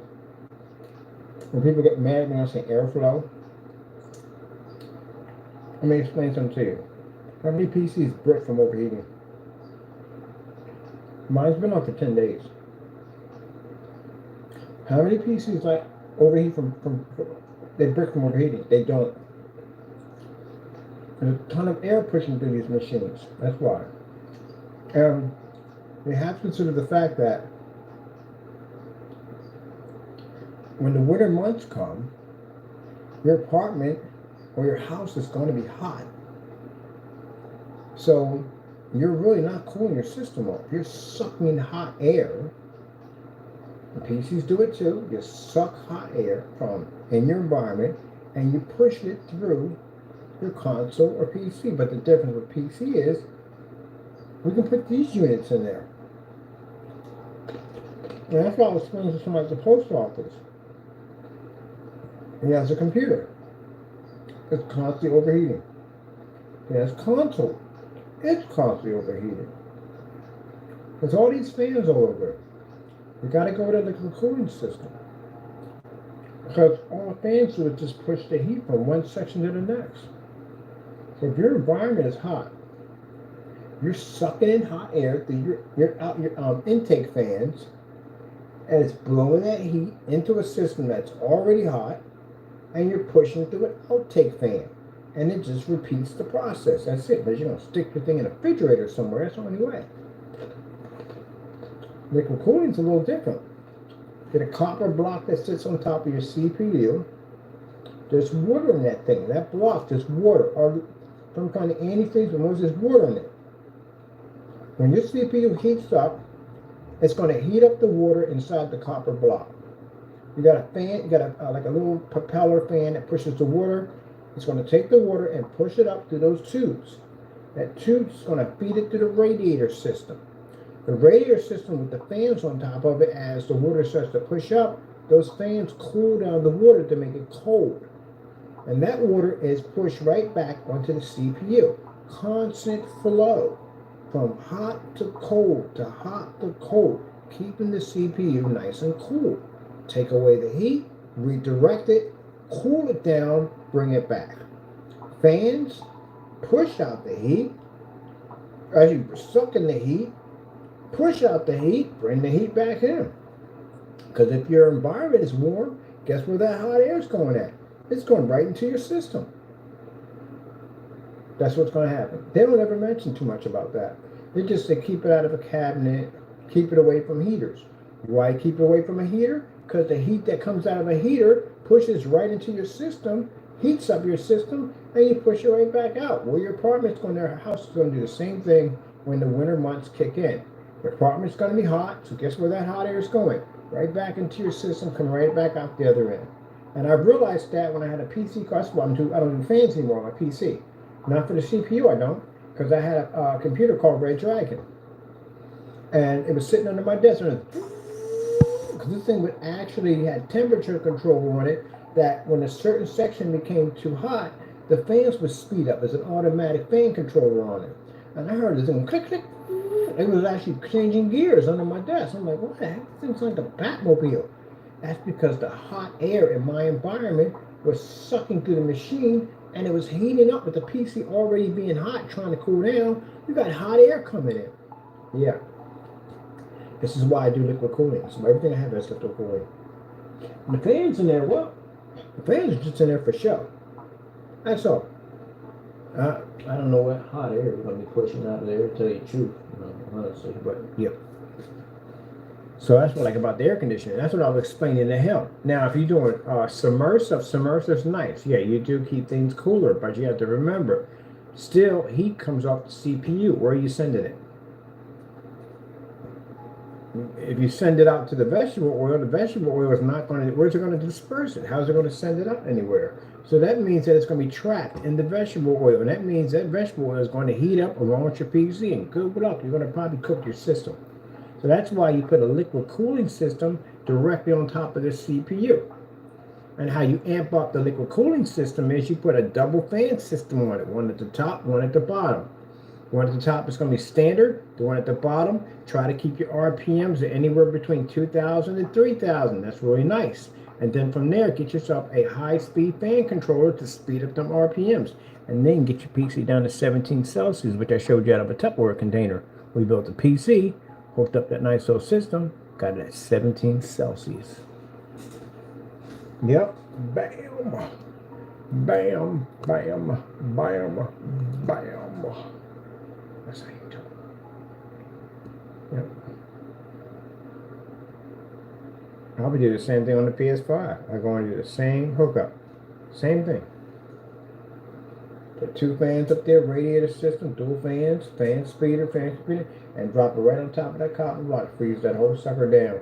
And one other thing I do, I just strip that whole thing down, take the whole thing out of its case. No point in it. And you need heat sinks in there. Heat sinks are just a waste of time. It's a waste of time to have it in there because your case is compressed. That's why. You take everything out and you expose everything to an open case, plenty of airflow in there, put some fans in there. You won't need those heat sinks. Those heat sinks are in there because your system's compressed.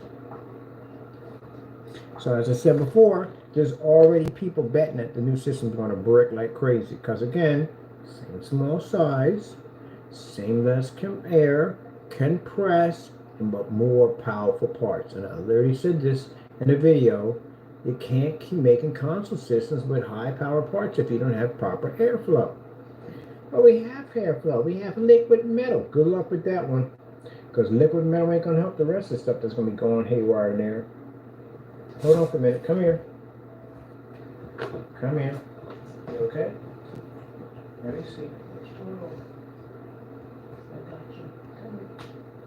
I got you. Come on. Relax. Taco. This is what you did the last time, didn't you? Come here. There's another way to get to you, buddy. But shh. Relax. Relax. Are you still on it? Relax. Relax. There you go. Let me put this up here, okay? Because you're kneading your bread. And this is in the way. So let me roll this up here, okay? All right? Wow. Your little monster. Here. And then come here. Okay, you got your little cloudy claws looking there. Your little cloudy claws. Here. There you go. Now you're good. You good? You're good. Well, put you up. He likes to go in there and make his biscuits. He meals his bread, he makes his biscuits. And once in a while he gets his claw caught on that little doorway, his little bunker, and he got caught in there. So I make sure it's up there nicely for him. You don't have to worry about it no more. It's back together. You're good. You're good, Mr. Taco. You're good. So, yeah, just what it is. But people get too sensitive. You get too sensitive about it, and you get mad at me about it. Look, I'm telling you, system's going to brick. It's the piece of parts are way too powerful. It's a nice upgrade. I'm not saying that it's not, but you got it in a compressed case. It's going to brick. And then people can sit there. I'm going to make a video ahead of time. The brick in process. So that way, short and sweet. So that way, I can come back to the video and say what happened. It bricked, right? Okay. Don't even buy them. Wait to see what happens. I'll rush out and get like, oh my God, I gotta see. They do the tear down. They open that thing up. It has the same cooling system. Ow, mother George! I just cut myself. Nope, I missed. Haha, God is good.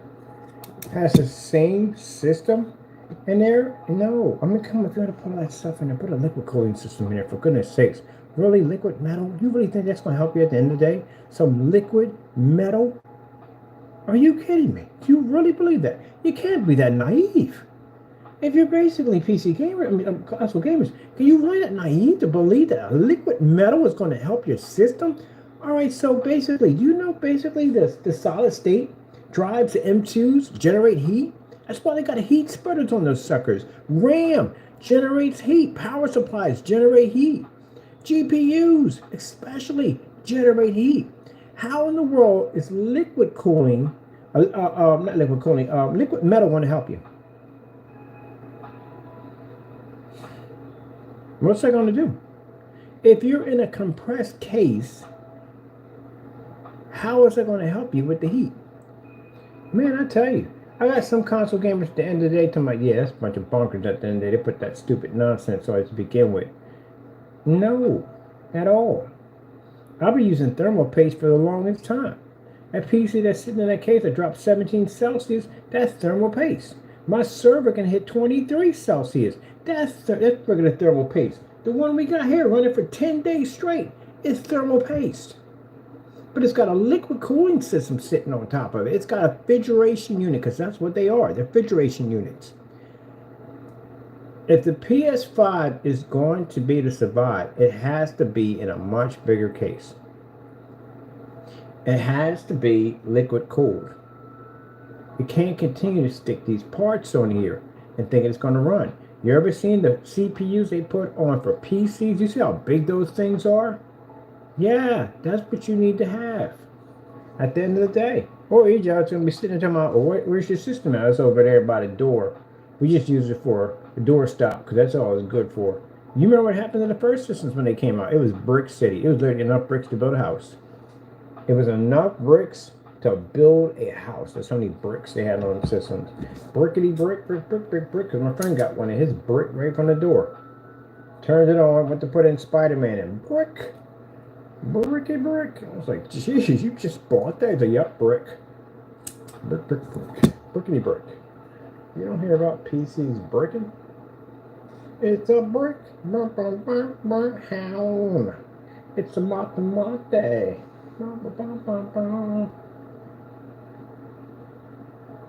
PCs usually have problems. Power supply.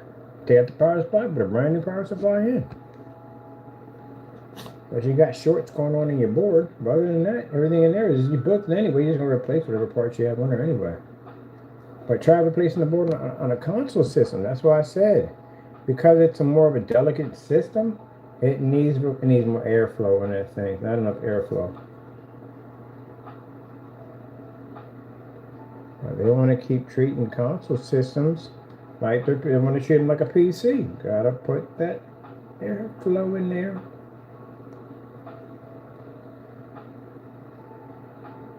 I'm really sick and tired of doing the told you so. That's why I won't touch them. I'm not going near those new consoles. No way in the world. I'm going to spend that kind of money at the end of the day to have a system turn into a doorstop for me.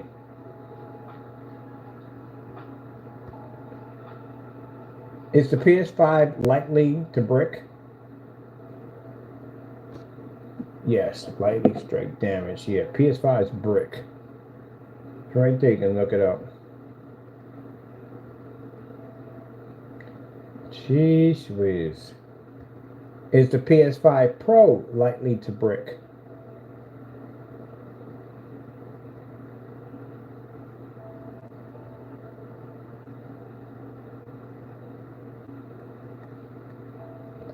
Is the PS5 Pro likely to overheat?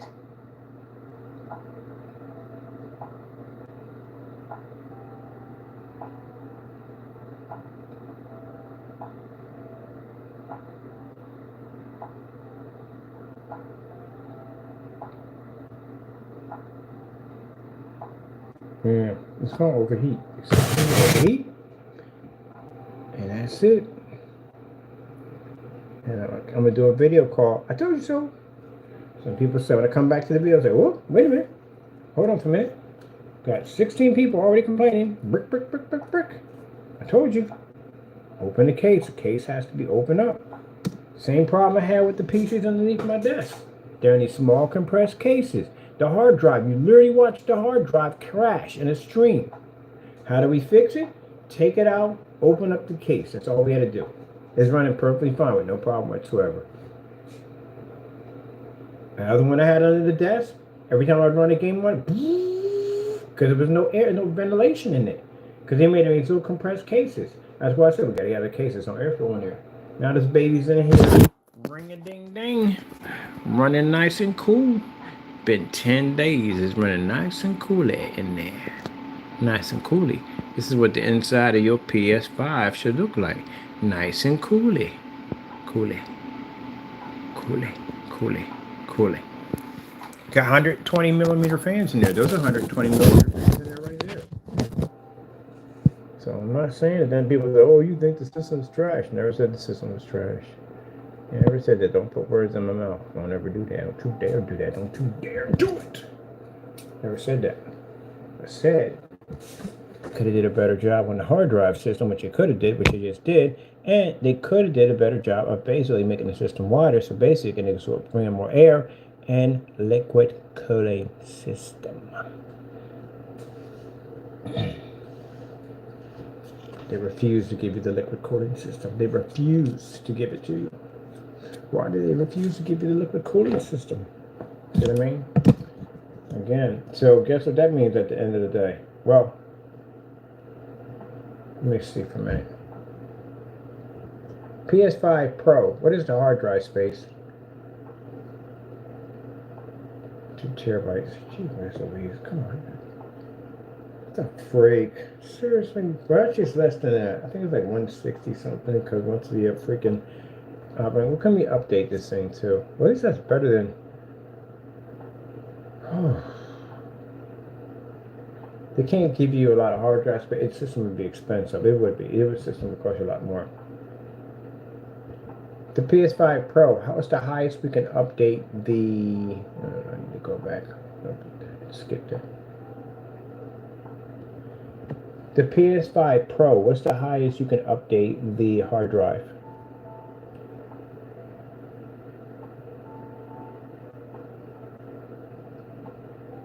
Comes with 2 terabytes. You can upgrade to 8.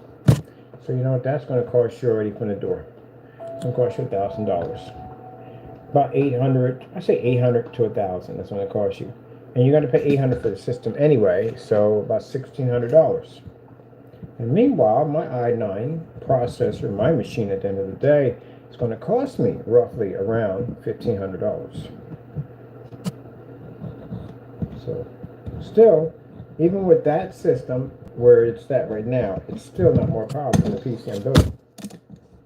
And my PC costs less now, because if you were to update that system to the 8 terabyte hard drive space, you're roughly going to be $800 or $900, plus the additional $700 for the system. And yeah, you do the math. Don't forget tax. So I'll say a little more like $760 you'll pay for the system, like $760 altogether with the tax. And if you want to update to the 8 terabyte hard drive space, roughly $800 to $1,000. So my PC, gaming PC with i9 processor, liquid cooling system, that's about 420 millimeters. These have 140 millimeter fans. These are big boy systems. Power supply around 1200 watts, 20 terabytes of hard drive space, and 4 terabytes of hard drive space on an M2 solid state drive just to start. Graphic card, what's it going to be? It's going to be 4070 graphic card, which is more powerful than the graphic card that you have in the system right there. Yeah. And then with my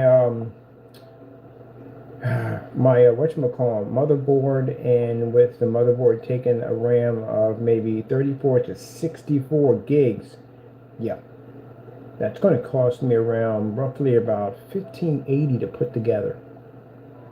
Now, if you get the system here, it's like $700. Now, $700, and if you want to upgrade this thing, max it out at 8 terabytes, you're talking about a $800 to $900 to $1,000 upgrade. Because the 2 terabytes ain't going to cut it. It's just not going to cut it. You don't even have 2 terabytes. You have less than that. Because remember the OS system. So I said, if I was going to do this, do what they did with the hard drive, they should at least gave you a terabyte separate, dedicated for the OS only, and then give you 2 terabytes of hard drive space. Then nothing touches that. Or at least give you 4. Why can't they give you 4?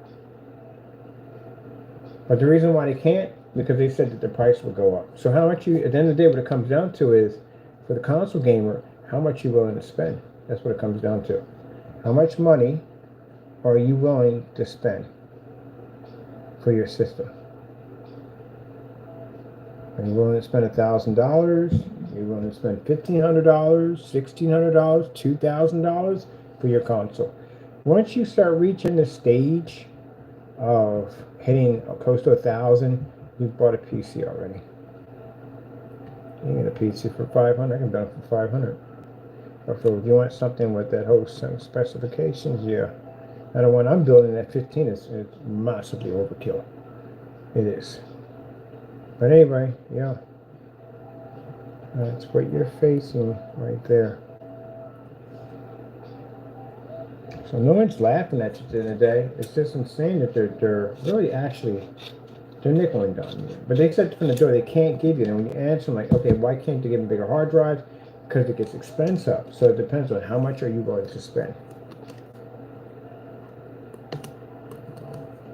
Now they don't put into consideration of people at the end of the day that have the money. They put in consideration how many people that don't have the money are willing to cough up that money for that system. And those you have kids, are you willing to spend that kind of money for your kids for a console system? Some of you will say no. That is rent right there. Used to hitting that over 1,000 mark. That is freaking rent. Some people pay 700, 800 for rent. Some people do. My small little house I got, my rent's $800 a month. It was 700. They did raise it, but I don't care because that's still cheap. So, how much? It comes down at the end of the day is how much are you willing to spend? Because they can put all the parts in there for you. I bet you they can. They can put all the glorious parts you could possibly think of in that doohickey. This is how much money you willing to cough up. Because we'll put them in there. So that's crazy.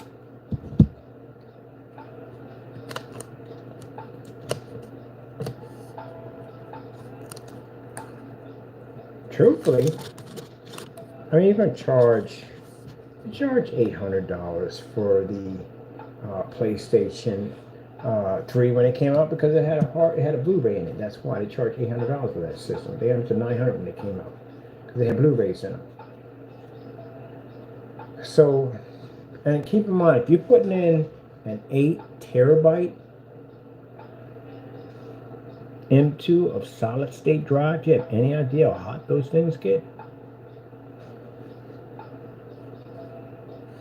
Gotta get some super heat spreaders for those things.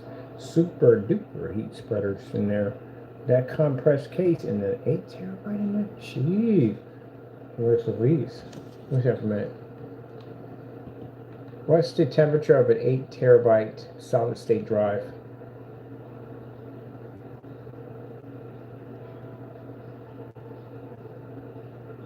You might want to put that in there.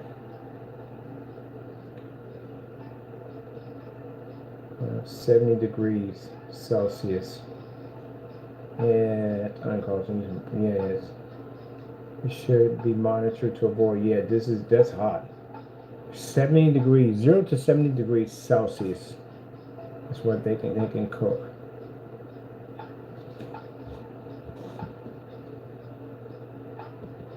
Do 8 terabytes of solid state drive get very hot?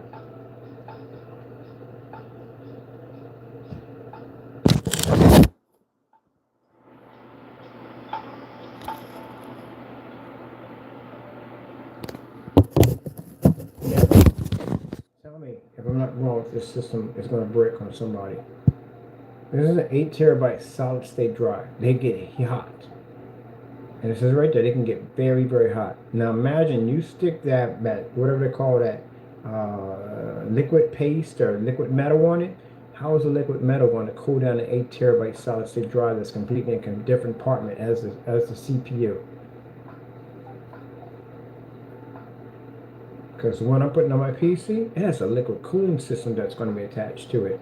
That's why I'm getting 2 of the 420s. The 420s, one is actually dedicated for one system, part of it, and the other one's for the other one. Now, I'm not playing around. I know this thing gets super hot. And mine's going to be 4, so mine's going to get pretty hot.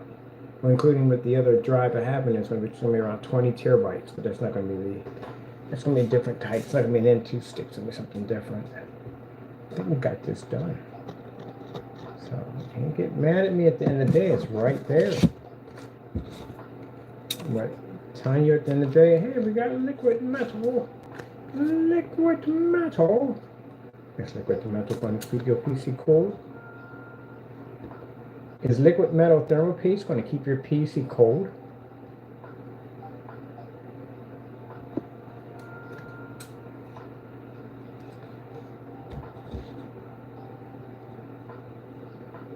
It'll keep your CPU. That's it. CPU, and unless you got the CPU, GPU, and freaking RAM, and all in one chip, then yeah, you're good. Can't heat both at the same time. That's the problem. Can't cool both at the same time. My bad. It's not gonna cool both of them at the same time.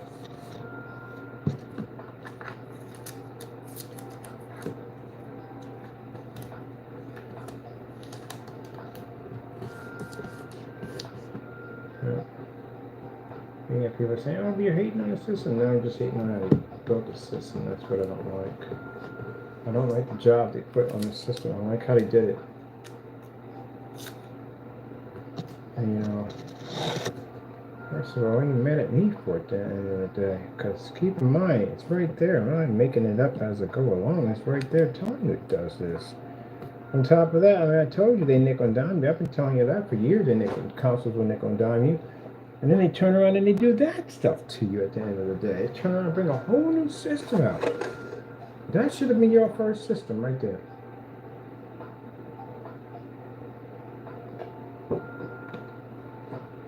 I don't know what part of that is more insulting. The part we brought a whole new system out, or the part now the game's got an all new update on them. There's a special option on them that only the PS5 Pro can access, and you can't access it even though you paid for your system, and it was supposed to be next gen because that's how they advertised it. Surprising, no, it started a petition already. I'm really surprised on that one. No, it started a petition like, oh no, heck no, you don't. What do you mean by that? What the frick do you mean? Even people getting ticked off at freaking GameStop. They're gonna be ticked off like, whoa, whoa, whoa. Because everybody asks that question. I did that when I got the when I bought the whatchamacallit, when I bought the Elite system. I said, it's okay. What's the difference between the two? Well, the Elite system, they sold me on it. It had some kind of freaking Jasper chip in it, and it didn't overheat as much, and you know, you couldn't get a red ring and stuff like that off it. That's what they sold me on, and I went and bought it. It overheated. Still overheated. Still had the same problems. But it wasn't much of a difference, and it had a bigger hard drive on it. That's it. That's only two.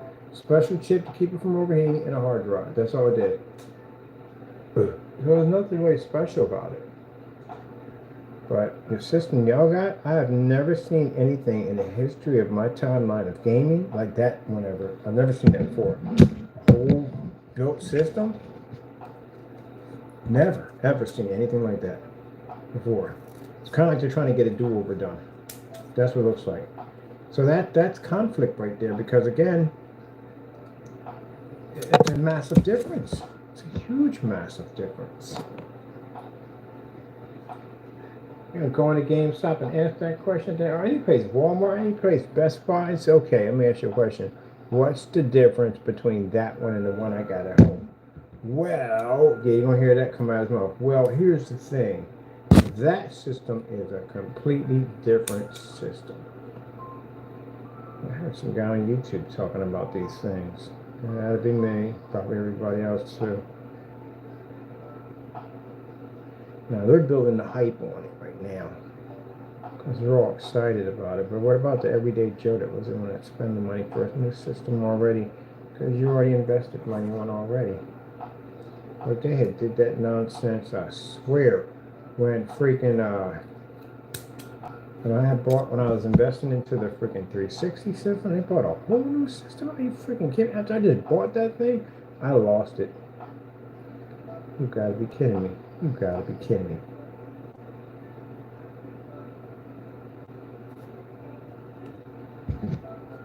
So you know what scares me about that right there? That they bring that system out, right?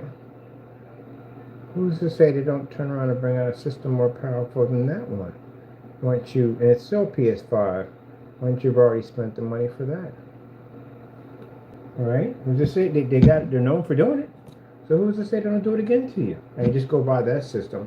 Then they come like, we got a more powerful system than that one. More powerful than that one, more powerful. Much more powerful. This one comes with a bigger body, and it comes with a liquid cooling system, so your system doesn't, oh, yep, there you go. There you go, yep. Got you again. They'll buy it. Their CEOs are all sitting up there in a board meeting talking about they'll buy it. Because this is toward the heavier gamers, the hardcore gamers. The hardcore gamers will go out and buy it. They will. And they're right, because we will go out and buy it. They're 100% right about that. We will go buy it. Now, to the robots in here, what do you think about this whole system? They're like, we don't do console, we play PC. Of course, they play their own PC, their own computers are built into them. They are computers, they're machines, they're computers. The robots are. That's what they are. Alright, we've got this little scrap yard all hooked up nicely. Now we gotta work on this base here. Because this base is looking like Ace of Base. I always love Ace of Base. Step into the AM. You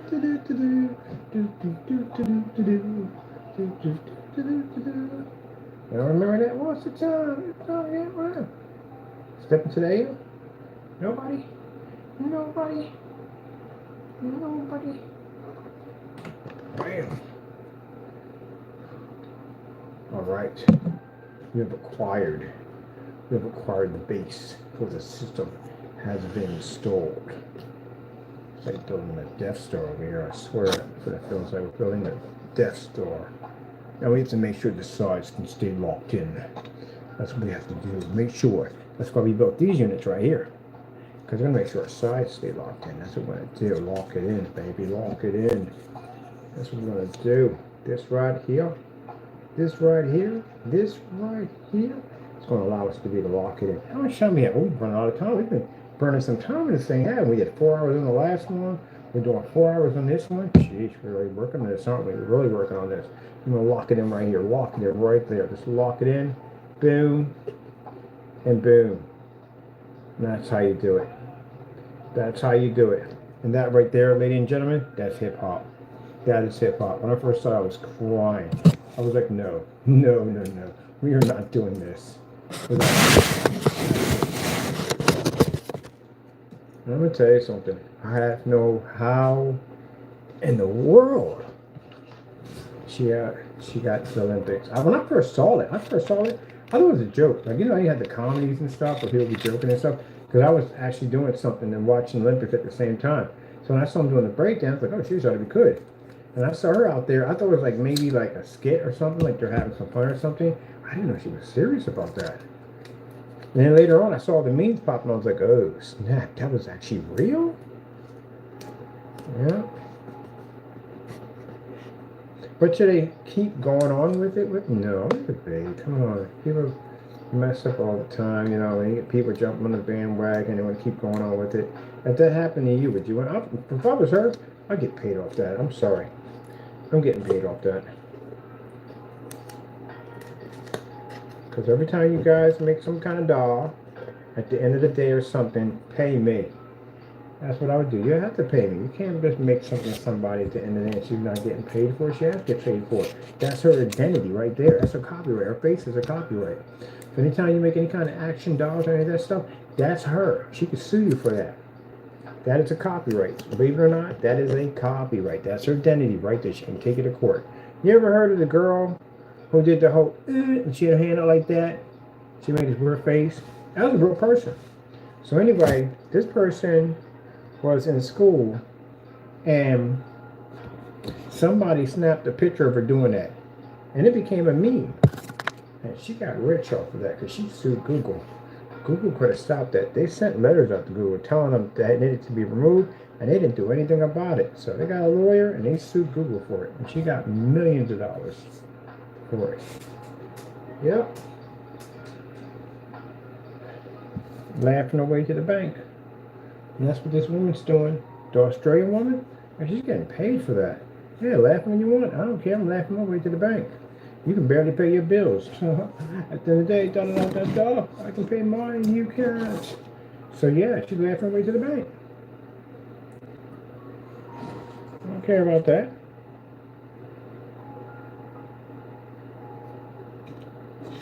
At the end of the day, I can go to some remote island. I can afford it. Build myself a luxury dream house. Live out there, have everything flown in. I'm good. See, there you go.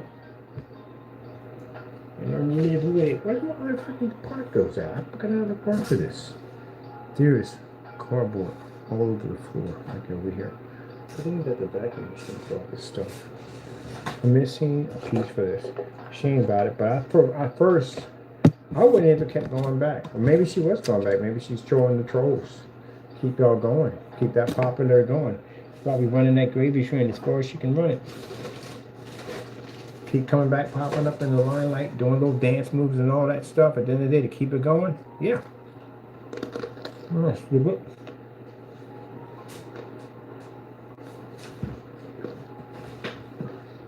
When people do those dumb videos on Facebook, they show you doing the dumbest things ever you could ever possibly think of. It's a couple that does it now. And they show you like how to open up a lock. You can see the door is clearly open already. And they put cheese whiz and freaking toothpaste and mayonnaise and all that stuff. I saw one unclogging the toilet. Just put their foot in the toilet, put cleanser on it. They put shaving cream on it, all this stuff.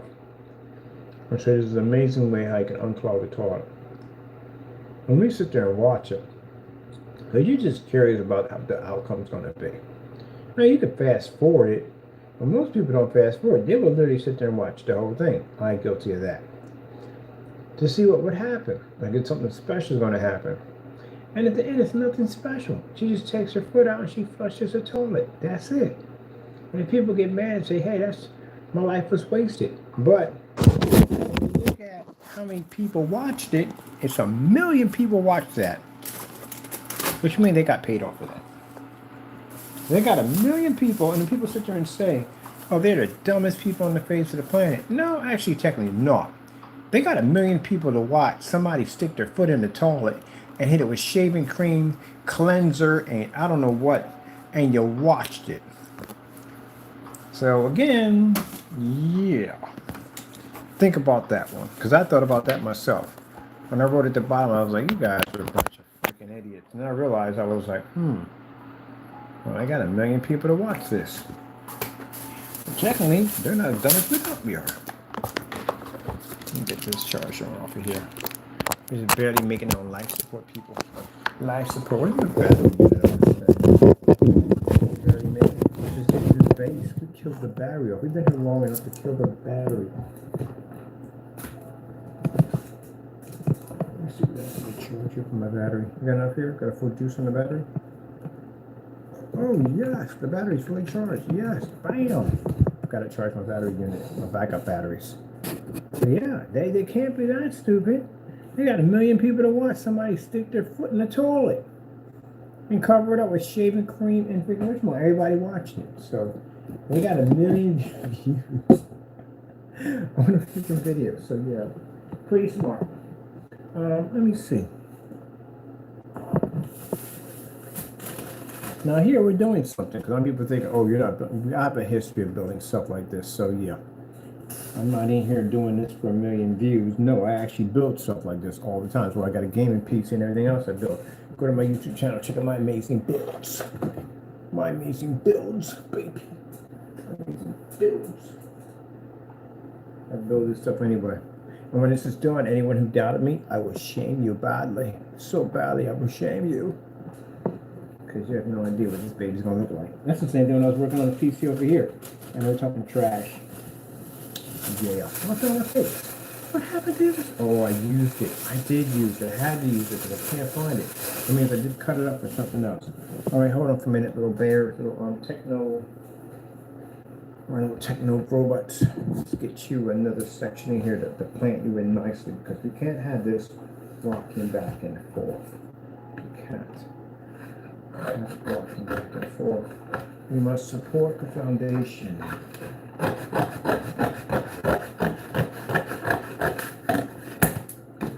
Let's get the foundation supported.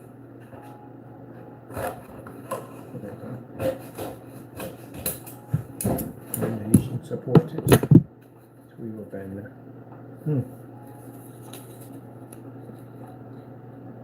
Yeah, about that right. Foundation nice and support and bend a little things up a little better. Just trim up a little bit of here. There we go. And put it, this one's already in already, bro. Alright, so this one's in. It's done there. The boxes are saturated with the glue. The glue has saturated the boxes. Yes. It looks like something out of freaking what's it called? I can't think of it. Borderlands.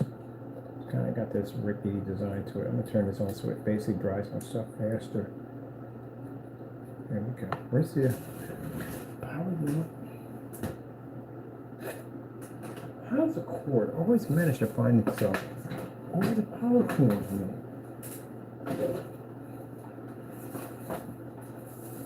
Alright, perfect. I can put you together. Let me get power to you. We just started off just building a simple little Ricky design.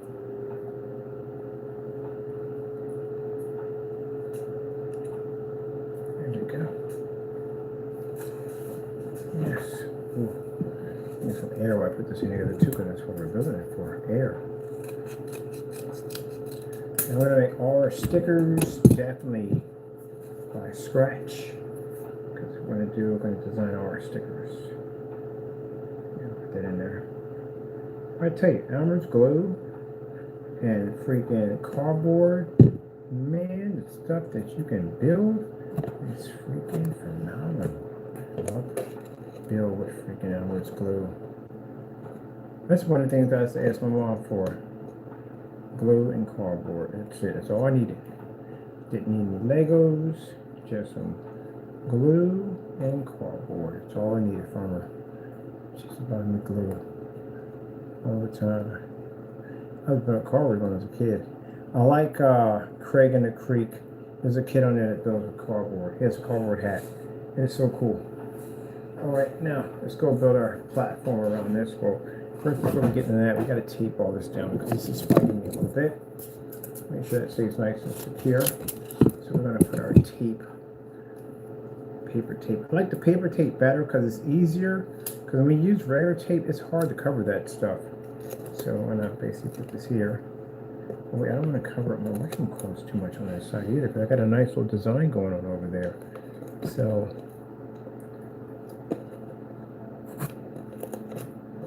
there we go. And I don't want to hit that. It looks nice over there. I'm going to set up and give me the whole side right here.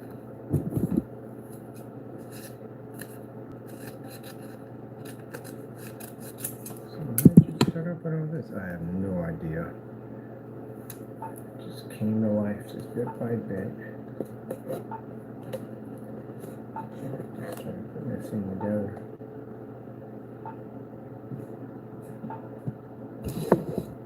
All started from basically just deciding that I wanted to get rid of this box looking,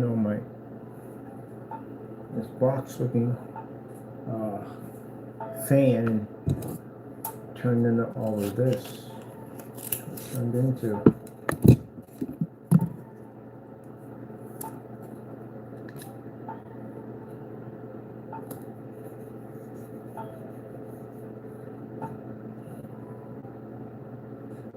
Now we're going to put another one of those in the front.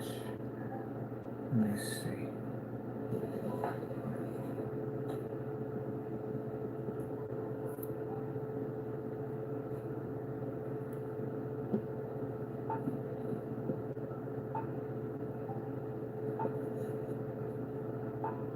Okay. Let's start with some cardboard for the front.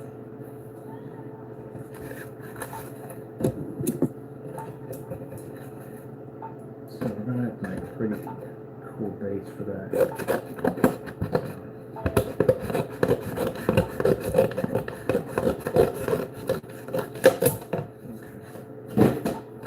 Let's grab this right here.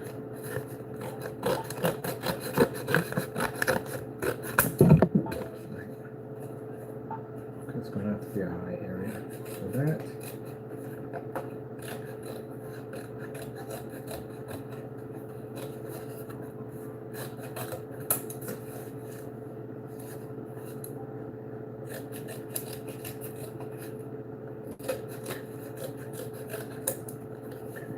Too high.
There's a large piece for that.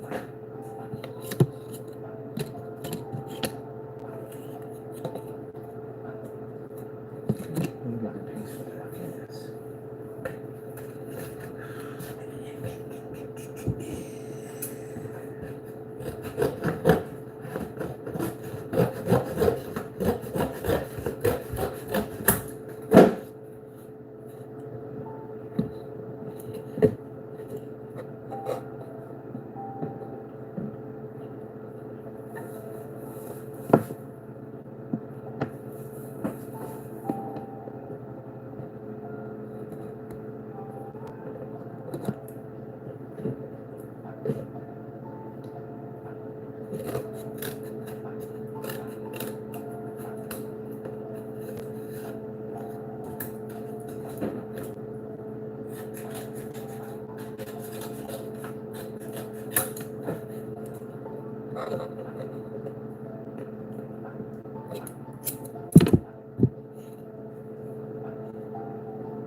Oh, there's another piece. I was looking for this part. Gee whiz, could use that. It's on that side.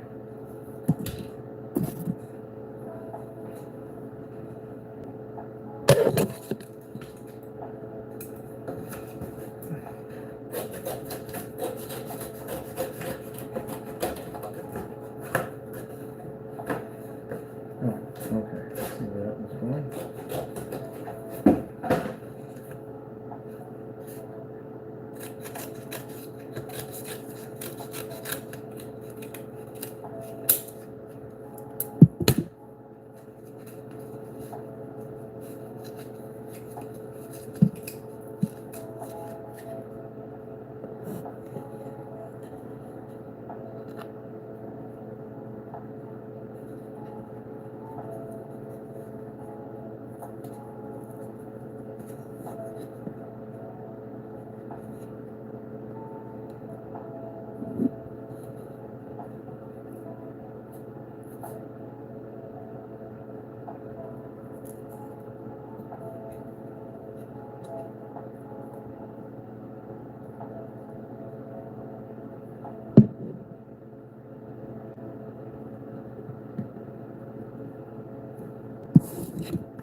That's what we're doing.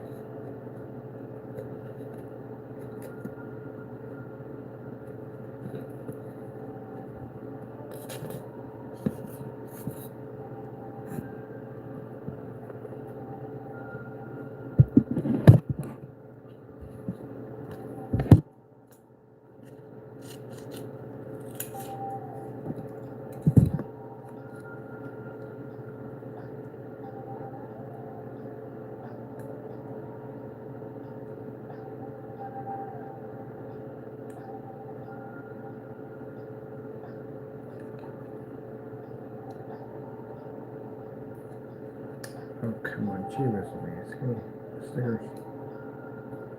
Go.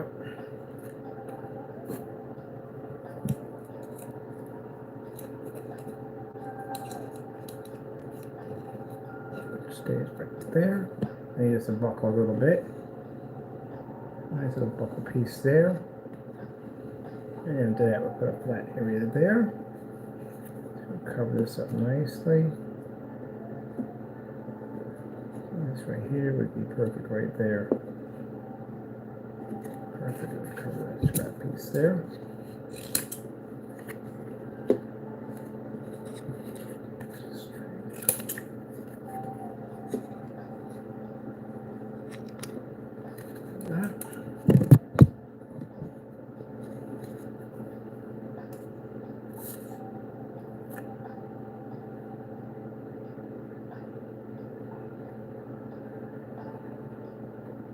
Oopsie, dropped down on this one.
And you're probably thinking, where's the power station going to be at?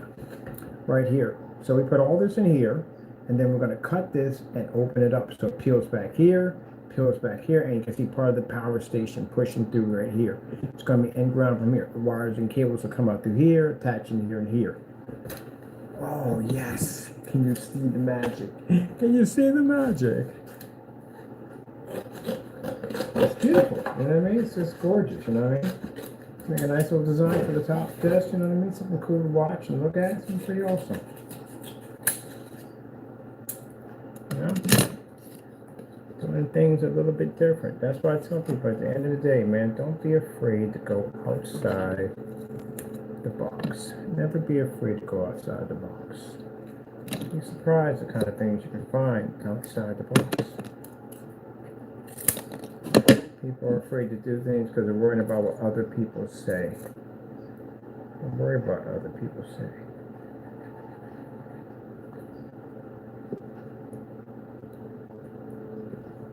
Ultimately, get your slice of freedom.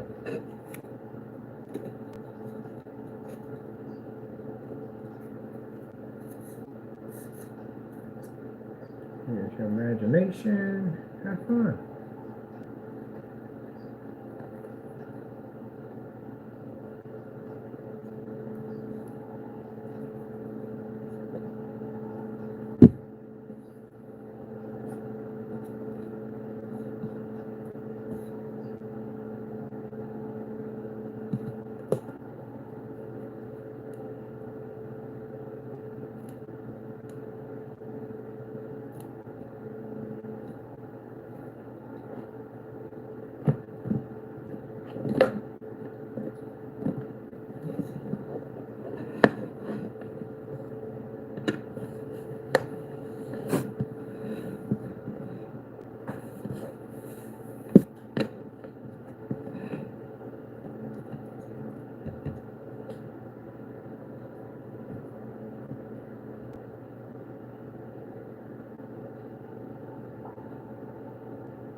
Oh, excuse me.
Stay.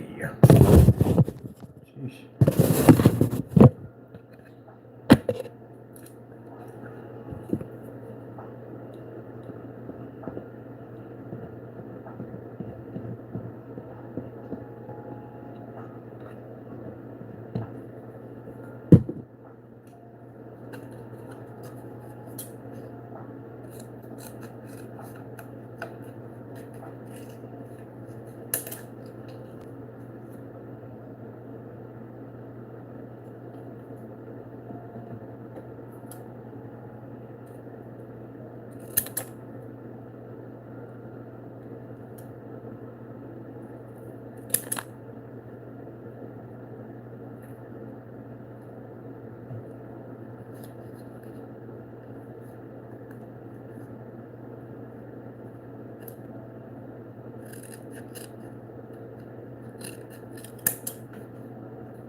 Make our Ricky charging station,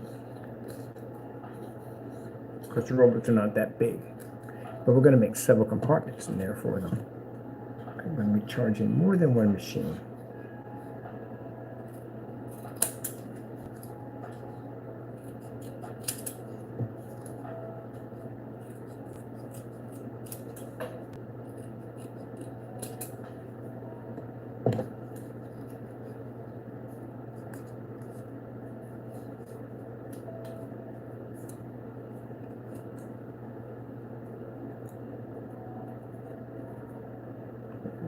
Station.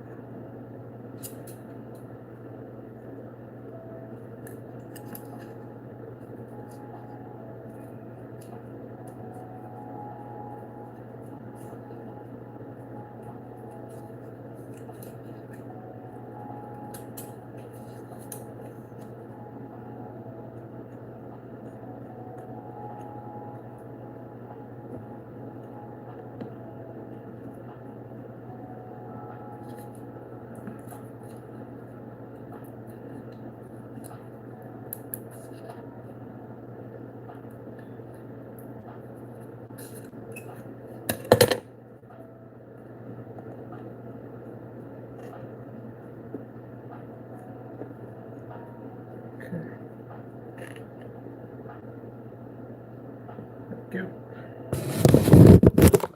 Top surface nice there.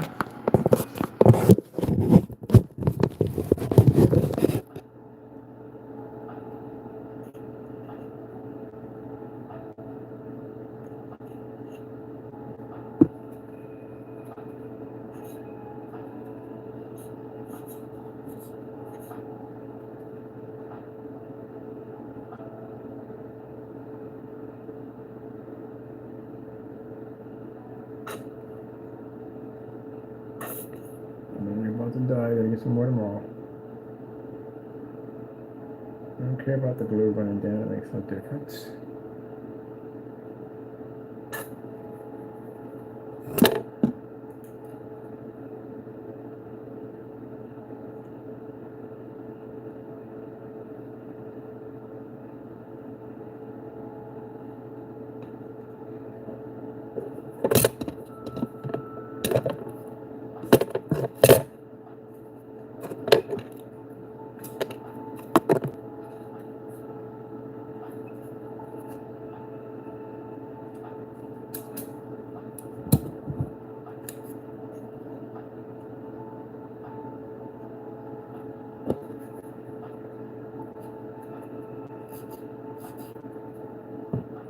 Over here. Oopsie. Do that.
Good morning, what I'm done.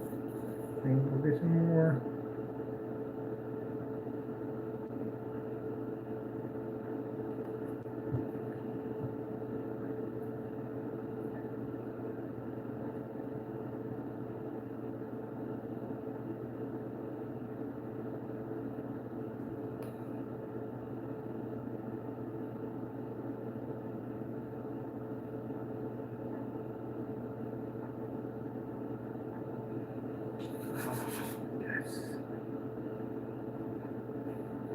A nice little charging station.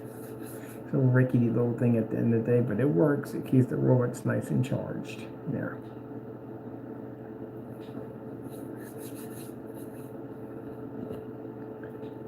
Ooh, man. So we're out of glue, so I'm gonna have to go out and get some more. And I'm definitely gonna get some more of that paper. That tape paper actually is fantastic. I can't use the regular paper because I said before, the regular tape, because it doesn't paint over well, so it makes it really hard for me to paint over it.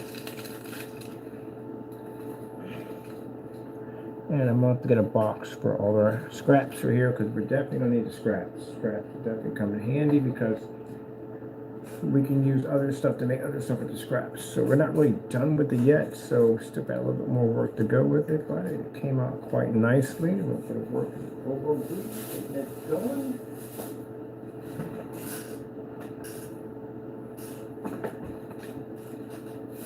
Let's set the bag over here. All my scraps in.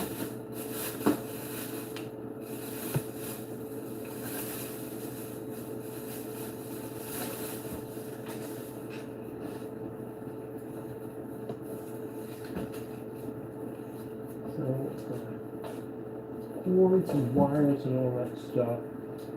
Gonna run that through a clear PVC pipe, and that way you can hide all that nicely. When I first started off with this, I wasn't going to go through all this. I was just going to take everything out, like I said, and I was just going to put it inside of a box. That's pretty much it. Just keep it basic, and go from there.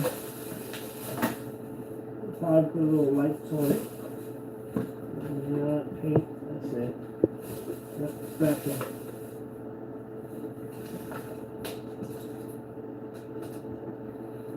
For some reason, as I started putting this together, I just saw this tower of scrap, and I just saw these little robots building and putting it all together, and I just saw this whole completely different design, and got there. And everything else is added on with it.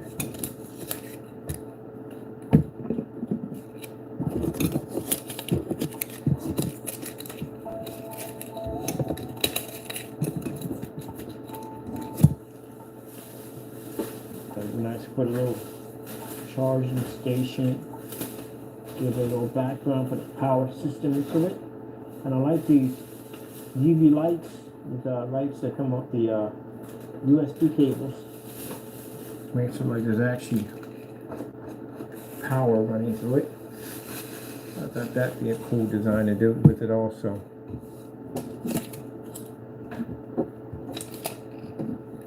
Save all the scraps because you can build other stuff with it. And paper, everything.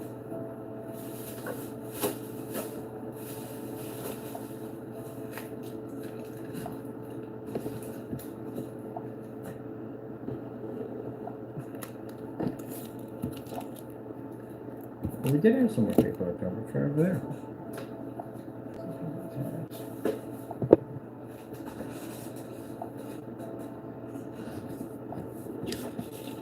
Oh, we got plenty of them. Thank you, Jesus. Just have to go get some more glue tomorrow. And that's basically about it. I'll probably do some demonstrations tomorrow. But right now, I just wanted to take some time off and just relax, do something different. Because we do a lot of projection screen demonstrations.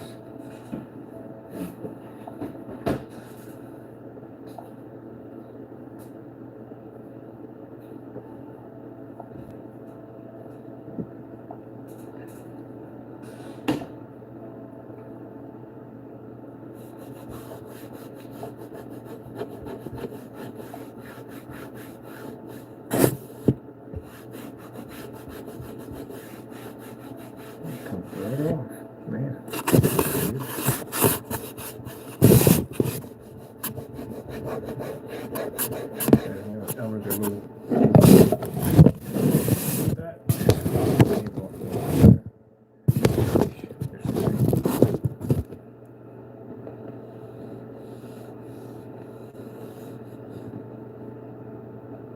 Fans are on. The fans will dry it up real nicely. Paintbrushes, everything else I need. Put this in the top drawer because I'm definitely going to come back to this stuff later on. Now we're using some liquid cement. We put the power system in, and probably some liquid solder because there are some kill switches I do have to put in. I do want to put an on and off switch on the side of this thing for the robots. Big giant power generator switch.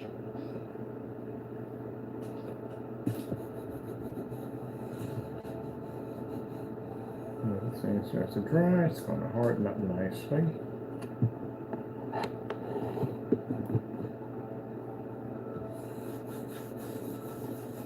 I already have the design in my head on how I want to paint this and put this together. It's going to glow in the dark, by the way. UV light's going to trigger this thing off.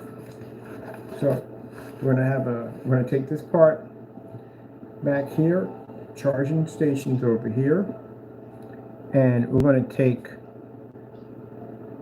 Let's get down there a little bit better.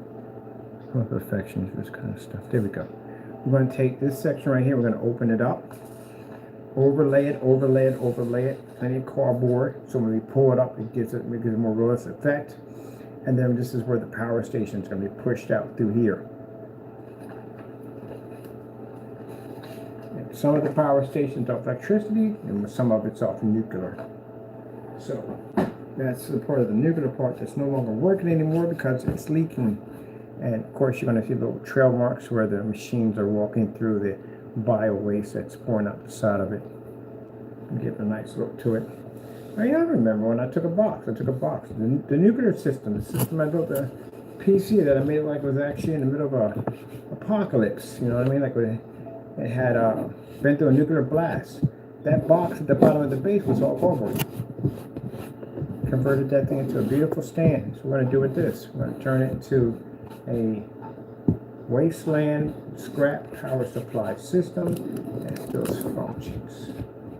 It's going to have a little bit of nuclear issues with it because that's what it used to be at first, but you know, they converted everything to power now. Now this one doesn't light up here, which I'm not worried about that at the top, because I said before, once we put that paint in there, we're going to color all this in here so all that goes nicely, and run some LEDs through there that light up nicely. The EL wire we're doing it quite nicely there, because they got an EL wire that chases electricity, just it travels as a chaser, so we're definitely going to use that. And I don't mind if this curves up, it kind of gives a little bit of personality with that. I like that. And we're going to put a front area. We're going to put another set of fans to the front, a couple of set more that stand out. These are in here to be permanent, like I said. And if they stop running, it's still perfect, because again, the way we're going to color them up real nicely, they're still going to glow, even if they're not running. So either way, it still works.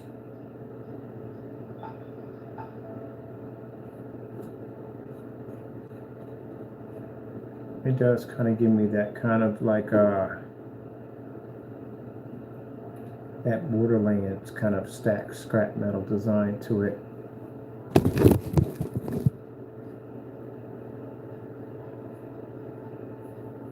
It's busted, but it still works. So nothing but scraps, but it still works.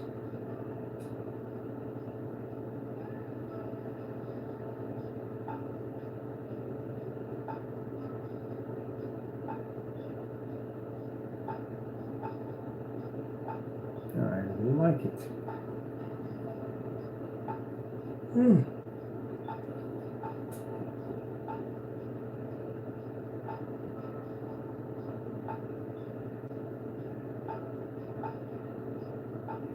I love art. I do. I really do love it. I'm always fascinated by doing different things.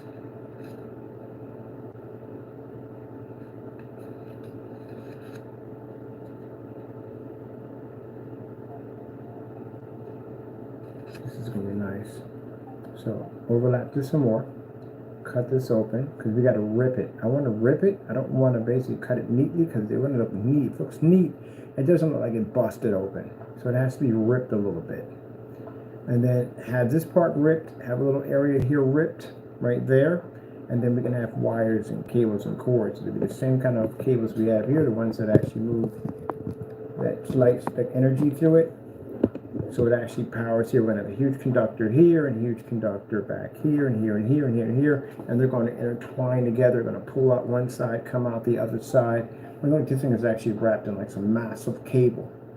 All this is going to be put through a PVC pipeline, which is going to run through here, and it's going to run right back into the generator system. And then we're going to put little scaffold systems, little ladder systems we can build. We can build a ladder system off toothpicks, snap toothpicks, glue them together, make a little ladder, rickety ladder system in there where the machines are going up and down, and basically they're working a little scaffold system back there where they're working on basically some of the damaged power supply.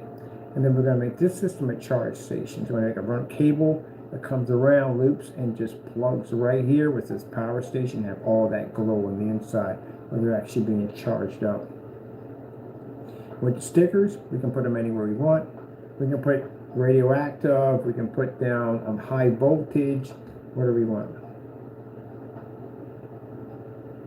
Like our boards, we got our boards up there. So basically, a little volt lock system right up here. Emergency lock system. That's going to make that the hardcore power switch, the shutdown switch. This is what we do when you do not appreciate the power that we give you. We shut down the switch.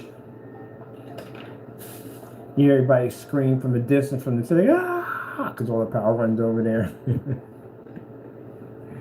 So you guys, what do? Well, we basically machines. We work on the power grid system for the city all the way down there. I do not appreciate the power that we have. Let me represent. Click.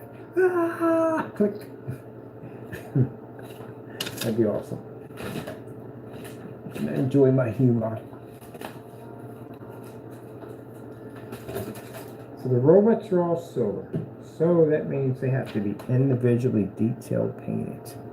And I want them to glow in the dark. Ones that are actually working in the back here with the bio goo and whatever they're working on, they're gonna glow in the dark. And this is where the powder comes in. The powder's gonna go quite nicely.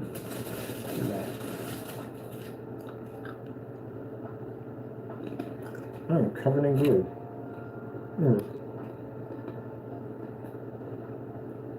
Oh, it's all off.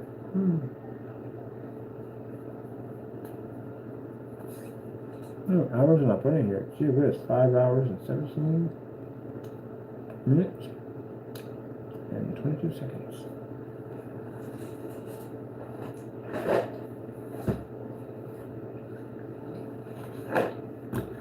We got our scraps and traps and traps and traps.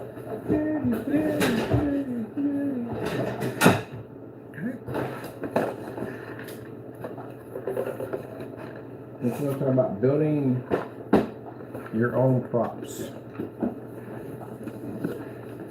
Why buy when you can do?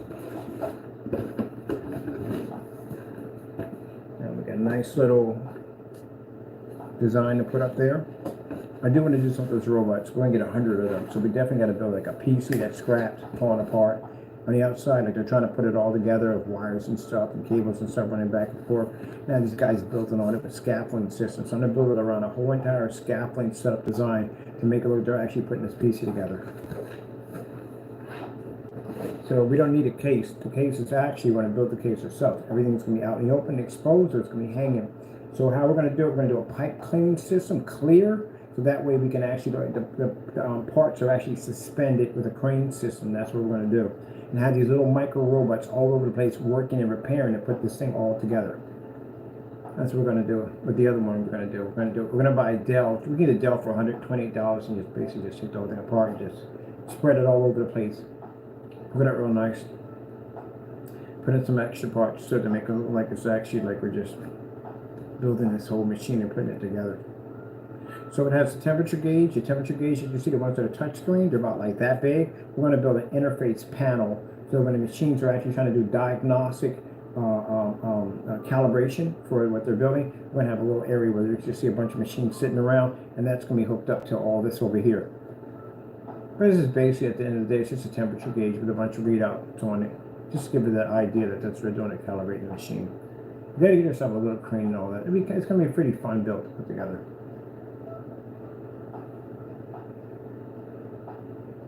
Put little blueprints out there for them and everything.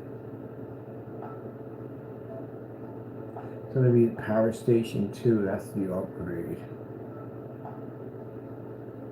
Power Station 2, Power Station 2. Got the little robots out there. So let me see.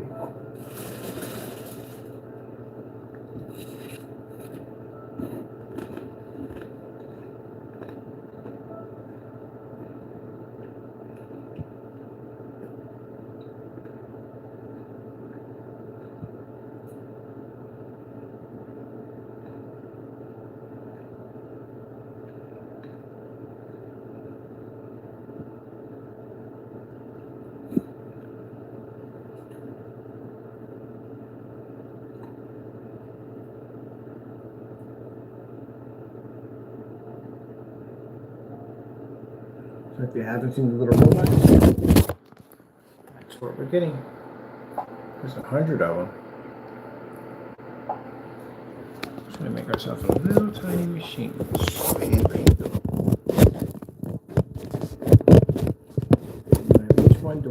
something a little different, little groups, we want something a little different all over it.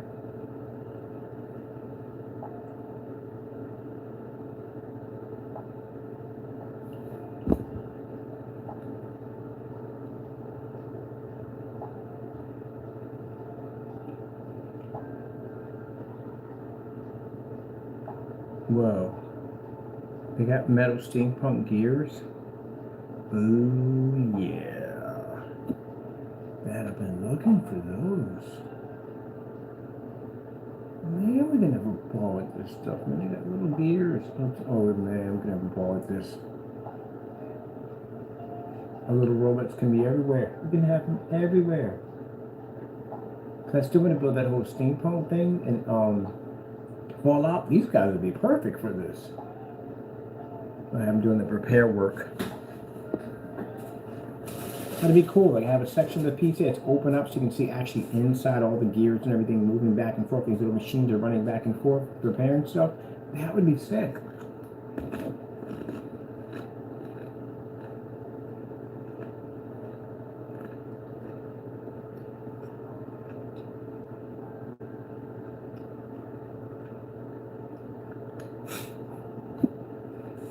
Now, serious, don't get upset over this. Come on now. Do I make you dream? Do I make you visualize? That's good. I'm gonna get mad. I'm gonna get mad and bitter. Oh, I hate it. I thought this thing was going to turn out. I keep telling you, Christians don't fall. You know what I'm saying? We hit the ground, we get back up. We come stronger every single time. I don't know. The devil just gives them such false hope at the end of the day that every time they log into my channel, they swear they're going to see something bad. No, we're good. God takes care of us. I can tell you that 100,000 times. Person that serves the devil, you fall off a building, you stay down. And if you are managing to pull yourself up out of that wreckage, you're in a lot of pain. You're hurt. Christians, we hit that ground, we get back up stronger. We're warriors in Christ. We rise every time stronger. You can't bring us down. It's impossible. You can't bring down a Christian thing like that. A true good Christian who puts his faith in the Lord, you can't bring that person down ever. All your efforts, everything you try will fail every single time. You don't get no victories. Something wrong.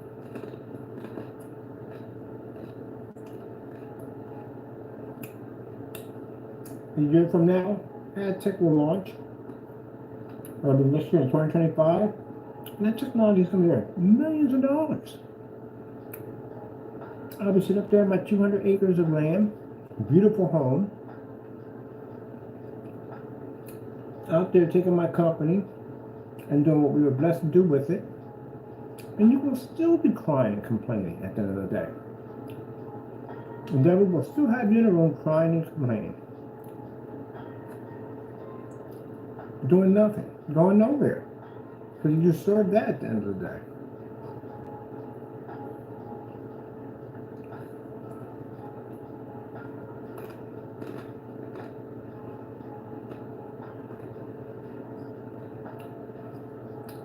It was like watching a Christian fall off a building. It's short. It's nothing. We hit the ground, we bounce back up. You guys on there, the devils that basically serve the devil. When you hit the ground, boom, mushroom cloud. Probably what the hell's the guy serving the devil? And it calls a mushroom cloud. And you'll keep hitting that ground harder and harder and harder every single time. When a Christian will rise up faster and faster and faster. It'll be slower for you to get back up, slower for you to recover. Till you get it in your head at the end of the day that the path we take is the right path. You learn to serve God the right way. Next time you fall off that, you'll get up strong too. And the devil will run in a different direction. But until then, he's with you. He jumps off the roof with you too.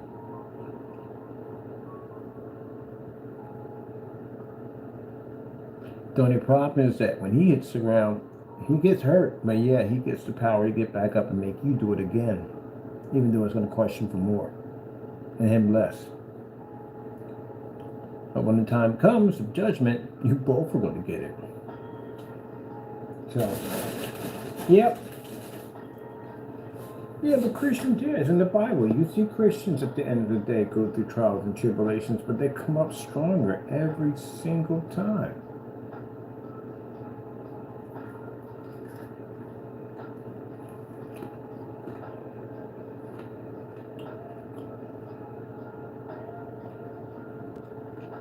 You guys been trying to destroy my company for 6 years. You know, James been trying to destroy my company for 6 years. And the only person that failed is him. He failed. His company is suffering. Business is suffering. You want to serve the devil. That's what happens. You spend your time serving the devil.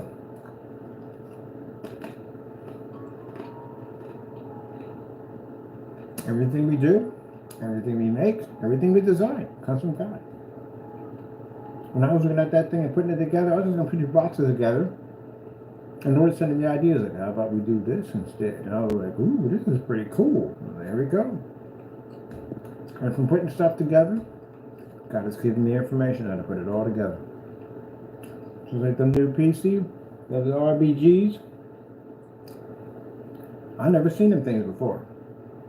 My last liquid cooling never had those before ever.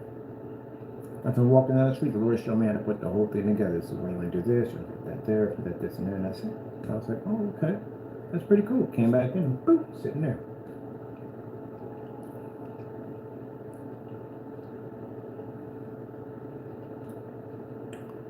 Now, we have a scrap tower fan. I mean, technically it's designed to be a fan. This is actually a fan. That's all. It's just a fan. Pretty cool, ain't it? So I wanted a little bit of, it made the cuts uneven. Why? Because when we put the charging station, I want light to push out from the corners. I want to show energy pushing out from there as they're being charged up. I think we have enough to put 2 of them in here too on top of that.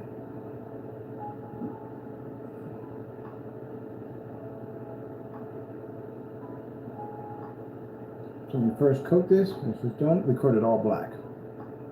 This is all black, then we go in and we basically put in the rust job, and we put the detail paint job. This is going to be detail painted. So each one of these layers here are going to be a different shade, give it a more realistic effect. If we make it all black, it's not going to show anything to it. It's just going to be kind of boring to look at. So each one of these little detail areas is going to be all detailed. Just like we did the steampunk machine. Couldn't just basically add parts to it. We had to take everything apart and repaint it, put it all back together again.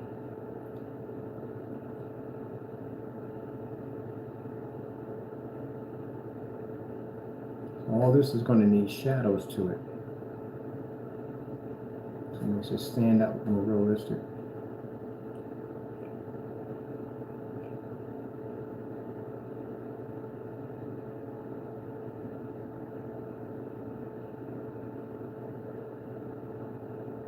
I like the fact that we didn't have to make it perfectly straight. There's a kind of a rickety kind of look to it. I like that. I like that whole that's what I like more about Borderlands. I like that whole kind of look to it. The whole architecture design of Borderlands.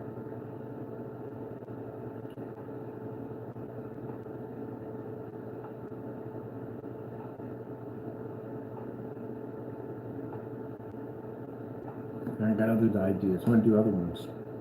But I got work to do. This is just the spirit of the moment, just having some fun, but I do want to do some other ones too.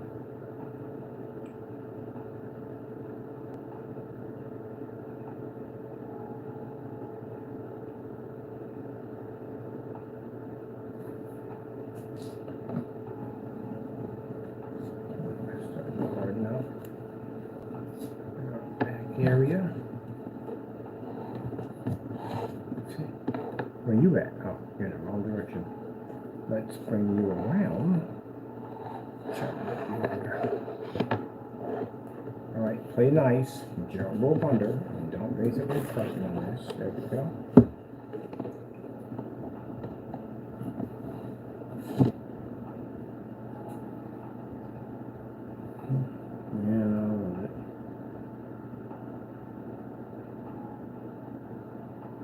I do want to add a little bit more detail with the scrap.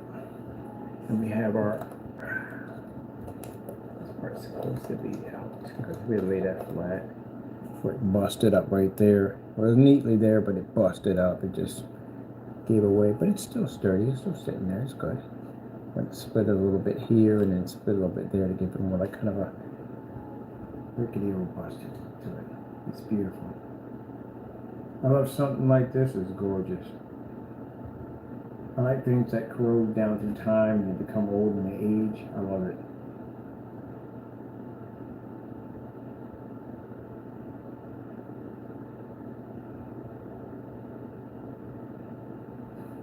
You got a little bit of juice here for something? Yeah, I'm getting a little bit. Maybe unplug what happens.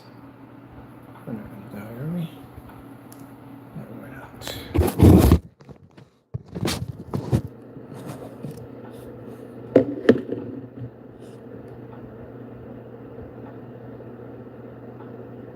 We're not going to do it there. But we did want to put like some kind of plug-in charge station. So we want everything, we're going to wrap all the cables up so everything comes up. The bulk cable here, bulk cable here, bulk cable here, everything hits the charge. We need this right here to run because it kind of gives off a realistic effect. Now, how do we keep the battery running? Very easy. I just ran a test on one of these. So basically, I can run a power supply for a cell phone right through here. I can keep the battery nice and charged, and this will run right there with no problem.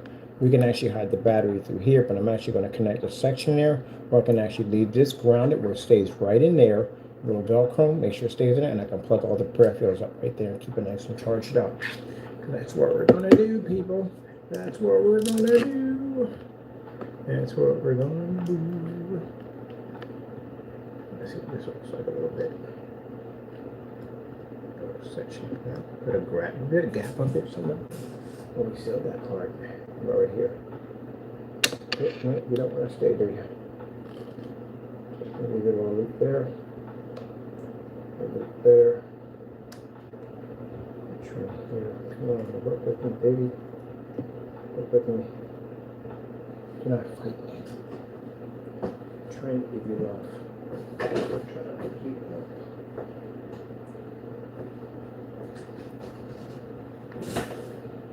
Now you get an idea of my vision, huh? Of what I'm going to be doing pretty soon with this. It's going to look absolutely insane.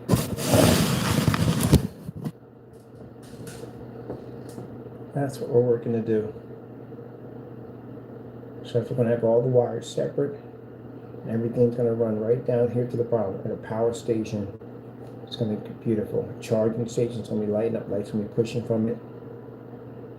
And down here at the bottom, we're going to put some of those flashes in, so we have a little flash charge going off. And all this power is a city all the way down the way. Do you appreciate the hard work we put in to power their city? No, they do not. But anyway, we're going to put another fan system here and another fan system here. So you know what happens when you connect two fans together and they move? What happens is it makes the fans so that they're actually slowing down, like you can look right through them. That's what a double fan system does.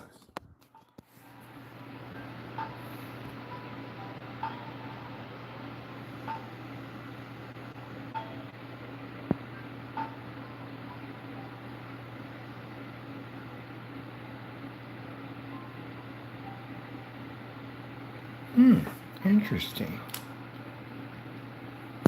You see that flash coming up like that? Oh, that is really cool. Oh man, sorry about that. Charge died. All right, this is what I saw. All right, hold on, I'm gonna put you here for a minute. Show you what I saw real quick. It's actually really cool. I didn't know you could do this. Where the frick is the scissors at? Nowhere to be found. Let me see, scissors over here. No scissors there. There. Where's my scissors at? Let me see. Over here. Scissors. Where are you? I need to find something really interesting. The scissors go missing. Oh, put them in here. Not supposed to be in here. That is really cool.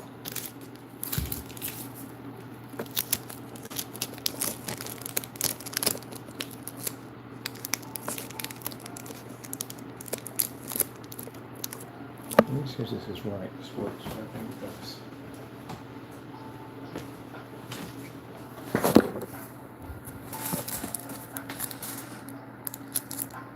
have to lay up against something, right? No, it doesn't do it. See, this one does it. See how it reflects off that? It's reflecting off that plastic like that.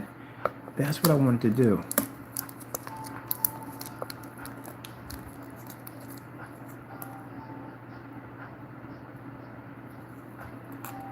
I think tinfoil would work much better.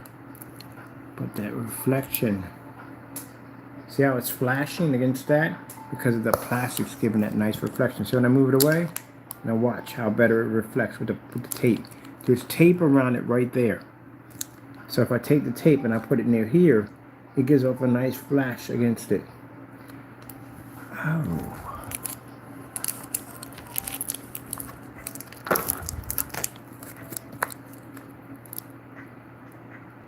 See the flash? That tape. So silver would actually be pretty nice. Interesting. Just experimenting, that's all. Just experimenting. That's all. Doing something different. Alright people, I'm gonna let you go. Hope you enjoyed the demonstration. This is part 2, so as you can see, it's gonna be a little bit while. We'll get it done and everything, but it's still got some more scrapping to do on it to give it a more effect. And then we gotta tear up this section so we get that power supply to push through. That'll be next. So I hope you enjoyed. Gotta go. Thank you for your time and God bless.